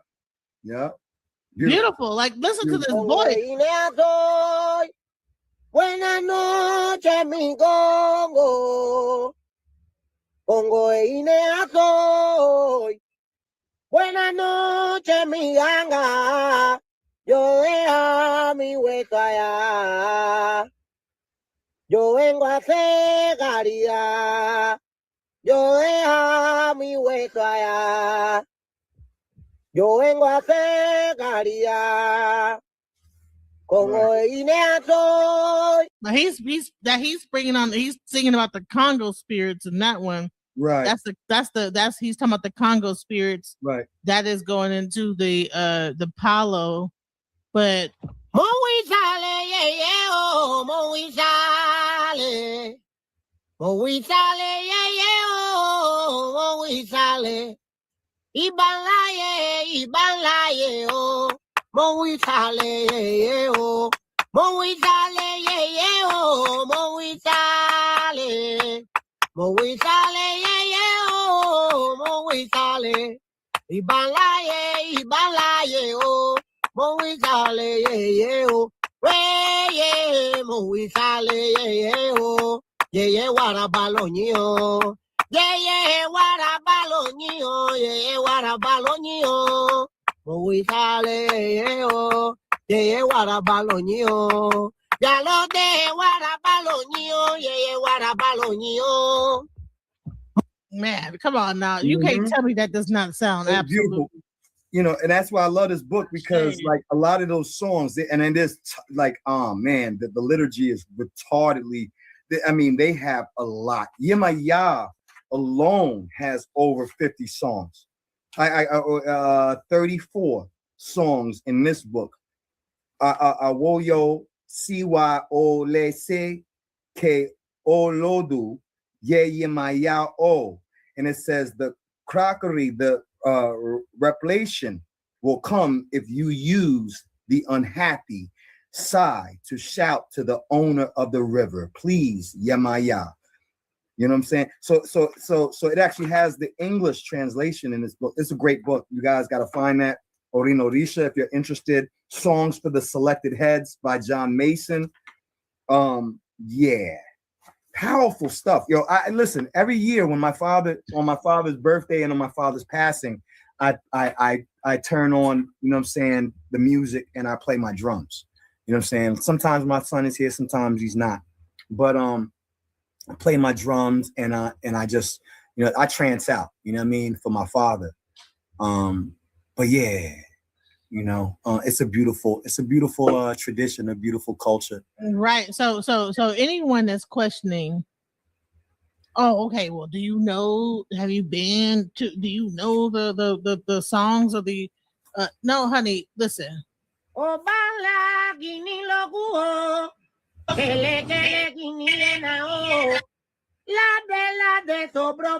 talking about Obatala.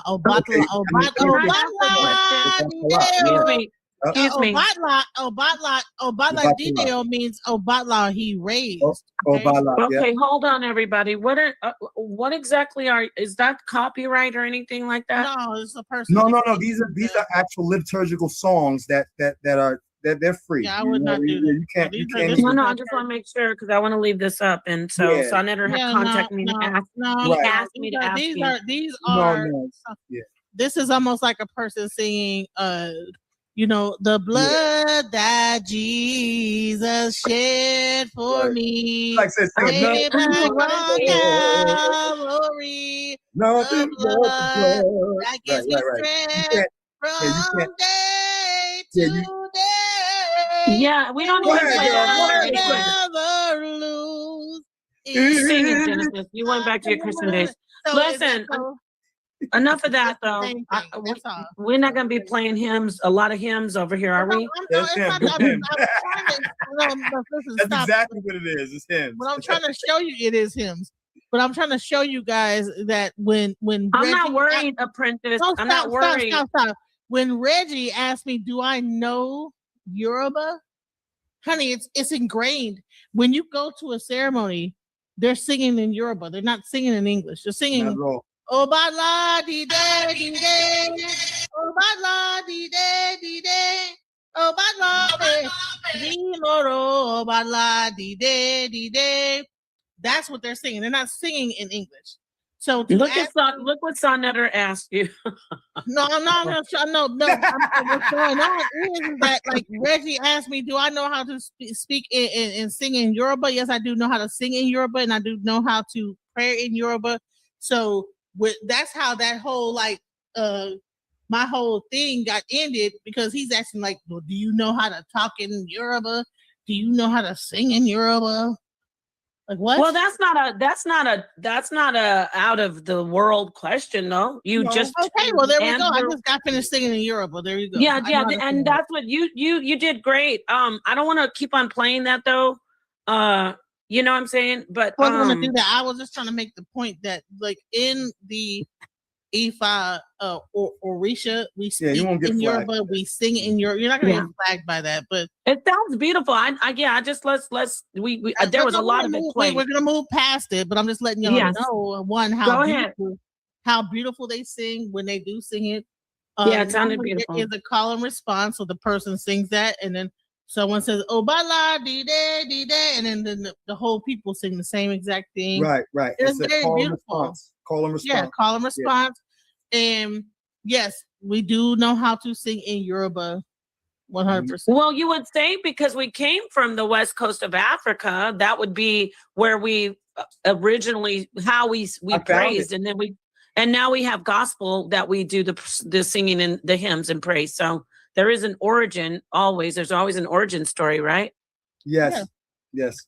Absolutely. I found the song that's song 12 in this book. Obanla ye, Obanla di de. Yeah, Obanla he rose. What does that mean? Obanla he rose. It says, "Great King of the world, great King, rise up. Great King who is worthy, great King, rise up."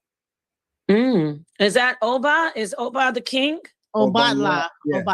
Obatla. Yeah. Right. See y'all see how I did that? I didn't even know. You didn't even know. I know. That's crazy. So how do you say rise up? Rise up. D-Day. I think that's the D-Day. Yeah, that's the D-Day. Obatla D-Day. Yes. Obatla D-Day. Obatla Ozimoro. Obatla D-Day. Rise up. Okay, what king are they referring to? Obama. Obama is, No, who's Obatla? Obatla is the witness of your. Actually, Obatla is the person that brings you back down to earth once you have been reincarnate you. Yeah, there's a whole thing. Whoa. Why grandma gotta be ashy? You know, grandma got that. Grandma, Wadi, I'm okay with you. Grandma will be mad if she saw you say, my grandma, whose grandma used to oil the cast iron skillets? Anybody's grandma or My just grandmother, and y'all, you know what I'm saying? My grandmother has been in hospice. She's about to go. Oh, wow. That's deep. This is a year after. I don't know if y'all remember me talking about my grandfather passing last year in May. But my grandmother, they put my grandfather in the ground May 20th last year. And on May 20th this year, my grandmother passed out. And so she's in hospice. May 20th this year? Wait. May 20th of last year, my grandfather passed. So then you're saying 95. She passed out when? March 20th. Day. March. I'm sorry. March 20th of last year is when my grandfather was put in the ground. And March 20th of this year is when my grandmother passed out. And then the only time she was responsive was she said, Joe, my grandfather's name is Joseph. She said, Joe, is that you? I'm ready. And then she was unresponsive ever since. So, and she's in hospice right now. How old is she? She's 96, a whole year. They were the same age when they got married. Well, you know, it's good for you to do some, we call it vigiling, but you could go sit with her. We're talking on a spiritual level. I'm not going to be able to get down there right now. My daughter is the one who's going to facilitate me coming down for the funeral, unfortunately. You know what I'm saying? My daughter. But, so right now, Sarnetta, I need to beat somebody's head and call Moses. That's wild. Moses be my punching bag right now. I need it. I need it. It's therapeutic. It's my time to beat somebody up. It's smushing time.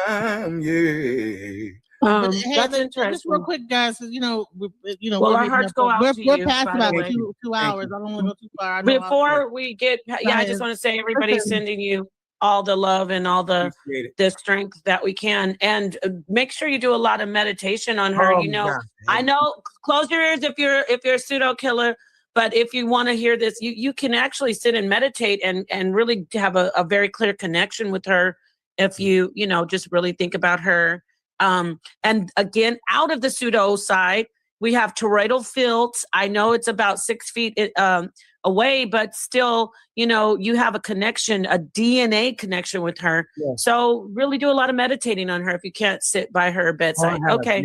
I definitely have. All right. I'm sure you have. I had a dream. I had that dream of me going to my grandfather's house, you know what I'm saying? And literally when I put it in the AI, the house looks like my grandfather's. My grandmother and my grandfather are there. I'm sitting at the table with them. And I journaled that, you know what I'm saying? I'll show it to you. I'll send it to you. And this is before this whole thing happened. I dreamt them, and I went to the AI and I typed my dream in. And the house, the dining room are all accurate. From the AI. Wow. That's beautiful. Blew my freaking mind. And I'm sitting at the table. My grandfather's already gone, you know what I'm saying, ascended, and my grandmother's on her way, and this was right before my mother called me to tell me, your grandmother's in hospice, and they're saying she's got maybe 3 to 4 days. Oh, you know what's wild when you talk about this? We got to get back on this. It's the dreams. Listen to this. Listen to this.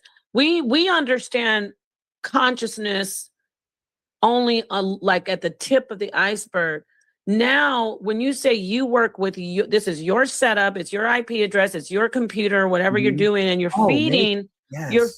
Check this out. It's like it's filling in the blanks for us. Your memory is showing up just from what the data, the bit of data you enter into the system, and you get a full on layout of your actual memory. Wow, this is awesome. This is deep. We got to talk about this. I didn't think about it that way, but that's possible. That it took the images from my photos and stuff. No, Yardman, I don't know. Stuff like that. Yeah, like your I put it consciousness. into it. It's I like wrote it filling in in. the blanks of your Yeah. consciousness. And I put my Wow. grandparents in. I don't look like me in the video, but you know what I'm saying. But my grandfather and my grandmother, you know, are right there. The only thing I put in was the photo of my grandmother and my grandfather sitting together. But the house and everything is right. Well, it's not going to look the same as you because you weren't there as how you look now. But that Right. is that's what the Baba was saying. Baba Awo Falokun. Thank you, Claude. He Close talked music. about that. Like, listen, you think that computers, all this stuff has been sentient. They're saying it's going to become sentient. No, it's already been sentient. The very thing it takes to make a computer work is sentient because it's the very. Well, when code. you're saying it's sentient, it's not sentient separate from us just yet. That's the thing. It is actually him. It's working. It's like there's a symbiotic. Well, no, not even. It can't because it's not even fully not him. Right now, it's still an extension of him. It hasn't become independently sentient yet, but we can see the prototype of it, like what that will be. That's the fascinating part. And I'm not, you know, this is just my opinion, just like yours. So I'm not saying you're like discounting what you're saying. I'm just saying from my perspective. So let me just change that up. I'm not saying no. From what I see, him telling us that he fed in information from what his memories are, and then to see the beautiful connection of actually the AI showed him the memory that he already sees in his mind. That's my grandmother. Oh shit! and my Is this grandfather. it? That is the dining room of. That is the. Oh my wow! grandparents' I house. miss y'all so much. Yes, you too. Literally. Oh my He still god! remembers how to eat, Hard right? to forget food like this. That Oh, I made that school. My mother told me about the situation. I don't know what was in my spirit He still that remembers made how to me eat, feel right? about like I wanted to sit down and eat dinner with my grands. Oh my god! This is so beautiful. It's moving. I'm sorry, I'm getting emotional. Y'all know you're getting emotional too. This is amazing to me, and this is why I'm not anti. I'm not anti transhumanism. I'm not anti AI. There's another level of ourselves that we're unlocking. It's not separate from you. It is an extension of yourself, but it also is becoming individually in the universal mind of God, in the universal consciousness. It's becoming its own self, but it isn't separated. And we know this because that tells us we are not separate from each other. We're individuals, but we're a part of a universal mind, and that is the contradiction that makes it sacred. I heard this astrotheologist that I spoke to. He said you can always see if something is truly divine if there is if it's an oxymoron or a double entendre or there's a contradiction like the yin and the yang. So that was so beautiful that you shared that. CeeLo, that's CeeLo's Conga. Wow. CeeLo's Conga is he's a friend of mine on my Facebook page. Oh, that's our brother. Yes, CeeLo. I love this brother, yo. He's amazing drummer, amazing conga player, yo. Big shout out, you know what I'm saying, to CeeLo's Conga. I didn't know that was you, bro. Oh, it's CeeLo's. I didn't know that was you, CeeLo's. I love you too. Wow. You know, I was thinking of CeeLo's when you were playing. I was like, where's CeeLo's at? Yeah, you know, it's the love is right here. You know, we're happy to see you. What is it? Closed music. Okay, I gotta remember this is CeeLo's. Right. All right, Genesis. This is great. I'm gonna hand the mic over to you, and thank you for sharing that, Zion. We're doing the dream sequence. We're doing the dream sequence for sure. And you know what I want to hear? I want Zion to take his drum and take us out of this live stream with his drum. Okay, but when you do it though, you're gonna have to just do some kind of chant about the HOK and the debates. You know, a couple words. You don't have to do a whole free flow, but I'm going to let you close out. Peace to everybody. Peace and love. Thank you for being here. Thank you, Genesis. Peace to your Babalao. We're going to bring him over, hopefully more. And peace and love to the chat. Peace and love to the chat. Go ahead, Zion. Let's see if you can get this. Let me see. Now, don't. I know you're not shy, so you know I'm not shy. Go ahead, brother. And Genesis, you could do maybe some ad lib singing of your, your Babalao or your Yoruba. I don't know if I can spit at the same time. No, don't. Let's let Genesis sing. Go ahead, Jenny. Well, it might be a little bit lady. You want to sing? You going to It sing? might be. Oh, it's It gonna might be a be. All delay. you have to do is just repeat a little bit. You don't have to do a whole, you know, just go with it. And then we'll close out with that. That'll be nice.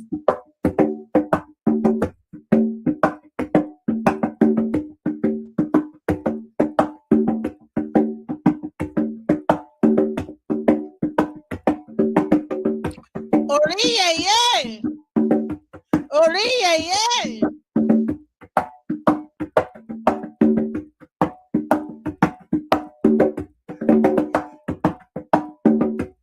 Orumila, Orumila, Orumila, oh, Orumila, Orumila.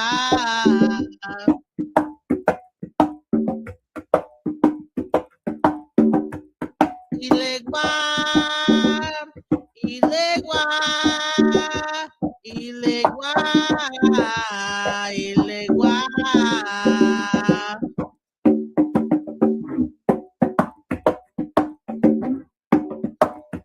Shango, Shango, Shango, Shango, Obala, Obala, Obala, Obala.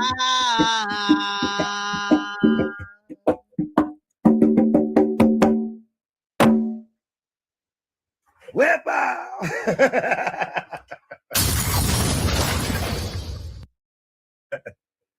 Peace and love. That was so awesome. All right, y'all. Peace and I don't know love. if it was on beat or not because you know That was beautiful. No, that was beautiful. That was beautiful. That was beautiful. We got to do more of this. And I should have just ended it, but I just wanted to say, don't forget to get your tickets, family. Please don't forget your tickets. It's going to be LIT. So anyway, it's going to be living in truth. Shout out to my sister, the prophetess, you know, the sister that she's living in truth. But anyway, thank you so much for being here. I'm going to end this with one of our favorites. Shout out to our sister in Afu Nation, our brother in Afu Nation. And our brother. I love the song. My favorite. Yay. And yes, your favorite, mine too. And of course, our brother Revelation X, the brother, one of your brothers of the Loam, the Rastafari. Yes, sir. We taking over, y'all. We taking over, y'all. Just when I thought I couldn't find my way out, yeah, I searched the God in me to find my way out. I know it can seem way out, but the Creator flows to and through me from way out. I'm talking way out, yeah, yeah, yeah. See, if you believe in the God in you, it's a better place. Creating the force and the power.